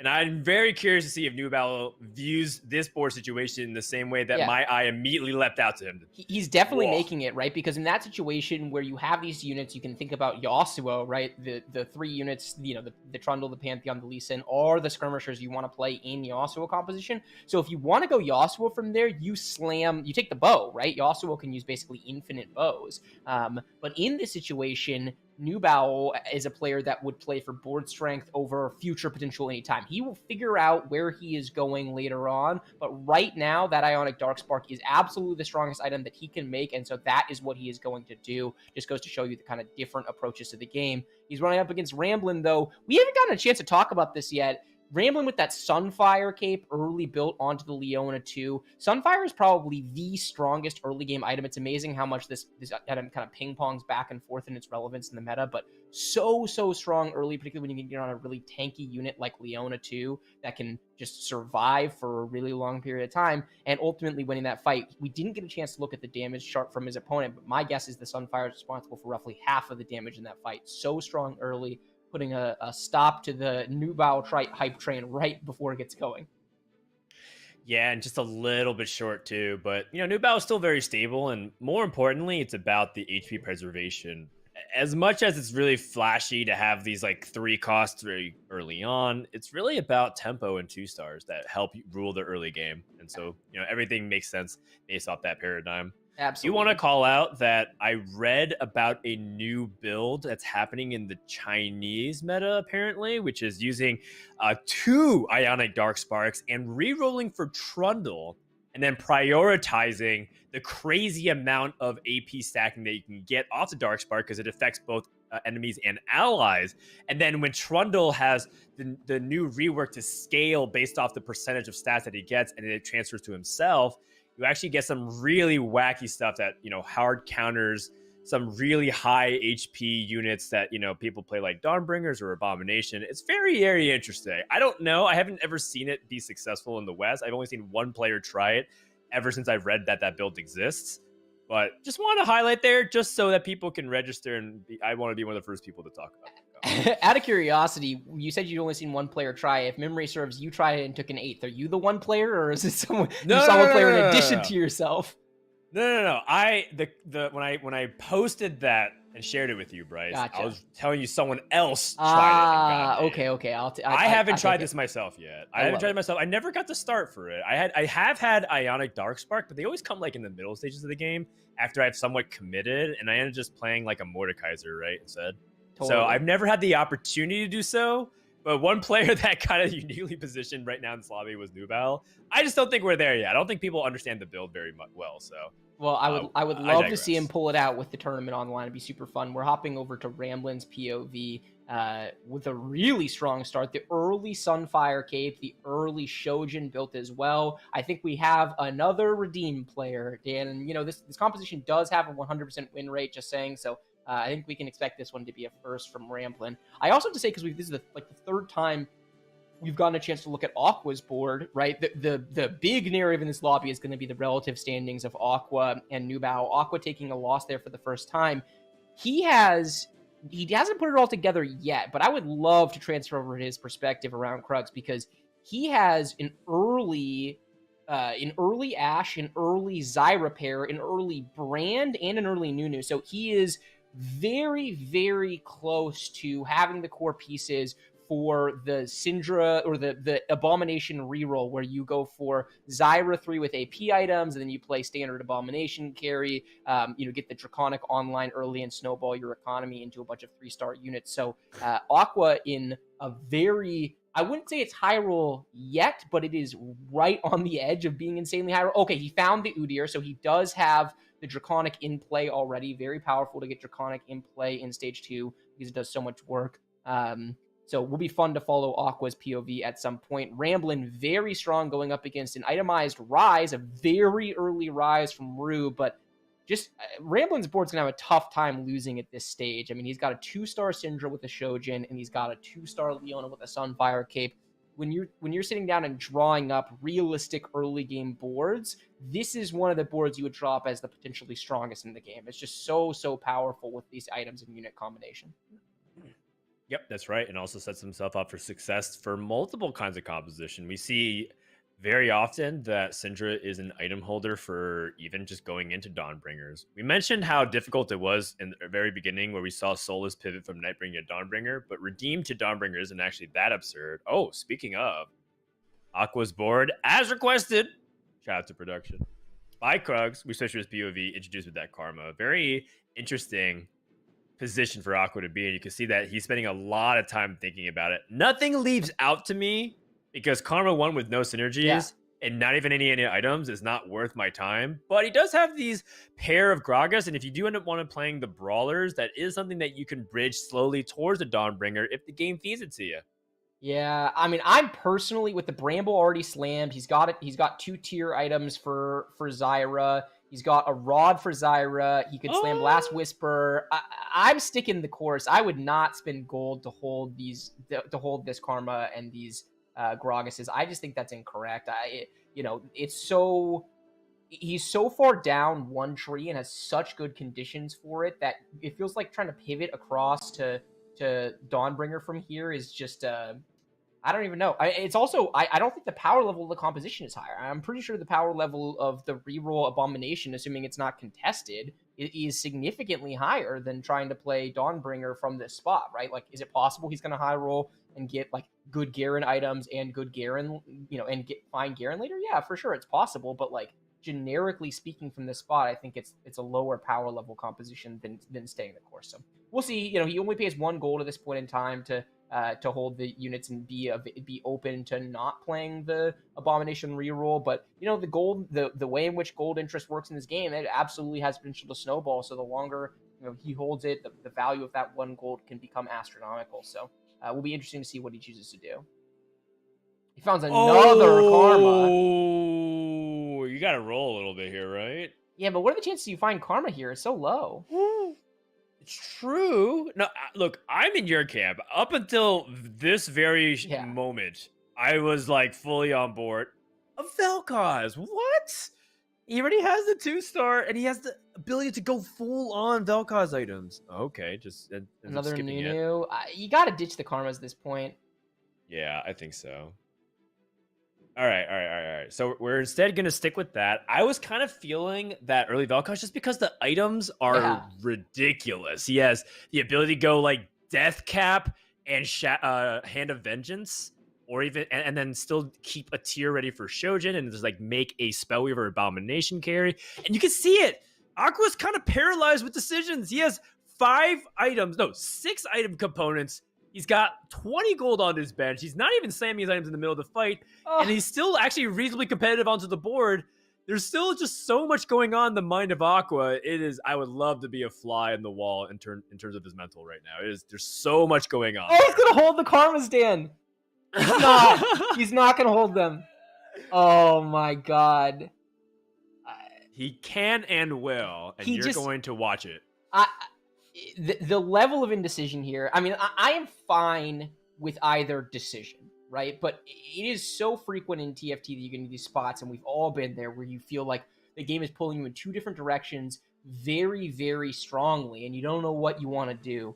The biggest advice I have to players out there is to make a decision. What we are watching is someone making no decisions. He has now held these karmas for multiple turns. He has not made gold. He has not slammed items to make a decision on what he wants to play. He needs to slam something on. He should probably slam this death cap onto the Zyra. I don't know what we're holding this death cap for. Or he could slam it onto the Brand and just have death cap, Bramble, Last Whisper, Brand, which is perfectly viable since he chose to slam the Last Whisper over the potentially holding for the Runaan's Hurricane. But it's just really hard for me to envision a world in which it's correct to stay in between these two trees. Yeah, he can't. There's no way. That would be. I was down to sell the Zyra because it makes the gold. Because what if you get the karma off the carousel? Then it made it all worth it. Yeah, okay. Yeah. I mean, the thing is, you want to go for Zyra 3, and once you slam the Last Whisper, it's over, right? Like, I don't know why we would ever hold karmas once we slam the Last Whisper, right? It's not, if it were Final Whisper, okay. True. But, like, with the Last Whisper slam, I think we need to move on. It's either he has to make a decision. What is Shojin? He wants Shojin. Okay. I mean, Shojin is fine. So here's how I would think about this composition for people who are trying to approach it at home. You really do want to get to 3 A-bomb items. That's like quite important. It's a huge spike. The Abomination is going to be your carry for a meaningful period of time. And so you really want to think about Zyra as taking your leftover items more than intentionally itemizing Zyra. So in this situation, he's killing a tier to put it on Zyra. And he's sitting on this death cap. This death cap should either be on Brand or on Zyra. I think if you're gonna build the Shojin here, I would probably put it on Zyra personally, and then just hold out for a random A-bomb item later. But he has so much possible power throughout this stage that he has just not made use of. So he's now lost 2 of 3 fights in stage 3, one of which was probably inevitable. The other one he actually could have won. And more importantly, he's not putting as much pressure on the lobby as he could or should, right? He could be winning fights more decisively. He could be doing more damage to his opponents, particularly since he's in a position where he is on the inside looking out, right? He's in 8th place, up on New Battle by 2 points. He just needs to play top 4 style. He needs to secure his position for tomorrow. And I think that slamming items is the primary way that one can go about doing that. God, 6 Zyras already. Yeah, the fact that Aqua has been repeatedly getting Zyras has just been so fortunate for him, just because there's so many times where you're playing Draconic and you just keep getting the Udyrs. Yeah. Or you just don't end up getting anything of value. But either way, we'll catch up with Aqua later on. It seems like he is set for the rest of stage 3. Rue has not been having a great stage 3, as she is attempted to play the Forgotten Tree and has not seen any stabilization. Interesting enough, the point where Forgotten's supposed to have a power spike on 3-2, going to level 6, playing 6 Forgotten, has actually been the start of a very nasty losing streak. You can see Rue will lean back, not happy with how things are going, at 56 HP, but at least it's not 8th, because Bert is right now in a dubious position where he too might end up dying before the stage 4 Raptors to see all the remaining item components that you'll get, at least the guaranteed ones. Yeah, I like the direction Rue is taking with this itemized Rise. Rise certainly capable of carrying, obviously, blue buff better than the items that they have, but sometimes you just got to take what you have. But, we didn't see the 3-2 roll down. Relatively wealthy here. Just no Forgotten upgraded units, right? Just the Thresh upgraded, no pairs. So gonna have to roll it all the way down here in order to find stabilization. Definitely not the items they were looking for overall. Finds another Rise, considering that we're carrying Rise. That's pretty good. A lot of potential. Everyone going to 7 here. A lot of people will be rolling down for stabilization. Finding that Rel is a really big deal. You can upgrade the Hecarim. That'd be quite a big deal. Any kind of upgrades would be a big deal at this point. Just finding everything for every comp besides Forgotten. This has got to be painful on Rue's side. Ends up playing the Rel in, replacing the Warwicks. Having some pretty good Draven items. Has the ability to make a Bloodthirster as well as an Infinity Edge. Yep, which is correct. Good recognition there, particularly since Rue is in a spot, just contextualize it, 25 points going in, kind of solidly tied for 6th place. Solidly tied for 6th place. So, a lot of chance to make it to tomorrow, right? Depending on how this shakes out. Just really needs to avoid going 8th in this lobby. Bert rolled it all the way down to 0 and looks like it appears to have stabilized a 6 Dawnbringer composition. Bert certainly could use an armory on 4-2, right? If you get a single item component armory, there's a good chance you can be able to make Death Cap or Jewel Gauntlet, something that's going to be able to really make the composition stronger. Rue, I think correctly recognizing not stable at this point, really needs to kind of find more upgrades. It's a tough spot. I mean, these items are much better on Draven than they are on Vayne. So Vayne can be a very good carry in this composition, but it's really, you want to build around Rune-ins, right? That's such a powerful composition because it's stacking Vayne's passive on multiple units. You're getting a lot of true damage value. You get a lot of raw AD from the Forgotten. These items do much better on Draven. We saw, by the way, Zyra 3 was picked up by Aqua, so Aqua in a very good spot. Ramblin in a very good spot with the Final Whisper and the Shojin, by the way, maybe thinking about pivoting all the way across the Bulldozer. Could also play Vel'Koz very well, the Final Whisper and the Shojin, plus a Jewel Gauntlet. Very, very good Vel'Koz items. So, a solid spot for Ramblin, who's kind of rolled all the way down to stabilize as well at 65 HP. It does look like Rue's going to be able to get a fight win, though. Really, really, really big for Rue. Just needs to kind of score some points here. Oh, it's not going to be a fight win. This Lux casts and then ultimately kills the Vayne, unfortunately. So, tough spot, not a bad loss. By the way, Setsuko all the way at the top in 80 HP. Very good spot considering that Setsuko is on the outside looking in very much with 17 points. But a win here, first place, would put Setsuko at 27, which has a decent chance of advancing depending on how everyone else shakes out. So, Setsuko not eliminated from this yet. Solus, who probably is in a very similar spot, 1 point down on Setsuko, win streaking, playing a Dawnbringer composition. Has not found the Karma yet, so is still carrying the 1-star Lysandra, excuse me. So not the best spot for him, but win streaking, going to go to level 8, so good spot overall, going up against Aqua's board, which is quite strong at this stage. I mean, you say that he's not super strong, but he found a Garen. So at level 7, that's usually enough to stabilize. If you do lose, you're not going to lose by much. And you can see that this Abomination is going to come in and clean up everything else. But, the fact that he's killing 2, 3, maybe just clean up everything that isn't the Zyra and the A-Bomb potentially. It's just one of these things where Garen adds so much stability to these Dawnbringer comps. A 1-star naked Garen out-damaging everybody else combined. Solus is in a very good spot. And I would love to see either Solus. I actually would like to see Solus and Setsuko in the top 2 because I think it would be very interesting for the standings. And I just love dramatic finishes. Yes. Like many fans do, but the players probably prefer not. Yeah, I'm sure they do prefer not, but definitely would be fun to see. Ramblin also back to streaking, so a lot of interesting dynamics playing out. Nubal, by the way, right, we came in saying Nubal needed a really good finish to advance. On the outside looking in currently, hasn't been able to put it together just yet. Solus has a choice of whether or not they want to go to level 8 right now. I think given the HP situation, there's just no point, right? Like, they need to find Karma 2 in order to ultimately pull off a win. They have to be playing for first place in this position, and so I think it's just correct to greed a little bit. Like you said, with the Garen and the Warmogs, they're going to kill units, right? They're going to kill a bunch of units, so unlikely to take a beating on 4-5 and 4-6, and I think in a very solid position in order to be able to potentially high roll their stage 5 roll down and win.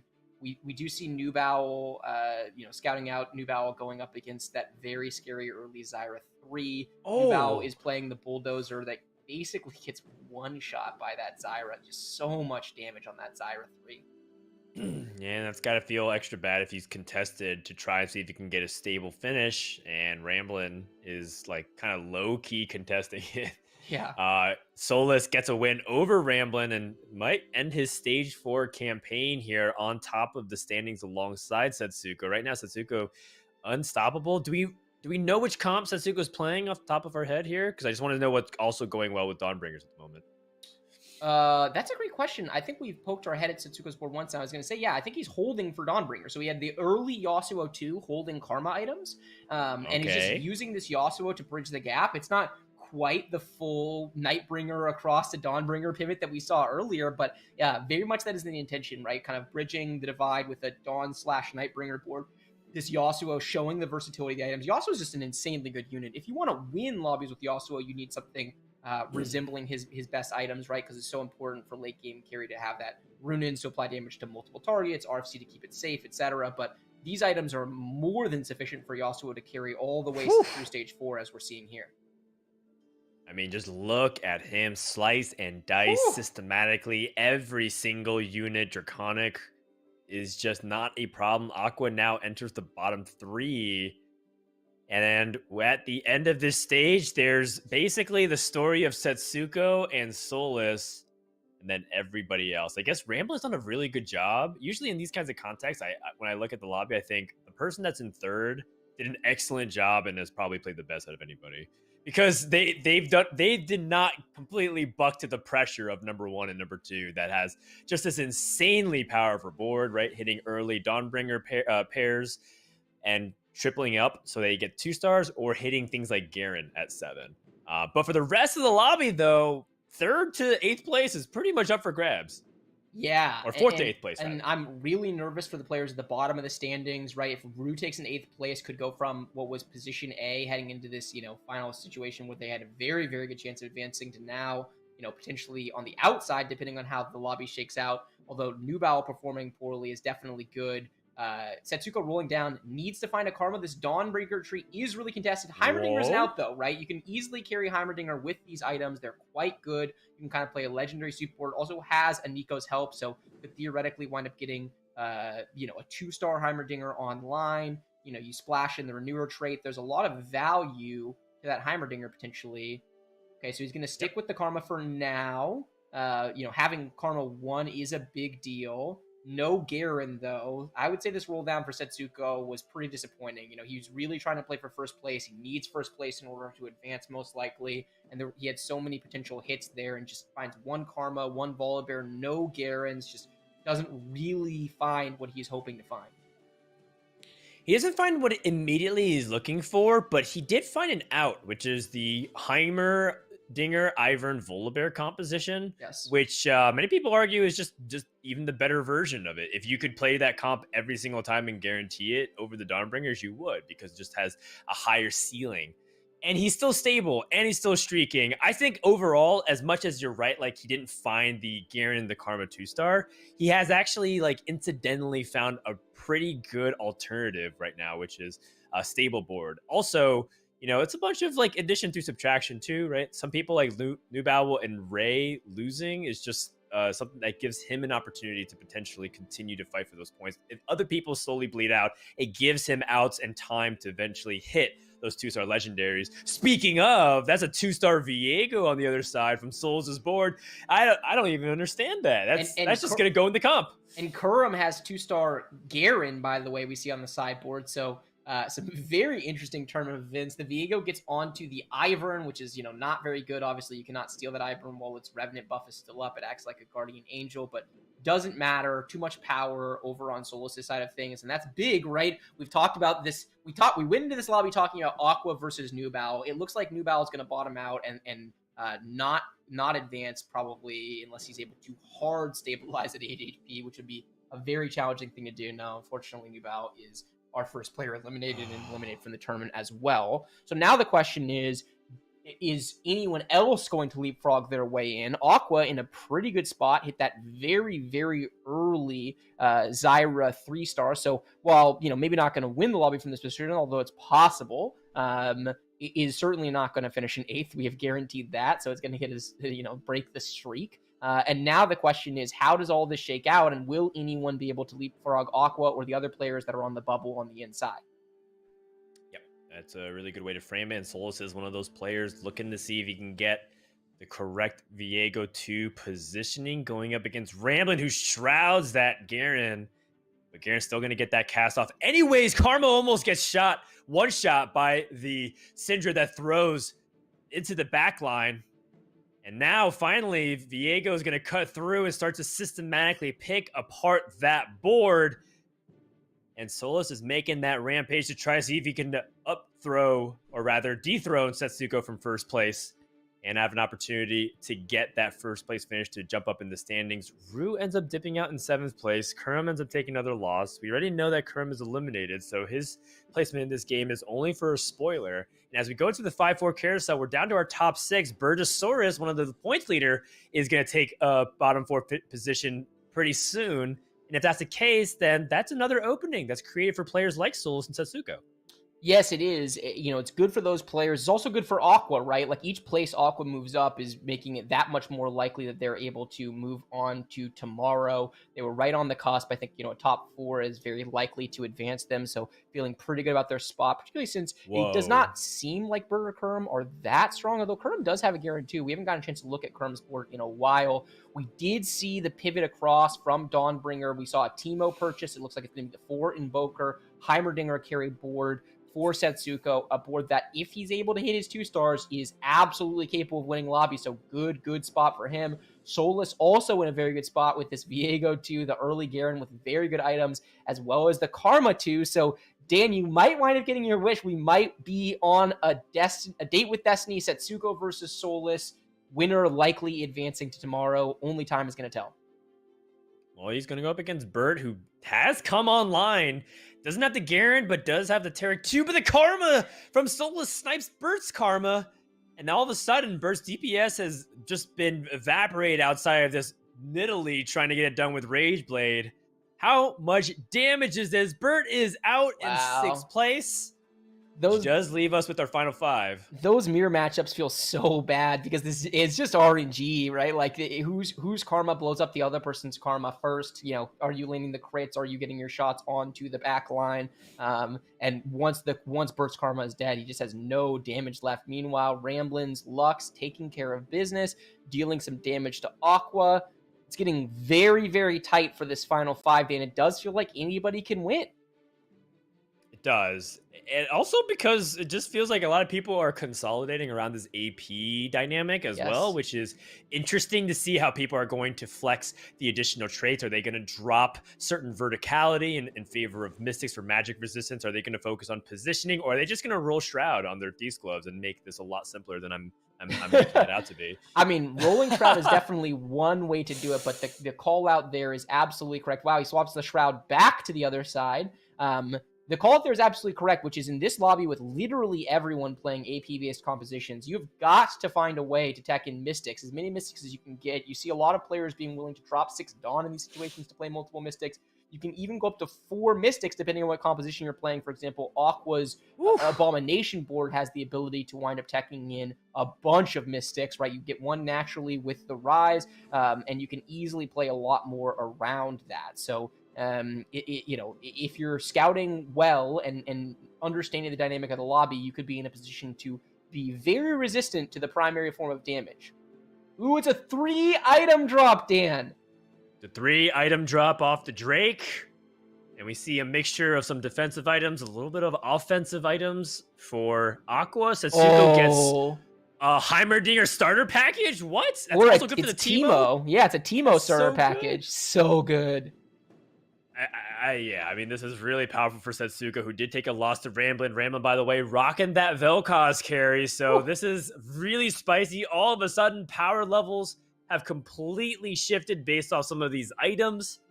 Who is going to be able to make it to the top 4 and beyond here? And the Shroud is good for Solus because it's such an AP-based composition-based lobby that, delaying casting is huge. But otherwise, these items are pretty bad. Like, itemizing a Nidalee at this point in the game feels kind of bad overall. Teemo 2! He finds it. And he spends so much HP to do it. He does not Nico. He saves the Nico for the Heimerdinger. So he cannot Nico... Wait.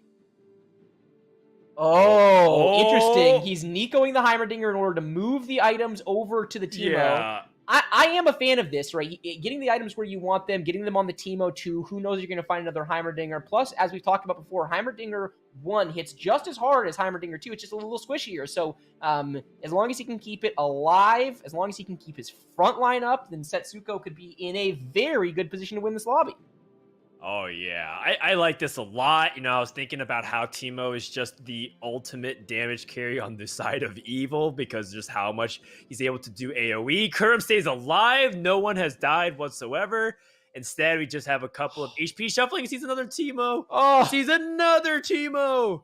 How much sacrifice are you willing to give? Nothing at this point if you're Setsuko. You need every single hit point that you can get. 18 is just at that cutoff point where you don't feel safe. And yet you still can survive a hit if you do end up taking a very narrow loss. So Setsuko trying to position a quick scouting that there's Garens all over the place. So everywhere he turns and every time he positions, he's going to probably walk into it. And with only 5 people left, it's likely that you go up into a tough matchup. Here comes Kurum with his double static shiv.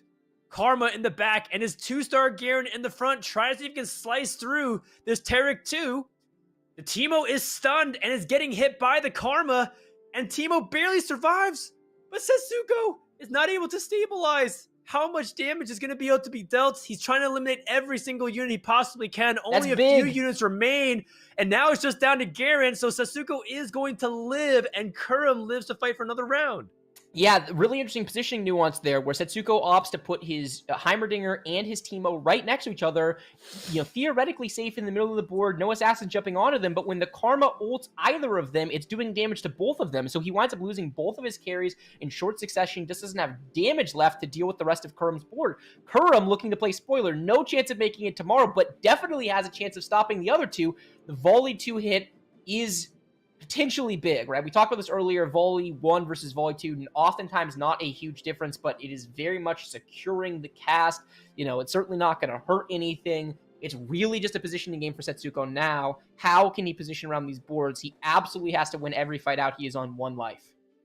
Yep, that's right. Bunching his carries once more. Going up against the Zyra, who's well positioned for him. He's indicating that this was not the carry that he was trying to position around. But he does have Volibear in a great spot. Does end up interrupting a lot of the front line.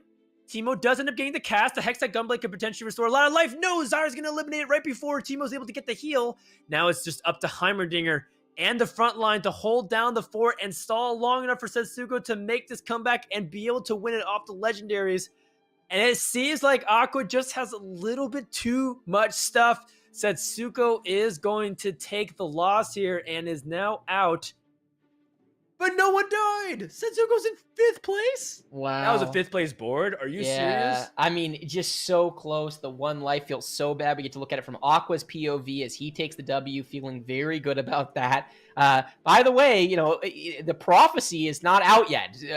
Our boy Aqua is very much in play for the 18181. I'm sure he would love to get it. He grabs armor here. Let's see, what item is that going to be? Does he have a leftover armor, Dan? Is this a Shroud? Because Shroud would be potentially game swinging in this lobby at the end here. By the way, he does very smartly tech up to 4 Mystics. Okay, so he's going to have the Hand of Vengeance onto the Karma.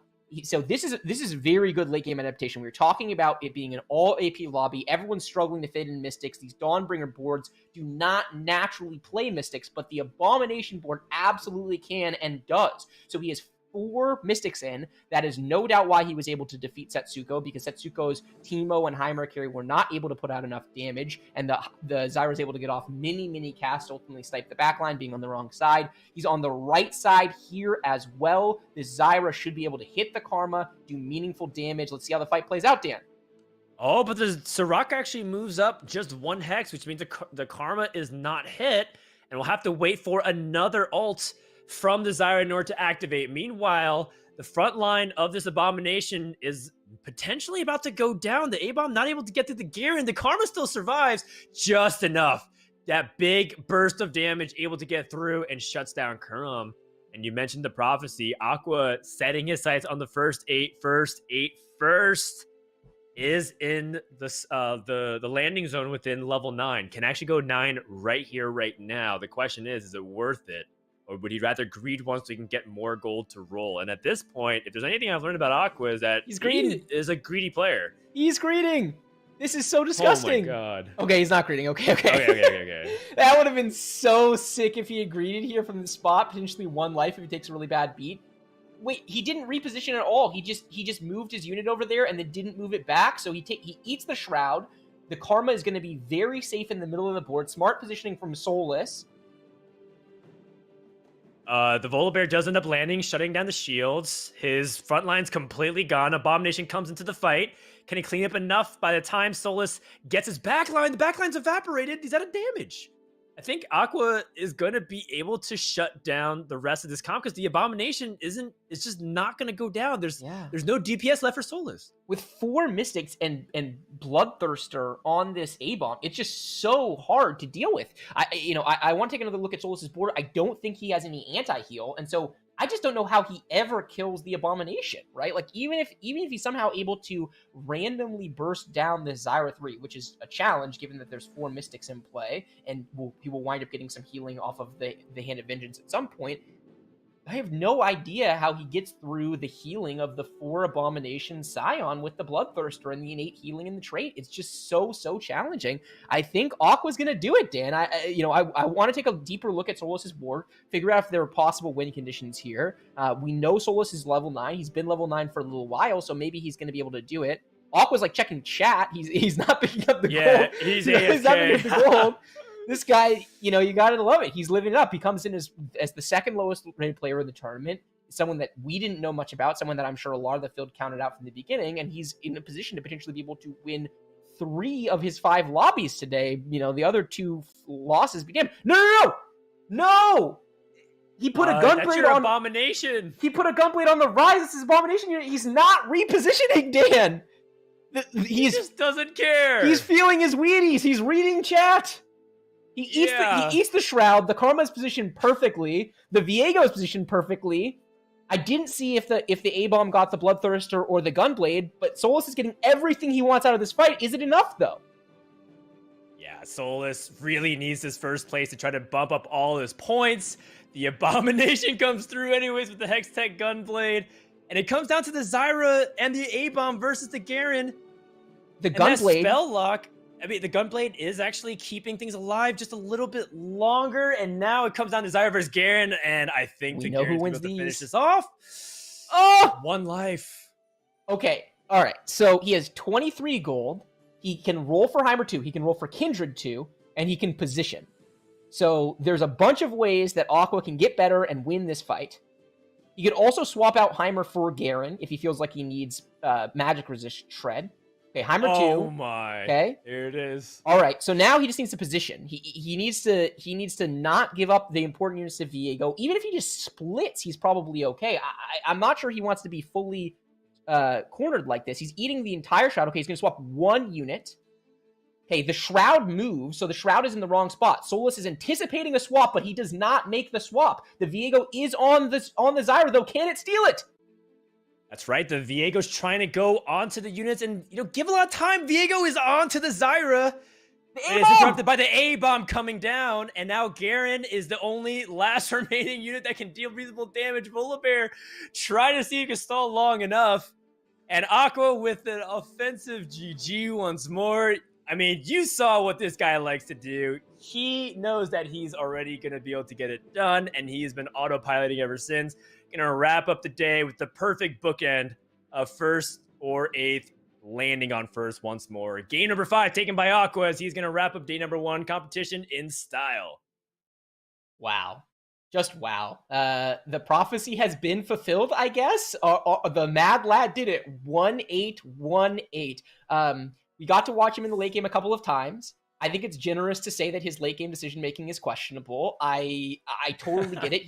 This is his first time here. He's, potentially overwhelmed by the moment a little bit. He's reading his chat. I'm sure he's got more viewers than he's used to, and he's having a great time. He's likely already advanced, so the 1st or the 2nd place doesn't really swing anything. It's not like he was playing to get in the same way that Solis might have, right? We'll have to see how the points shake out, but it's very possible that that point differential is going to cost Solis a chance to play tomorrow. So I get all of it. If you go back and watch this, Aqua, if you are listening right now, you can do this. Like you showed some things. You showed some things today. You are capable of making the magic happen, but you gotta shore up some of that late game decision making in micro, because when you're getting into these positions, it does at times feel like he's getting a little bit lost and not quite optimizing his board strength in the way that he could or should be in that spot. But still, a heck of a performance from him. 3 wins today. I don't know this for sure, but I'm pretty sure he's the only person that did that or really did even close to that. I'm not sure anyone else even had multiple lobby wins. So a heck of a day from Aqua, and I'm excited to see him back tomorrow. Yeah, that's right. And the more important thing was, did that lock Solis out, or players of that caliber? People in that point range that needed every single opportunity to move up to the top 8. We'll find out. Ooh, in Lobby B, Appy's able to get that win, and Kivix in 2nd, Pickle Onion in 3rd, and Melton Heart wrapping up the top 4. Yeah, very, very interesting. Can't do the math off the top of my head. Appies, I'm not sure if a win is going to be enough. The tough thing for the people who were out looking in is that everyone else got like just enough points, I think, to stay over the threshold. But Appies is going to be right there. It's either tied or within a point. Ooh, just out for Appies. And Solus, All the win, right. the win wouldn't have mattered for Solus either. It did not. And so our top 8 that moves on to day 2 is Kivix in number 1, Melton, Hart, and Aqua tied at 2nd, Ramblin', Bert, and Valet all at 31, Pickle Onion and Rue Loves You. And meanwhile, in the bottom 8, I mean, good luck and better luck next time, I guess. The Spicy Appies, Solus, Just Nice, Setsuko, Nubao, Hugie, Kuramex, and Yippee Maokaye. When you look at this player list, what's really standing out to you, Bryce? I mean, the first thing that looks up to me is that I feel like there was many names on the top 8 that moves on that I think people weren't necessarily expecting. Yeah, I think that there's 2 names in particular, Aqua and Rue, both of which they are, relative unknowns coming in. We definitely saw flashes of great play from both of them, so excited to see them included for tomorrow. You have also on the flip side, right? You have Nubao and Kurum, Setsuko, Solus, a bunch of players who are really, really strong and had a bunch of potential to make it to tomorrow and even win tomorrow, but it just wasn't their term. And we'll see them back in competitions again later on today or later on this set, I'm sure. Yeah, very much so. So congratulations to those who move on. And for people who are just on the outset, I'm sure we'll be able to see them, especially for players like Nubao and Setsuko. I mean, these people will have a very strong chance to make regionals. I think people like Nubao are almost a lock to go to the North American regional just based off the ladder snapshots. Yep. And so with that, I think a lot of people might be like, oh, I really want to see players like these top ladder ranked profiles that I follow along. There's more chances. But in terms of who moves on from day number 1 to day number 2, many of these players won't get that snapshot chance. So for them, the stakes have never been higher to get a chance to play that mid-set finale. And the top 4 from the mid-set finale move on to the North American regionals and a spot in the World Championship. So ultimately, there's a lot still here to play for, and I'm really excited for some of these up-and-comers, right? Because part about what makes TFT a really interesting competitive scene is that anybody can show up and put their best foot forward, and on any given Sunday, you have an opportunity to get that win. So really proud of all the competitors. I'm really rooting for all of them as well. I do want to take a moment to recognize that some of our picks did not exactly fall the way they did, Yeah. Bryce. I don't know if our predictions exactly were smooth sailing.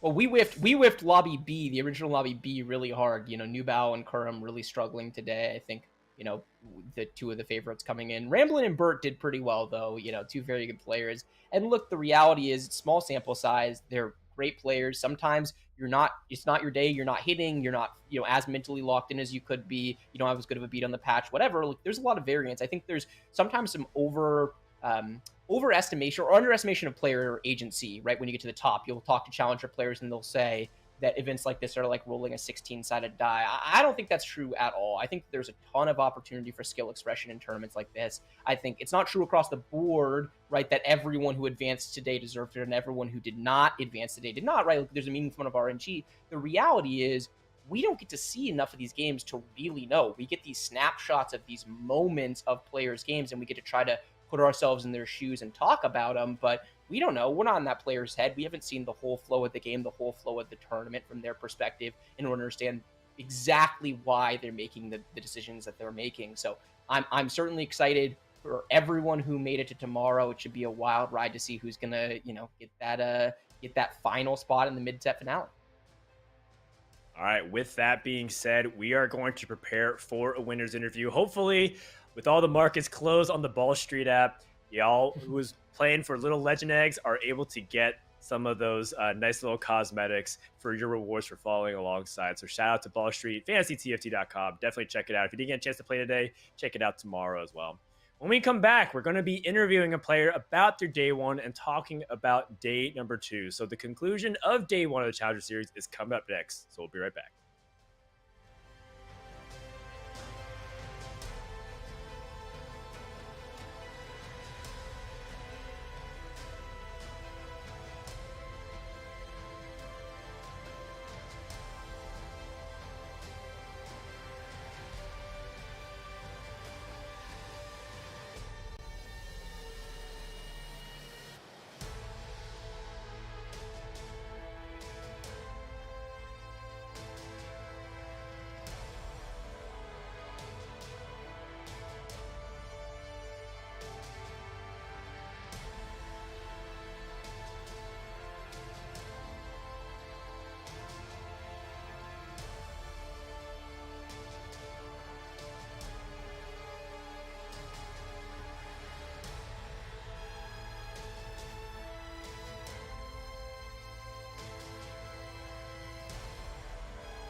Welcome back, everybody, to the Teamfight Tactics Reckoning Challenger Series. This is the post-game interview. We're done with all of our games today, and we're joined by day one points leader in Kivix. Welcome to the broadcast. Kivix, can you hear us? Hello. Yo, what's up? So let's talk a little bit about your games today. Actually, before we do that, why don't you introduce yourself to people who are unfamiliar with who you are? Um, I guess I'm mainly a TFT player, I suppose. Been hovering around like maybe like top 50-ish most of the time. The only time I was like super, super high rated was probably back in set 4. But I've competed in a bunch of these different tournaments. Usually going last place in a bunch of them, but luckily a little different today. Not today. What do you think went different for you today versus some of these other tournaments? We've seen you compete in a lot of qualifiers, even going all the way, to the highest end of these qualifiers that qualify for regionals and worlds. Like, so what do you think was a difference maker this time around? I guess one thing is that we got a bit of a better Wi-Fi connection, so I didn't end up lagging super hard every time I streamed. So helped a little bit there. And I also just hit in a lot of games. I got a Varus 3 on 4-1 and also in Italy 3 on 4-1 as well in the last game. Bunch of 3-stars today. Yeah, I noticed that you had 3 stars in every single one of your games today. Was that an intentional game plan? Like, did you go in saying most of the meta is not playing, going for 3 stars and re-rolling, and so you want to play towards those types of outs, and you think that they might actually be more consistent than other people are anticipating, or is it just happenstance? I guess usually, I don't know, I like my units very, very nice and shiny. So I'll go for 3 stars whenever I can. If I have maybe like 6 of them, I'll go for it just about every time. The middle 2 games when I forced like reroll Kled and I guess reroll Warwick, that one was a mistake. But those games I was just hard forcing for 3 stars. Just limit testing a little bit. Limit testing in a tournament. I love it. Wow, that's great. What kind of specific things do you prepare for a tournament like this? Are you just kind of like a person that likes to play ladder? Do you study a lot? Do you practice with a group of people? Can you give us some insight in terms of just like the preparation method? Um, I guess I normally don't do too much to prepare for a tournament. I guess for this one, I've actually been playing a bunch, not that much TFT recently. I didn't even play anything on the beat patch earlier today. But I guess normally on ladder, I just try out a bunch of stuff. I actually tried reroll Hellions maybe sometime last week. I got a very, very respectable 6, so I knew it was like probably good enough for tournament because of that. It was like one of those good 6, not like a bad one where you just bleed out. Yeah, for sure. One thing I Got noticed it. actually in that Hellion game is that you re-rolled. You didn't slow roll, right? Which has been the more popular way of going for 3-star 1-cost units. Was that just because you were lower on HP than you normally would be, or is that just the way you think that's correct to play Hellion reroll? I'm really bad at all the slow rolling comps. I have like no patience, so I always just keep rolling till I hit. And especially for 1 cost, it's like, I mean, if you don't hit them super early, they fall off pretty hard. So I think slow rolling might not always be super ideal. But otherwise, I'll just roll down to 0. If I miss, I'll go 8th, and that's perfectly okay. Kind of like in the Warwick game. It happens sometimes. It's a good mentality. Can we talk a little bit about our top 8 of people who are advancing into day number 2? Was there anything that stood out to you, either by the people that did qualify or the people that didn't? I think it seems mostly normal, I guess everyone in here is always super, super good. And all the points were, I think, super close in the end. Um, I kind of thought that I wouldn't get first in total points after going 8th, but it ended up just coming, like everyone's clustered around like 20 something or so. Yeah, I guess nothing super surprising. Like I guess today I've been first. I've definitely gone way down into 8th. I think, especially in like one of the earlier Challenger series, I think my top 4 rate in Challenger series is like 10% or something of the sort. I was like, if I lose like the first round, I tend to just giga tilt and run it down. But that's fixable, I suppose. Yeah, I guess we have the formula. Just hit Varus 3 at 4-1 in your first game tomorrow, and your mental will be sound for the rest of the day. Mental is completely saved after that.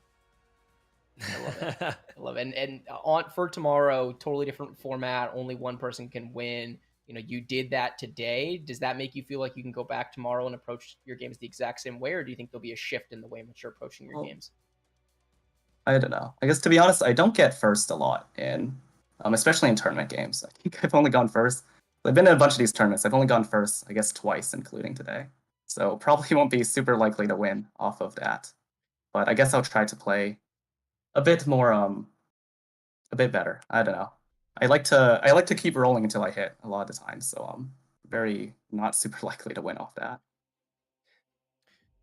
That's pretty relatable and also very accurate, because in our player notes that Bryce and I prepared before the tournament, I wrote on your line, I said, in the Current X Club, which is like around your ladder stats, seems to be struggling to get first lately, but lots of top fours. So it's exactly lines up with what you said in the interview. So at least that lines up. All right. Well, I guess no comment from. Oh, okay. No worries. Don't worry about that. That one was just for the stream. No problem. Well, thanks so much for joining us. I guess we'll let you go before your Wi-Fi disconnects again. Do you have any final words you want to say before we let you go? That's not too much. I guess I'll try to see you back here tomorrow. Maybe after 4 or so games. Love it. All right. It's a date. See ya. All right. See you then. Yep. All right. Good luck tomorrow.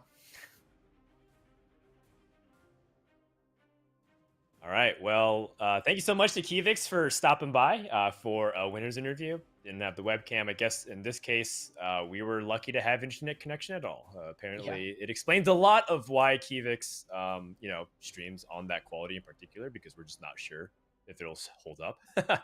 But at the same time, that's kind of what the average player is represented by, right? In teamfight tactics, you could be a player that, has a very difficult time connecting to the internet through Wi-Fi, and you can still go really deep in these qualifiers. You could even be an esports lawyer, and you can make runs in tournaments. So truly, anybody can play this game at the high level if you set your mind to it, and of course, work very hard.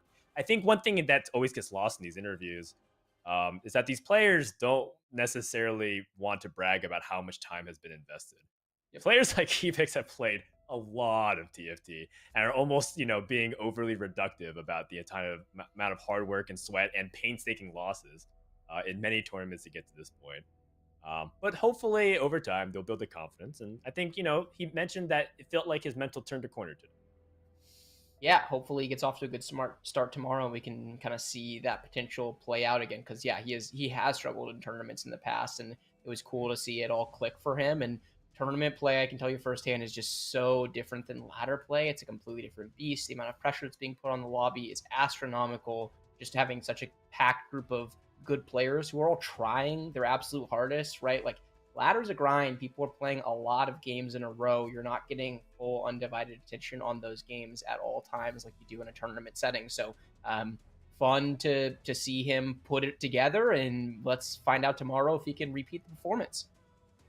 All right, sounds good. All right, well, with that, we are done for today. We have our top 8 that's set, and I guess I will get some final thoughts from Bryce to wrap up the day here before we send it off to day 2.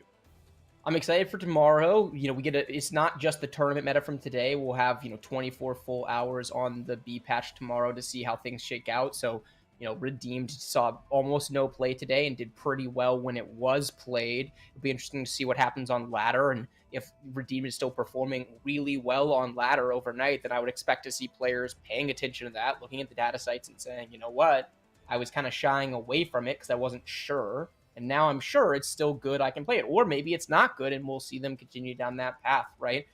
It's amazing how much pulling on small levers can have a domino effect in terms of what winds up being good and what winds up not being good. But tomorrow, one set of lobby, we will follow it the whole way, and it's going to be a race to get over 24 points and get that W. So we could be in for a short day or a marathon, no matter how many games. I'm excited to hang out with you again and talk about some TFT, Dan. Let's make it happen. Same time, same place, as well as a twitch.tv/Riot Games channel. We'll be broadcasting on both, but we do want to give a special shout out to everybody who stayed throughout the entire day, as well as our sponsor, Ball Street app, to play some fantasy TFT. It'll be back tomorrow alongside us and the top 8 from day number 1. For Frodan, TJ, and everybody, part of Frodan and EsportsLaw, excuse me, and everybody part of the Giant Slayer broadcast. Thank you so much for tuning in, and we'll see you next time for more TFT action.